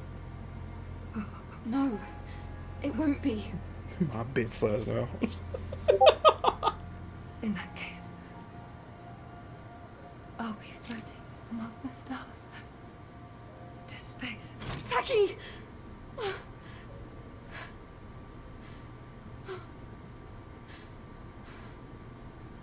I should do the Dia. I should have done the DF setup that I like to do. Yeah, it's alright. It is what it is.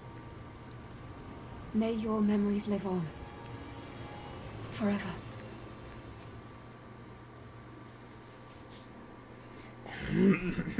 Should have done that though. I should have done that. That's just.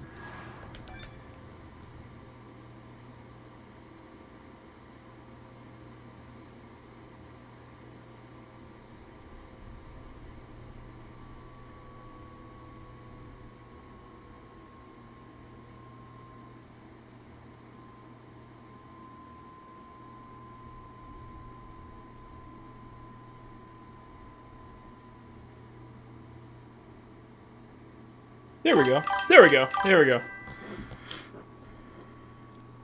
She puts it in her forehead, which I think might have meant that she was also putting in her own memories into the stick too. That might have been the case because she lets go, because Eve lets the memory stick go when she's fallen from space.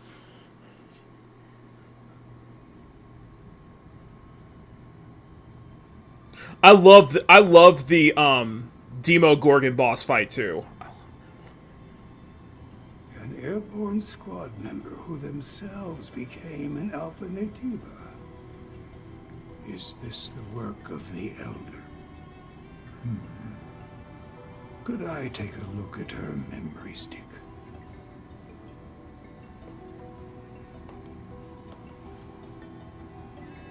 Here.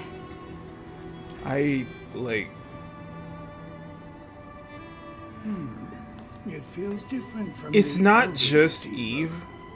It's every character in this game that I absolutely adore their designs. I love Oracle's design. I absolutely love Oracle's design. It's like, it feels like Gandalf in a way. It feels like Shift Up's own version of Gandalf in a way. I can feel the hatred. I love just kind of like the little details. You can see that the kind of the branding on top of his forehead like that. the way he's the way his kind of his body is kind of like connected to those wires up top. But this... Can you locate it? He can't walk. The thing is, he can't walk though. See, I love the imagery. I love the imagination that went into this, went into these characters though.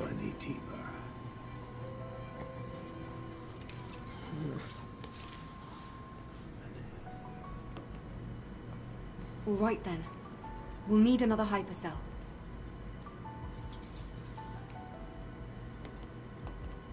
Where should we go this time? This time... Yeah, I did hear that Rockstar get hacked. Yes, I did.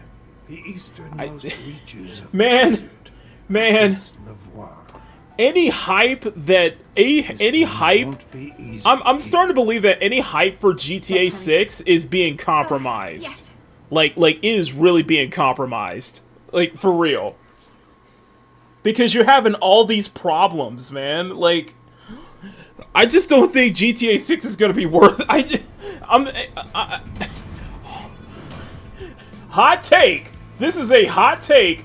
I just don't think GTA 6 is gonna be worth the hype. I just don't think it's worth. I just don't think it's gonna be worth the hype. It's been having a lot of issues. We've been hearing so many kind of like issues behind scenes at Rockstar and such like that. I just don't think it's gonna be worth the hype. As you know from first-hand experience, it is not this an easy game, fight. the fact that this game runs on Unreal Engine 4, and I will find it. I'm telling you something. Okay, let me tell you something here. That's the kind of mistake you can't. I played the uncensored. I played this. We were able to play the game before the day one patch because that uncensored all thing. But I'm gonna tell you something. Even before the day one patch, there was very little to no technical bugs. The fact that they built this in Unreal Engine 4 and just is absolutely incredible. Okay? I'm telling you. When most AAA games come out as like buggy messes and such like that, the fact that you had a AAA release on Unreal Engine 4 with very little bugs or glitches before the day one patch? Yes, that is a absolute yes, okay? Hey, are you alright? What happened to the toys here? I'm not interested in GT. I just don't think it's gonna be worth the hype. I don't know what to do. And here's the thing. Here's the thing, bro. Here's the thing. It's all Here's the thing, Emerald. Jade, I'm sorry. Really. Do you I'm so like with Pearl Abyss? Pearl Abyss even called out Unreal Engine. But please. Pearl Abyss even criticized UE5 and how it became such a regular engine, where, you know, with Pearl Abyss, they're using their own proprietary engine, the same engine they use for Black Desert Online. Crimson Desert looks amazing. Even on a base PS5, Crimson Desert looks amazing. And that is on their own proprietary engine. We talked about, you know, how... Why are you doing this? Crimson, how... Something must have happened. Was it Crimson Desert? It was... I need to get to... I need to find that video. Legacy Killer. And I was spared. Legacy Killer did a video on this one. I've always let me bring this up on dual screen because I might be able to. Then I heard that there was a place called Zion. Back when we were first crossing the Great Desert, I hid the memory stick inside a teddy bear. I wanted to protect Hang on, it. I need to find Legacy Killer HD's video because it's a really good video criticizing Unreal Engine 5 about Pearl Abyss criticizing Unreal Engine 5. It was a while back, so. And was just carried away. So what is the same kind of teddy bears from the scavengers Legacy out Killer, here. Legacy It's Killer all HD. been for nothing. So See this? I've searched. So dozens. Legacy Killer, he in this video he exposed this one right here. This is from like 2 weeks ago. I'm gonna play this. I'm gonna play this in the back. It's all over now. This is the punishment. This is a really good video. This is a really good video.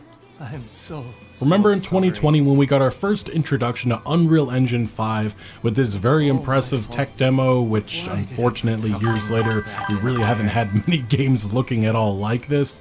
Then fast forward a year later, we had the Matrix Awakens, a tech demo that players could actually play, which showed again the unreal future that we're going to have with UE5 games, and again we really haven't had experiences like that. Fast forward years after that, we had the Witcher 4 tech demo, which looked extremely impressive, lots of interactivity within the open world, all kinds of... Let's be honest here. Impressive maybe on a sense, but this was not that Witcher 4 tech demo was not going to be the final product.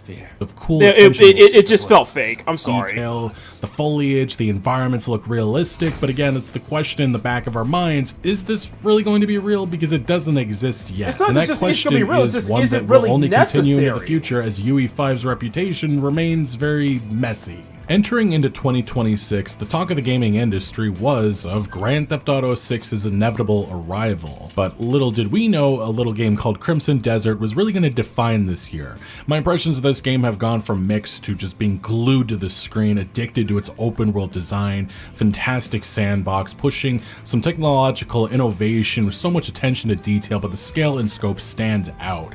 And it just blows me away of having a giant open world sandbox that has little to no performance issues, at least on my high-end PC.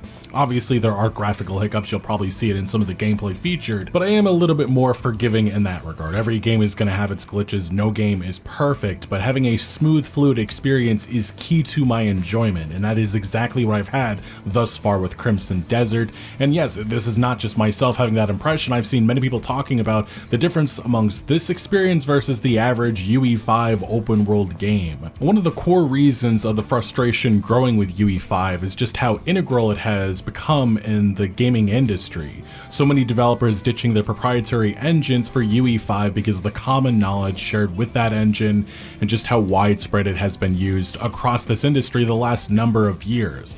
But with that, we've also had a carryover, so many technical issues, the stuttering, the FPS drops, it has defined so many games, and that's why UE5 has become a hot topic issue the last couple of years, with no end in sight with the frustration and anger from the gaming audience. And certainly, having a massive game like Crimson Desert come out, being able to play smoothly on years-old hardware and still sporting downright stunning visuals, innovative physics and rendering, and impressively populated towns and battles, it definitely raises some eyebrows with the ambitious functionality of the Black Space engine, especially compared to the centralized options so many are pivoting to in this industry.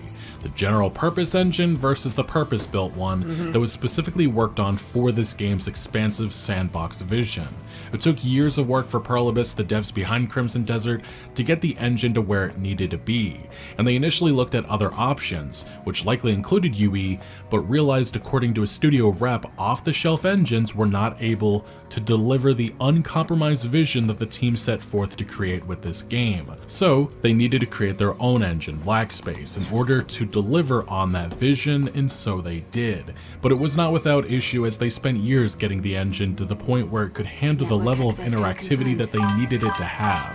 Furthermore, it was stated that rendering thousands of trees within draw distance, it does those things better than an off-the-shelf engine could, and the results speak for themselves. While Unreal continues to flaunt their tech demos, we're still yet to have the actual games that showcase why people should be excited for more dev teams utilizing that UE toolset. If anything, the opposite has happened, and the industry as a whole is noticing. Going as far back as February of 2024, we had co-founder of Warhorse Studios, also known for being the game director of the Kingdom Come Deliverance games, Daniel Vavra, acknowledging this reality. He first voiced some skepticism about CD Projekt Red ditching their proprietary engine for Unreal, and the fact that Unreal had limited experience at the time with open world games. We've seen the issues with what came with that move. But Vavra continued, saying that Unreal simply wasn't made for open world games, nor terrain generation. If you wanted to make a game on Unreal from some rocks, that's great, but it couldn't do trees for a long time. Their nanite couldn't generate vegetation until now it can. And they've obviously continued, as we've seen evidenced in some of the demos and such. But he continued, he said, until you look at some demo and realize that while it looks absolutely divine, which Yeah, the most recent one being the Witcher 4 demo, which we saw, I believe, about a year or so ago.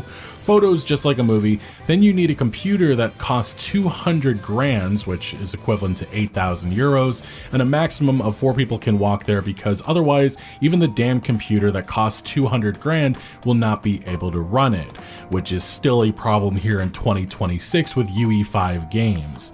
And this, again, this issue is compacted by the fact that every single game developer, every single game studio seemingly is jumping on the UE5, the gravy train. And as this report from XDA developers points out, it makes sense for why game developers are flocking to UE5, but the centralization is coming at a cost. Major franchises are abandoning in-house engines in favor of pooled development, and UE5 is now becoming dominant.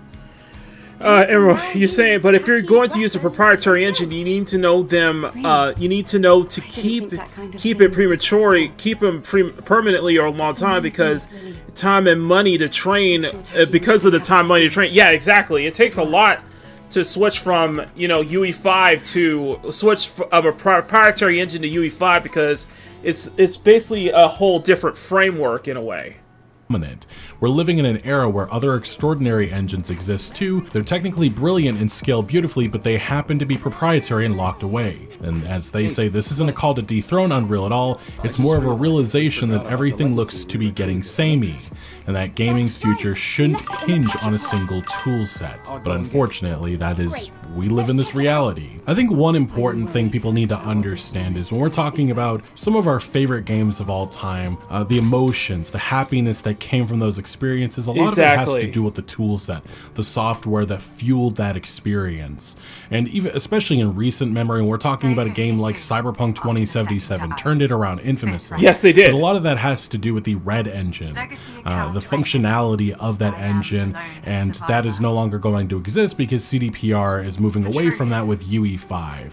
And my skepticism with that move isn't necessarily just because of what we've seen out of UE5 the last couple of years, but it's also some of the other notorious examples of... You know what? You know an awesome one. Bethesda's just that creation engine is just a shit engine, man. It's just a shit engine. And I don't even think they'll do any better with UE5, because let's be honest, the Elder Scrolls 6 is cooked. The Elder Scrolls 6 is absolutely cooked.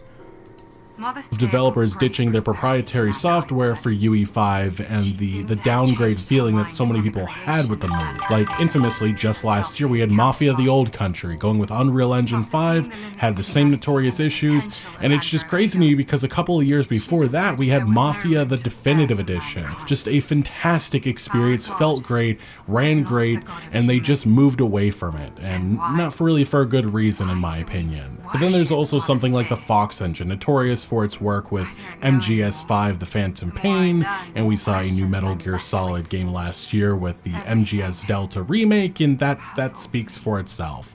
And soon though, we have another studio moving away from their own tools for Unreal Engine, and that's Halo. Halo's going in that direction, and we'll see how that goes. It's unfortunate that we live... Yeah, no, I just think Halo's cooked too. I just think Halo is cooked. An environment where every developer who runs into engine problems, their immediate answer is, well, let's just try Unreal Engine. And it does feel like this industry is running out of wall if that is the immediate answer everybody is going to have in the coming years, especially when we're talking AAA. And they continue though, saying Unreal Engine 5 is obsessed with pushing the envelope with tech like nanite, lumen, virtual shadow maps, and path tracing pipelines that demand modern GPUs and politely ignore anything older than a few years. It chases the bleeding edge, and that sometimes leaves a huge chunk of the player base behind. At the same time, performance issues have plagued UE5 titles for years now. Shader compilation stutter, CPU bottlenecks, and terribly inconsistent 1% lows have made even the strongest of hardware struggle. Of course, developers can optimize, and some studios have done it better than others, but this trend is still starkly visible. But ultimately though, from Borderlands 4 to Mafia the Old Country to Avowed to The Outer Worlds 2 to MGS Delta Snake Eater to Silent Hill 2 to Stalker 2 to Wu Chang Fallen Feather, there's just so many examples of UE5 games being embroiled in chaos the last couple of years. And obviously UE5 is not the exclusive problem. I mean, Monster Hunter... So, Arkham Knight ran on UE3, if I'm correct. Yeah, Arkham Knight ran on UE3. I think Sushi Squad ran on UE5. Outer Wilds, which runs on the Capcom engine, has had its own problems, and that was an infamous example from last year. It's not an exclusive thing to just Unreal Engine, but when you have the majority of the gaming industry running on that tool set, and all of those games have similar issues, I mean, people are going to be pointing fingers. And pointing fingers is exactly what has happened, and it caused Epic Games to react, and obviously they pointed fingers back at the developers, saying that they just don't prioritize optimization enough. And I think there's two things can be true. One, Epic Games has not done enough with working on Unreal Engine to not have these issues happening, you know, widespread. And also, yeah, a lot of the gaming developers in this industry do not prioritize optimization, and that's probably this is still going to be a problem for the next coming years, and it won't be obviously exclusive to UE5. And look, we've had a couple of games that have had smooth launches. Palworld developer even acknowledged this, saying Arc Raiders is one of the few examples of Unreal Engine not being UE slop, which I will acknowledge that even Expedition 33 ran pretty well, even though most of that game is more static than the, you know, the high intense open world UE5 games, which, yeah, they're a little bit more demanding on our hardware. So I think I've outlined the Unreal Engine 5 problems that people have, or at least the core issues, which is the technical issues and also the samey feeling that so many people have now with the mass production of these games. And what was interesting was that one of the big open world games right now, which is flaunting its black space engine, Crimson Desert, well, some anonymous accounts have come from developers which have kind of hit against Unreal Engine and kind of trashed it. We talked a little bit about this in my last video about Crimson Desert, but we had an anonymous account which has some sort of verification behind it, but this has been the talk behind the scenes at Pearl Abyss, in which they have been always trash talking Unreal Engine. And say what you will though, that black space engine is some wizardry. So it is. I don't know, if you're going to be trash talking, at least you have an engine to back it up. I also believe you must be doing something right when you have former Rockstar Games developers that worked on Red Dead Redemption 2 admitting that you outdid even them with some of your design. But with that said though, we have a more detailed account coming from, again, another anonymous developer account, but this one has a little bit more detail, which I think gives a little bit more insight into their mindset.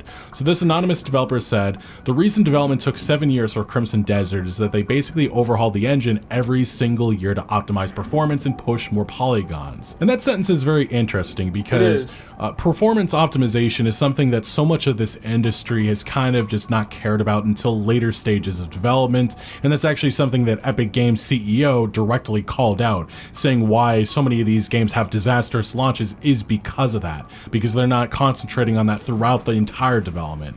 Pearl Abyss, obviously, maybe they listened to that criticism, maybe they heard it, maybe that's something that they just have as a core tenet in their game development, but it clearly worked for Crimson Desert, and I hope that this is more of a prioritization moving forward, not just with UE5, not just with the Black Space engine, but industry-wide. I hope that optimization is something that all developers are caring about throughout the entire development cycle. Now, this developer does continue, saying, for example, while most engines optimize through culling, simply not rendering what's unseen, the Black Space engine actually deletes the vertices. They also try new methods to shift tasks typically handled by the CPU over to the GPU.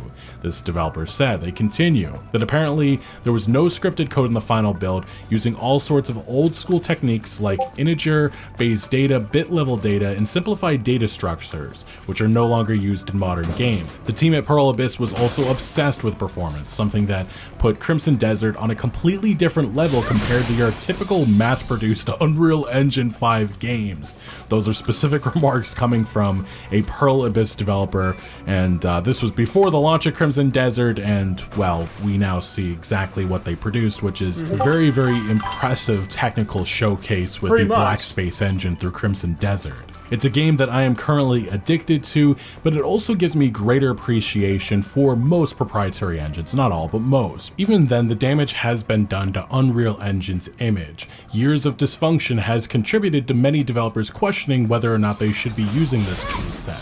Obviously, for many indie developers, this is the only option that they have. And it's understandable why we see so many new experiences coming about using that engine. Samson is an example of that. It's an upcoming open world game from the Just Cause creator. And it's a buggy mess. It's very interesting, but a lot of those issues that we've had with open world, we just know it's probably going to be there. And that's why even when I've talked on social media about my anticipation for the game, the response from a lot of people was like, uh-oh, it has Unreal Engine as its engine. So what's really interesting is that we have heard from a couple of developers that are they've chosen not to go with Unreal Engine. They were originally going with that with their ambitious vision, and they decided never mind. And this is actually a great example. It's the Wayward Realms coming from former Bethesda developers. They're trying to make a Daggerfall successor, and if you know anything about Daggerfall, having a smooth experience, that might be trouble with Unreal Engine. The Wayward Realms is a self-described grand RPG that thrusts you into a sprawling, realistically scaled open world with over 100 islands to explore. Cities apparently feature thousands of NPCs, and the rather pretty landscapes are procedurally generated. And furthermore, the developers explained the reason why they chose not to go with Unreal Engine was that after they reviewed the many thoughtful comments they received from users, which was, uh-oh, Unreal Engine, that's a little scary, they said that they made a major but exciting decision, which was that they were transitioning away from UE and building their own proprietary engine. Which is not a luxury that a lot of indie and smaller studios have at their disposal. That is a bold move, a bold decision. One, though, that really could pay off in the future. So good news, bad news. The future, we still have amazing engines like the Decima engine, which last year fueled Death Stranding 2, one of my personal favorites. Before that, Horizon Forbidden West. We also have the Rage engine. Say what you will about Rockstar Games, they still at the top of this industry in terms of innovation and really pushing the bar. And later this year with Grand Theft Auto 6, it's expected they're going to push that bar again. I mean, again, look at Red Dead Redemption 2. Most of the innovation with that game still hasn't even been touched or surpassed here in 2026, 7 years after that game released. And then there's also, again, Crimson Desert, the developers. They already have another game that's going to be coming out in the next 2 to 3 years using that Black Space engine, Doki V, and it's probably going to be pushing, again, a lot of innovation with what that engine can do with its open world design, and that makes me extremely excited for the future. Now, good news number 2 is also that Unreal Engine is getting a number of improvements. They have been working. They're also trying to work with more development teams earlier on in development to ensure smooth development. So we'll see how that goes. The problem is that we're a couple of years in now, and the launch. Okay, with Doki V, apparently, once they finish wrapping up Crimson Desert, they're going to move forward with Doki V, which will be about 2029 or so. So yeah, it'll probably be about in the next 2 to 3 years. Too shaken up to say much. Is just continue to pile They up. just And so confirmed many of it. the same issues keep on happening, and it's not slowing down. And I guess you could say bad news number 2 in that regard is the fact that Unreal Engine is becoming more and more widespread. This is data that came from Video Game Insight about a year or so ago, in which they said Unreal Engine games represent 31% of units sold compared to 26% for Unity. That makes Unreal the biggest single game engine for sales. Proprietary engines combined for 42% of sales, falling before 50% for the first time ever. And if you look even more detailed at the data, you can see that the medium games, which is more of the AA, AAA of this industry, it's about 32% of the industry. Large games, 31%. And estimates right now predict that Epic's engine will account for 40% of annual sales by 2030. So more and more studios will be using Unreal Engine, and we can only hope that that engine starts to figure it out and the reputation doesn't remain what it is right now. I don't think so. But it is crazy, the rise of Unreal Engine, because back in 2012, it only represented 17% of the number of games released for that engine. Now it represents almost 30%, going to be close to 40 or so in the coming years. And say what you will, though, we are still having more and more examples of rocky Unreal Engine launches. High on Life 2 launched just recently, and many reviews talking about the stuttering, the FPS drops, the same things that we've been seeing over and over again happening again here.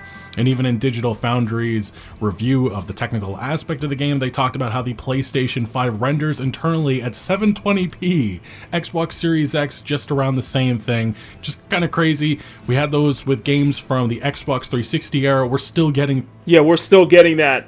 Yeah, you didn't know... Oh, GTA 6. No, yeah, you didn't know that, guys? Yeah, PS5, Series X, they're still rendering at base 720p. Just... It seems like kind of like upscale. I guess what it is, 720p. That's kind of like upscale, like 1080 4K, which is really sad when you think about it. That's yeah. That here in 2026. And yes, while you can put some of the blame, I definitely think you can put that blame on Epic Games in some regard. It's also the fact that many of these studios just don't care to hire many programmers or care about the technical aspect. I would guess that the High on Life team probably only has a couple of them even hired, and that just shows you how much this industry really cares about performance optimization and the technical side of these games as they continue to do cost cutting, and cost cutting unfortunately coming in the most important areas. But anyway, the AAA games industry continues to pivot towards Unreal Engine 5, but we are still getting some phenomenal examples of proprietary engines that stand out, like the Black Space engine. Anyway, what is your opinion on Unreal Engine 5 here in 2026? Has it changed at all or not? What are your feelings on Crimson Desert and the technical showcase of that game? Let me know your thoughts down in the comment section below. But thank you for watching. Make sure to leave a like if you did enjoy this video, or if you found any informative value. Consider subscribing for more videos like this. We'll see you later. People that was damn, that's terrible. Even Forspoken was doing that too. Yeah, Forspoken was amazing tech. It was amazing tech on a really bad game. On a bad game, you know. It's very interesting, kind of seeing this. Kind of when you look at when you kind of look out at the kind of the grand scheme of things here, especially with UE5, especially with everybody just sticking to UE5. And we're not seeing, you know, we're seeing less and less of just willing to use the proprietary engines, or even willing to use, you know, you also have Unity. You also have Unity, obviously. It's just, yeah, it's just very interesting, to say the least.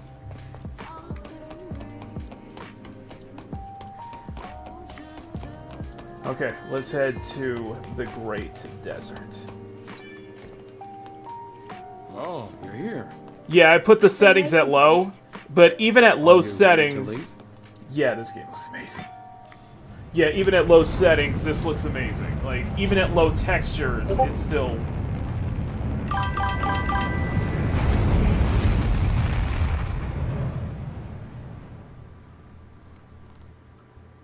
Forspoken was struggling to run 720p. Wow, that's crazy. That's crazy. That's crazy, man. We'll probably go for about another, 30 minutes or so. Yeah, we'll probably go until like 11:30, then we're gonna wrap it up. Okay, guys?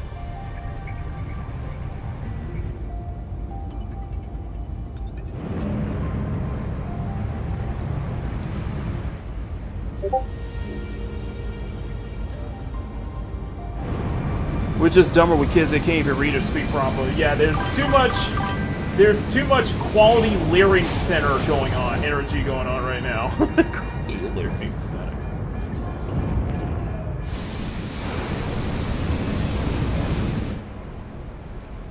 Way too much quality learning center going on here.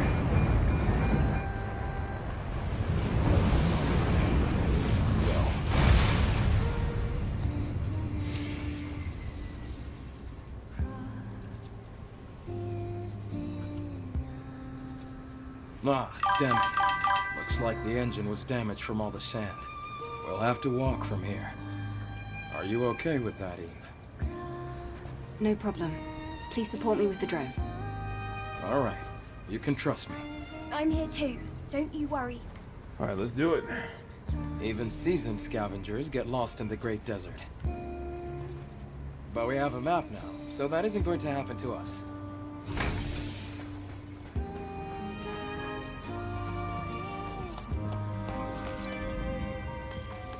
So the reason I'm doing this playthrough, well, with the third playthrough, we're not doing many of the side missions. I'm just focused on getting all of the costumes, getting all the nano suits in this playthrough. Seems as though there's a problem with the power supply. The trouble is that the solar tower is in the middle of that giant sandstorm.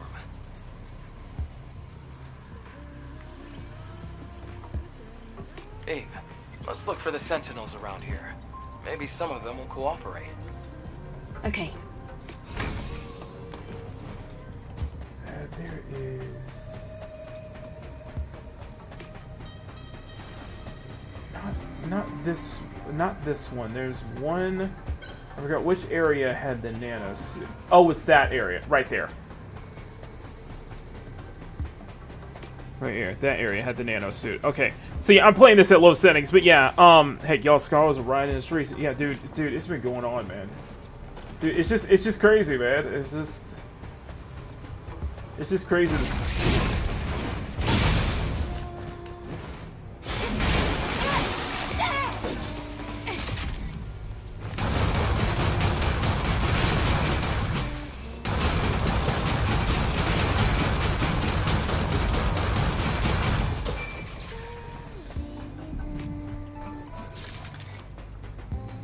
Yeah, it's just like that, man. It's so over the place. But yeah, I think with Capcom,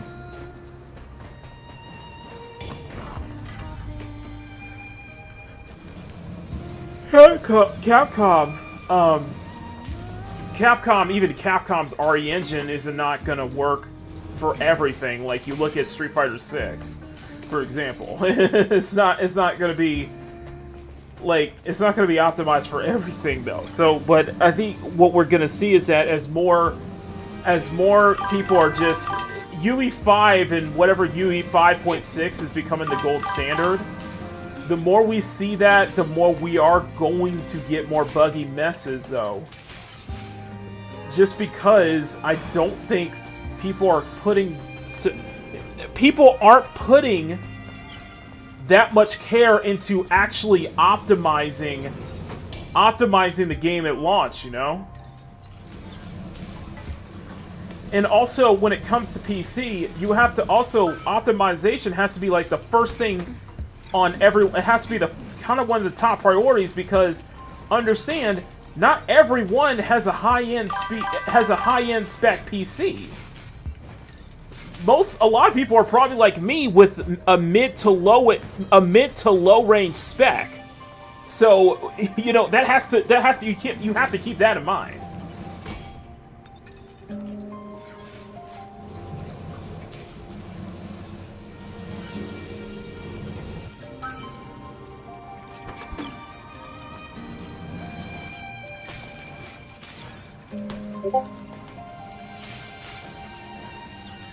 Why can I not get that? What the hell?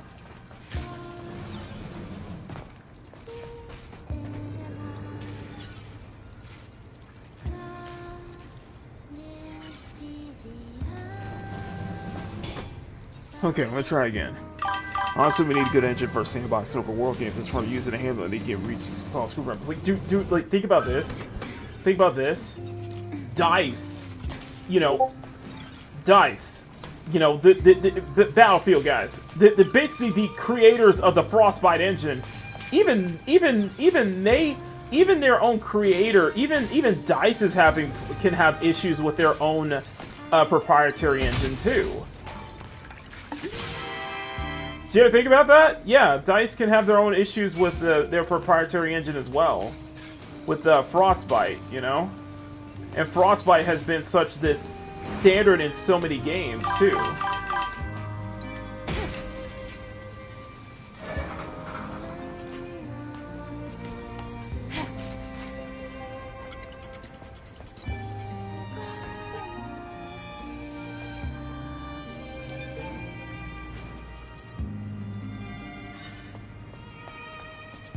You know, yeah, using Frostbite for... Yeah, they basically been forcing everybody to use Frostbite, and it only changed when the success of Titanfall and Apex Legends, where it's like, okay, we can use, you know, we can use, whatchamacallit, we can use UE5 for, like, you know, Star Wars, for, like, the, you know, both of the Star Wars Jedi games, both Star Wars Jedi games, basically everything that Vince Appella, you know, may he rest in peace, everything that, you know, Vince Appella has basically kind of helped change the kind of that direction, you know?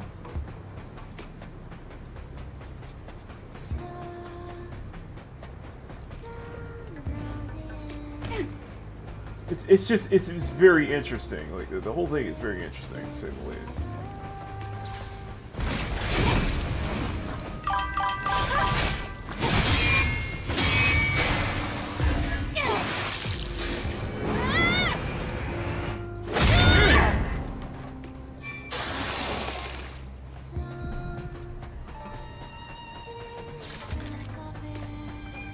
Kim's been running Mom's PC with Confidant, and she has a trouble running Sam's set at 1440p. Yeah, that's the thing. See, exactly, man.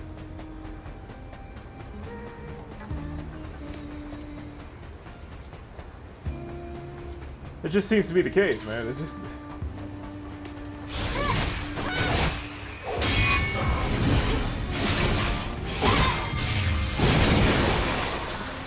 There we go.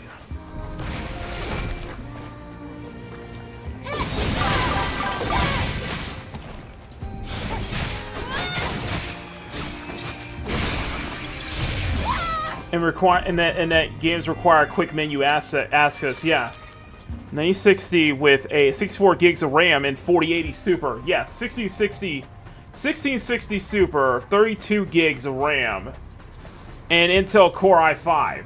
You know, AMD Ryzen 3600. That's all I got. I'm basically as mid-range spec as they come. I'm basically mid-range spec PC as they come, man.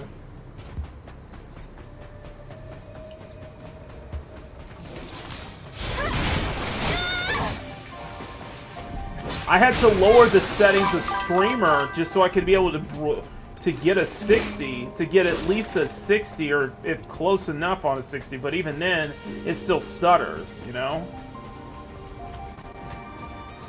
I think you just have to. I think because everybody's so focused on optimizing for high-end spec and just like top high-end spec and console quality, but like not, you know, paying so much attention to mid or low range spec PCs. Not everybody can have a PC like, you know, like Cassie has, like a lot of the YouTubers that we follow have. Not everybody can be able to afford that kind of PC. For some, I am in that camp where I don't think having a high-end spec PC is necessary. Or a high-end spec gaming tower is that necessary. You could do fine with a mid-range tower.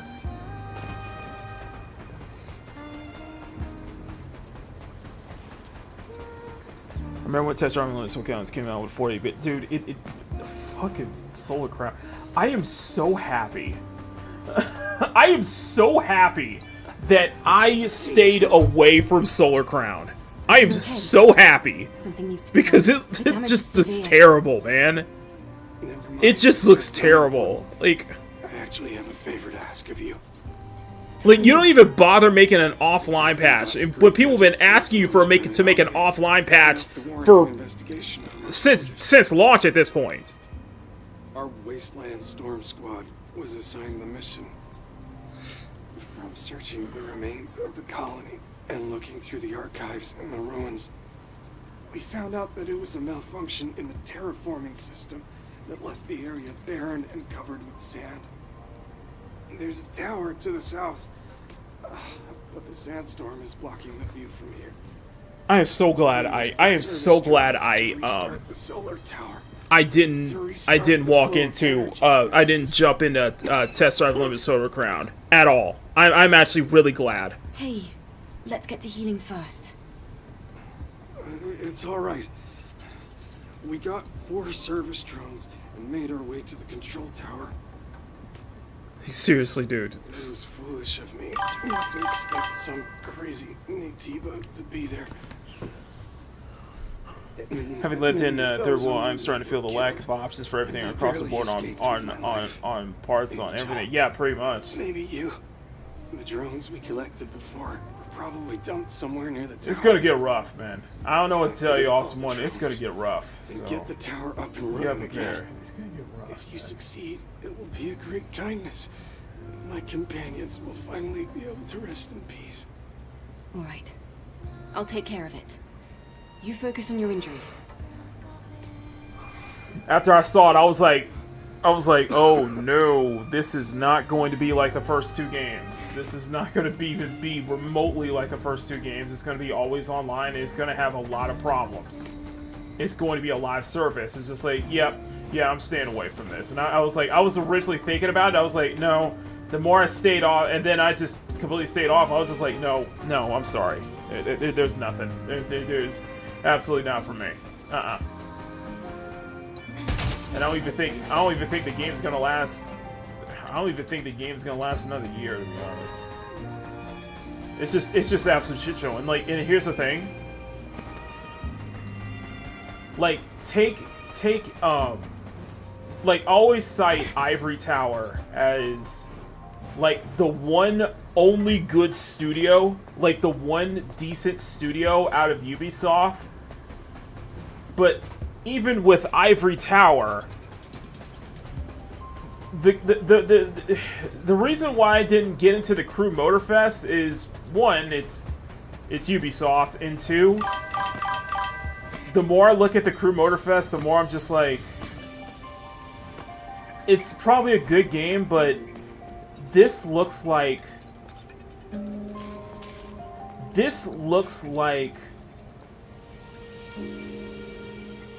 it looks like the McDonald's of racing games. It just looks like the McDonald's of open world racing games. You're just gonna throw everything, and it's a better game. Obviously, it's improved, but it just looks like slop.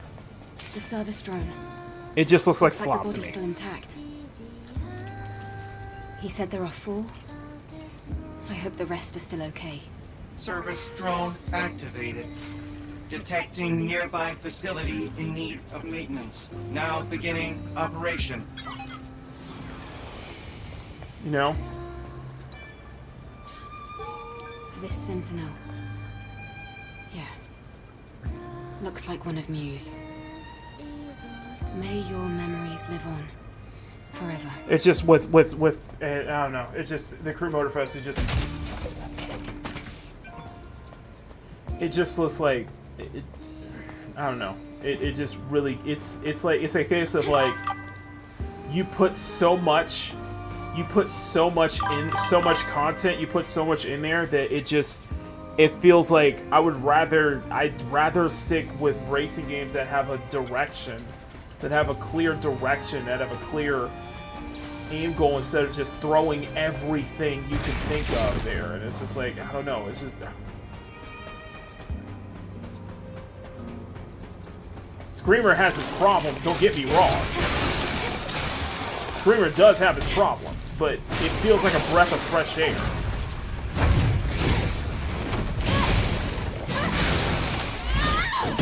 But just for the arcade racing genre, it feels like a breath of fresh air.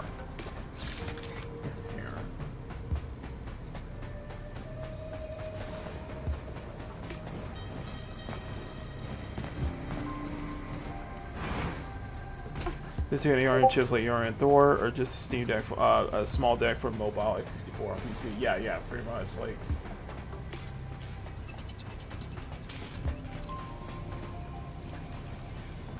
Service drone activated.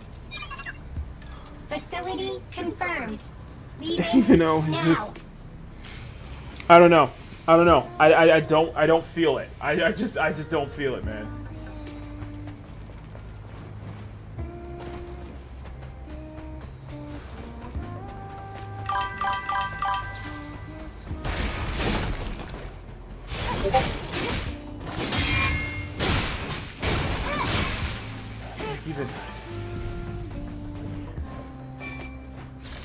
Man, we've been at this, like we've been really talking up a storm tonight, and it's like, yeah, there's just a lot on my mind. Service drone initialized. A lot on my mind tonight, especially regarding this last stuff. It's like live service has become a ticking time bomb. Like even so, like there was a whole video Gen XC brought, because I am 2 months. It has been 2 months since Snowbreak. Since Snowbreak has been under maintenance. And I gotta be honest with you, ever since that whole scandal, it's been 2 months, and I'm just like, I don't even know if I want to go back to invest in Snowbreak again. And I really like the game. It's just, I don't know if it's worth it anymore, man. I'm just like, I guess that 2 month withdrawal has just been like, man, I've been appreciating so many non-live service, just like single player focused titles lately. So it's just like, okay. I was like, okay, I'll be there, but it's just, I think a lot of other dedicated fan base for Snowbreak will probably feel that same way too. Activate. Commence. Especially if it returns without a... Leaving now. Leaving now. It's especially if it returns without a set direction, or it just becomes... It ends up becoming censored. It's just like, okay, yeah, it's not worth the time. It's not worth the time and investment anymore.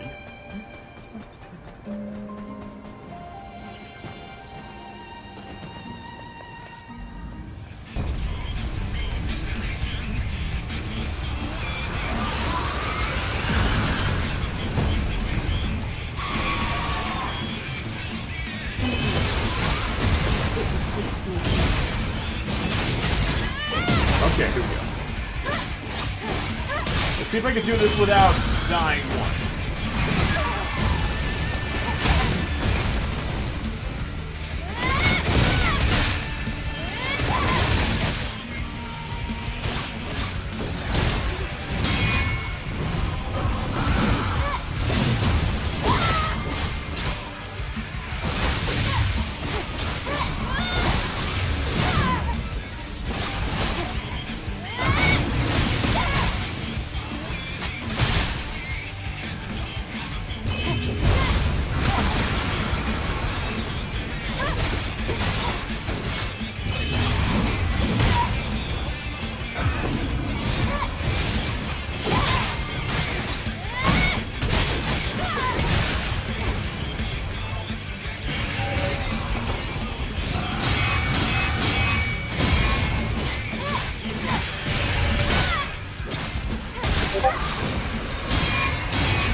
What a horrible monster.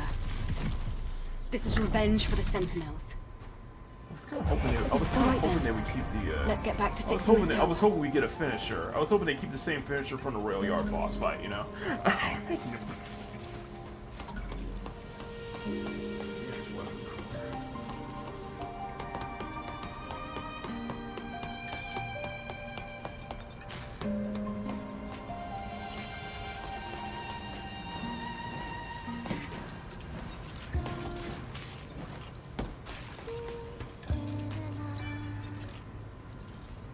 There we go. All systems clear. Solar tower status normal. Reboot successful.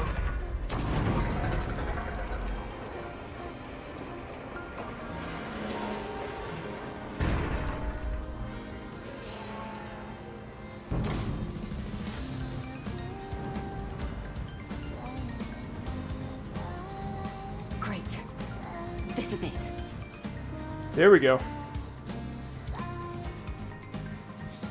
Once though. Gravity on Leo was slow set experience can froze for a couple seconds, yeah. They should work again as intended. We are sorry we made lovely women or by our blue whales. Oh man.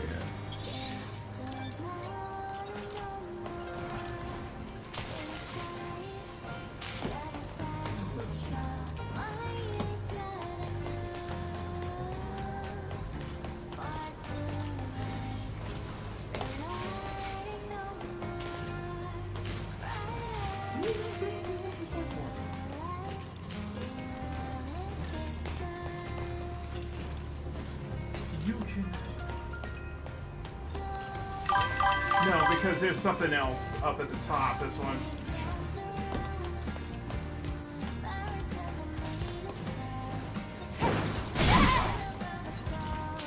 Yeah, see, there's other platforms.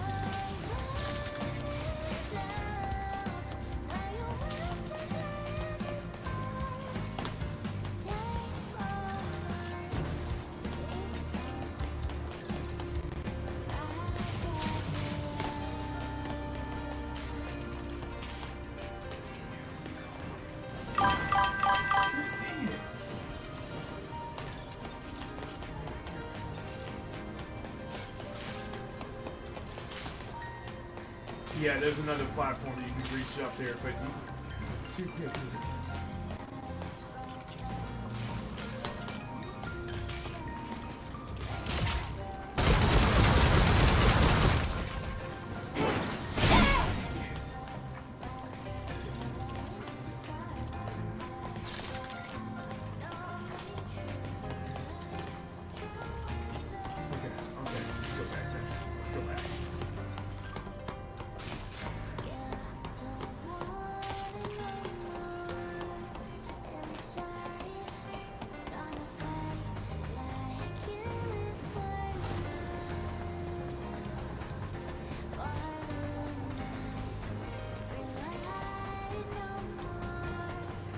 Yeah, video will traverse.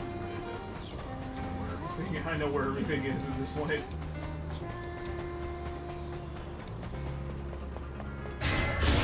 There we go. Yeah, so we're gonna wrap it up in just about a little bit though.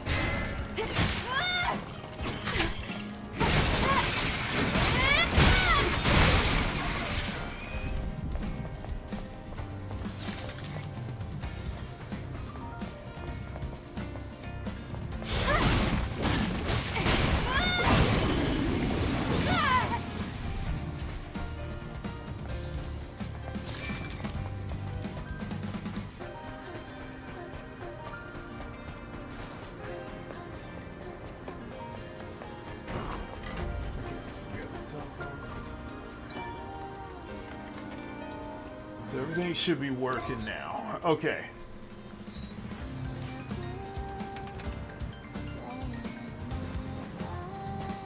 Okay, so even low settings it still looks pretty good though. Still, blade was still is pretty good even at the lowest settings.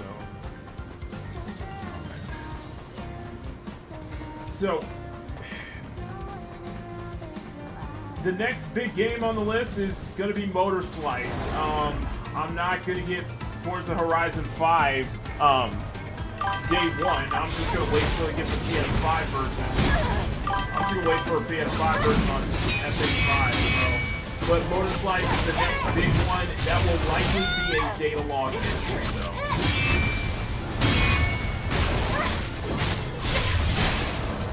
We're still locked in September for Phantom Blade Zero, and I'm really hoping for Tides of Annihilation. I really am.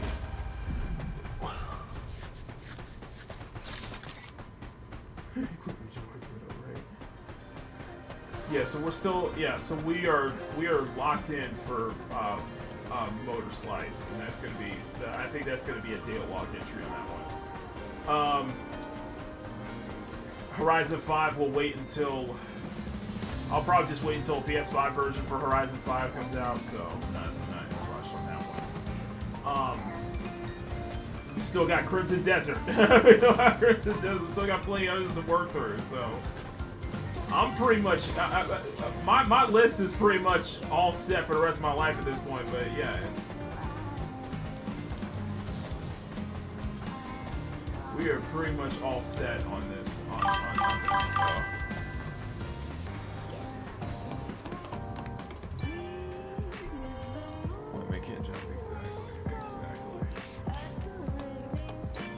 Okay, so and that's kind of the thing. I think.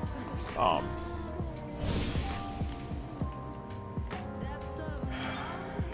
guess some videos to make. I got a video to finish tomorrow, and I think this week. I think next week. I want a better campaign. I just want a better campaign. Cars wise, I couldn't care less. I want a better campaign. I don't want to be gifted. I want to be gifted high-end cars at the very start, like most other Horizon games. It's just I'm really I really mean this when I say this.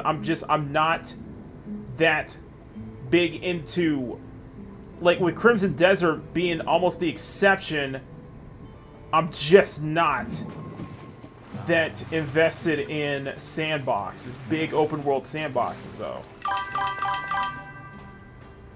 I need that direction. I need some kind of direction.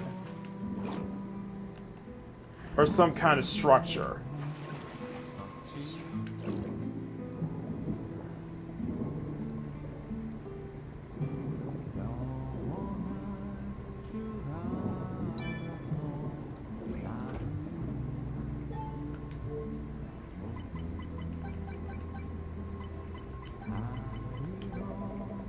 There we go. You've been denying cars. I have not. Oh, there we go. There we go.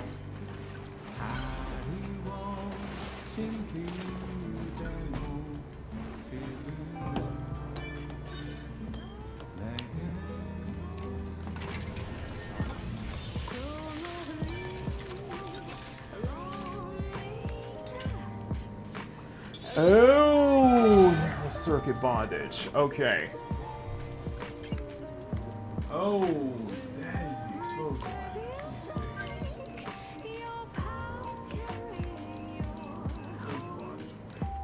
Let me just switch that out real quick. So we got the red one, which was the censored one.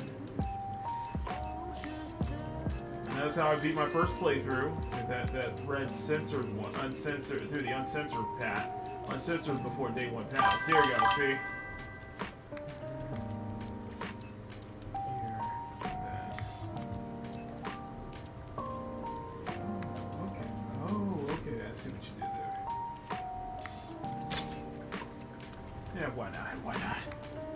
Why not? Looks good on her. Looks good on her. Looks good on her.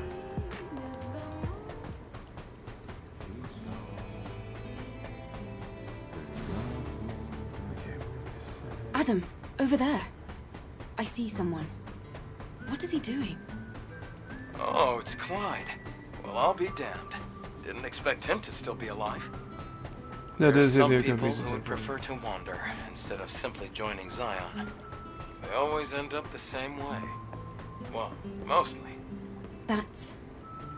I already know what you're gonna say. If it would really make you feel better, you can try talking to him.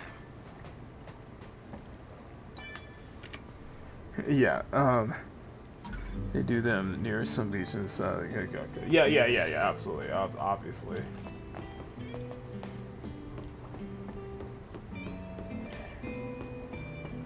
Hey, you can't be out here like this. An Atiba might find you at any... What? Why is that so important to you? Hey, can you hear me?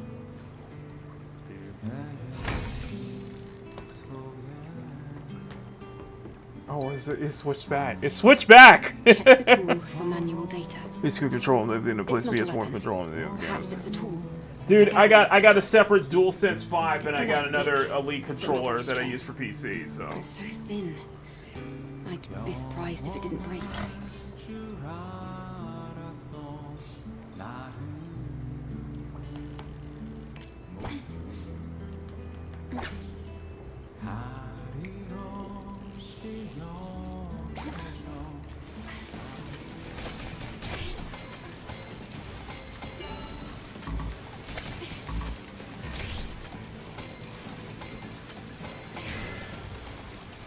I do like the fishing though. I do like the fishing.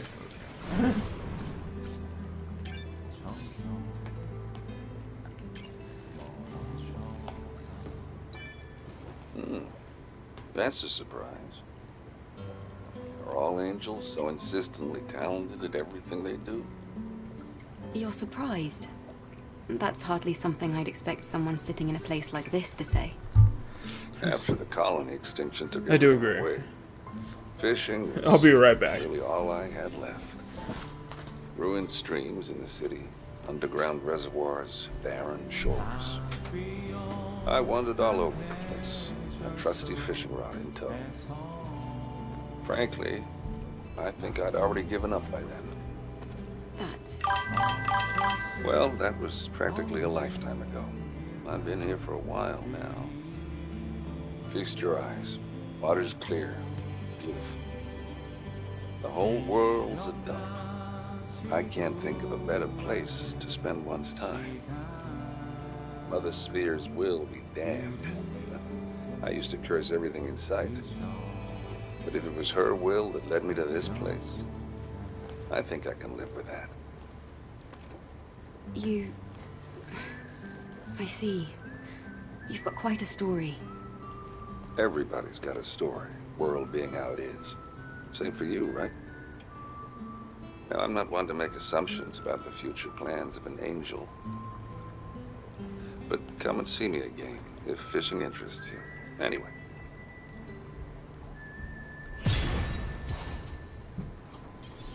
Okay, sorry about that.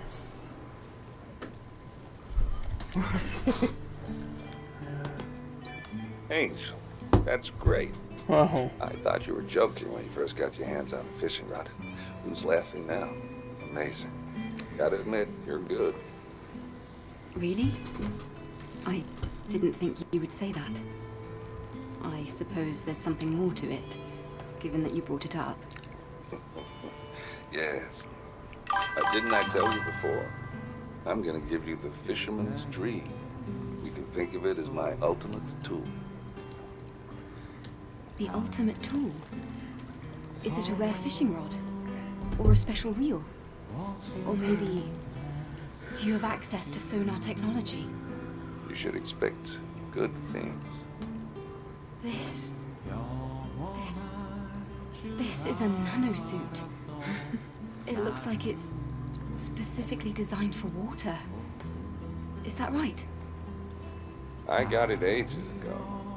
I knew it was a nanosuit from the tag, but it's not something I can use. Angel, this is something I think you should wear. Wait. This... Hey. This is the fisherman's dream. Your ultimate tool.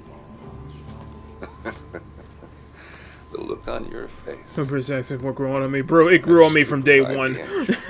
Rebecca Hansen grew on me from day one. Okay.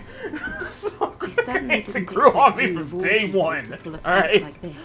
From day one. I'm flattered you thought so. Day freaking one. Just be glad I didn't cut you in half for this. Understand? Day one, bro. That's all I'm gonna say. Yeah. Whatever. That's all I'm gonna tell you. Day one, baby. Oh, it's still gonna be broken. Yeah, I can't buy those sunglasses because it actually breaks the game. Like, the game freezes afterwards. It's like, oh, fuck. I was like, fuck. Okay. Like, fuck. Anyway. Okay, we are getting close to the very end. Oh my god. We are getting close to the very end. Okay. So we got the suits. A couple suits we need to get. What was it?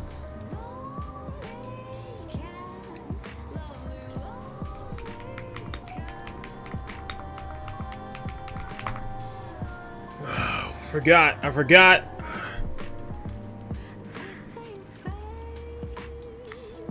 How many nail suits we have in the Great Desert? We have...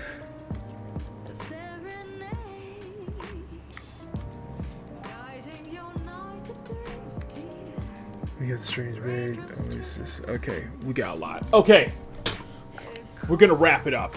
We are going to wrap it up here, guys.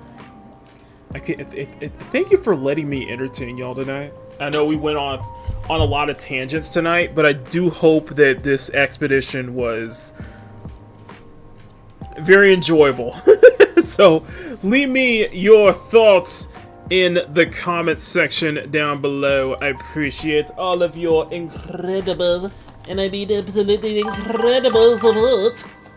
I don't know what I'm talking about that. But no, guys, thank y'all so much. I am going to spend tomorrow finishing out that freaking video. I am so sorry for basically being late on that one. But I am so sorry about that. But I'm hoping to have the video out by Monday or so. I'm gonna try to be less lazy moving forward. Less lazy, get some more stuff done. So hopefully I'll have a second video out this week as well. So I've got plenty to talk about, guys. You guys have been amazing. Thank you all so much. This has concluded the Reflections of Humanity Expedition here on Peak Gaming. Smack that like button, make it jiggle. Smack that subscribe button, make it jiggle. Massive thanks to everybody in the CSF Nation for your incredible support. Join the channel for as low as $1 a month. You get access to exclusive art drops that I do every 2 months for my channel members, and now included in the Etsy shop, link is in the description, is special Chibi Keppa keychains. Pick one up, take something to peek everywhere you go. Really appreciate all your incredible support, guys. Follow me on Twitter, Newgrounds, Etsy shop, links in the description, and I will see you all next time. I'm Makini 90, artist, drummer, and illustrator, and this concludes episode 45 of Makini Draws presents the Reflections of Humanity Expedition. Until then, stay cute, stay sexy, have fun, take care, much love, never apologize for wanting attractive women in your media, especially in your video games, and above all else, never stop drawing. Have a great rest of your Saturday night, guys. I will see you all later. Until then, I love y'all, and as we say around these parts, and I'm gonna let this all play out, game over.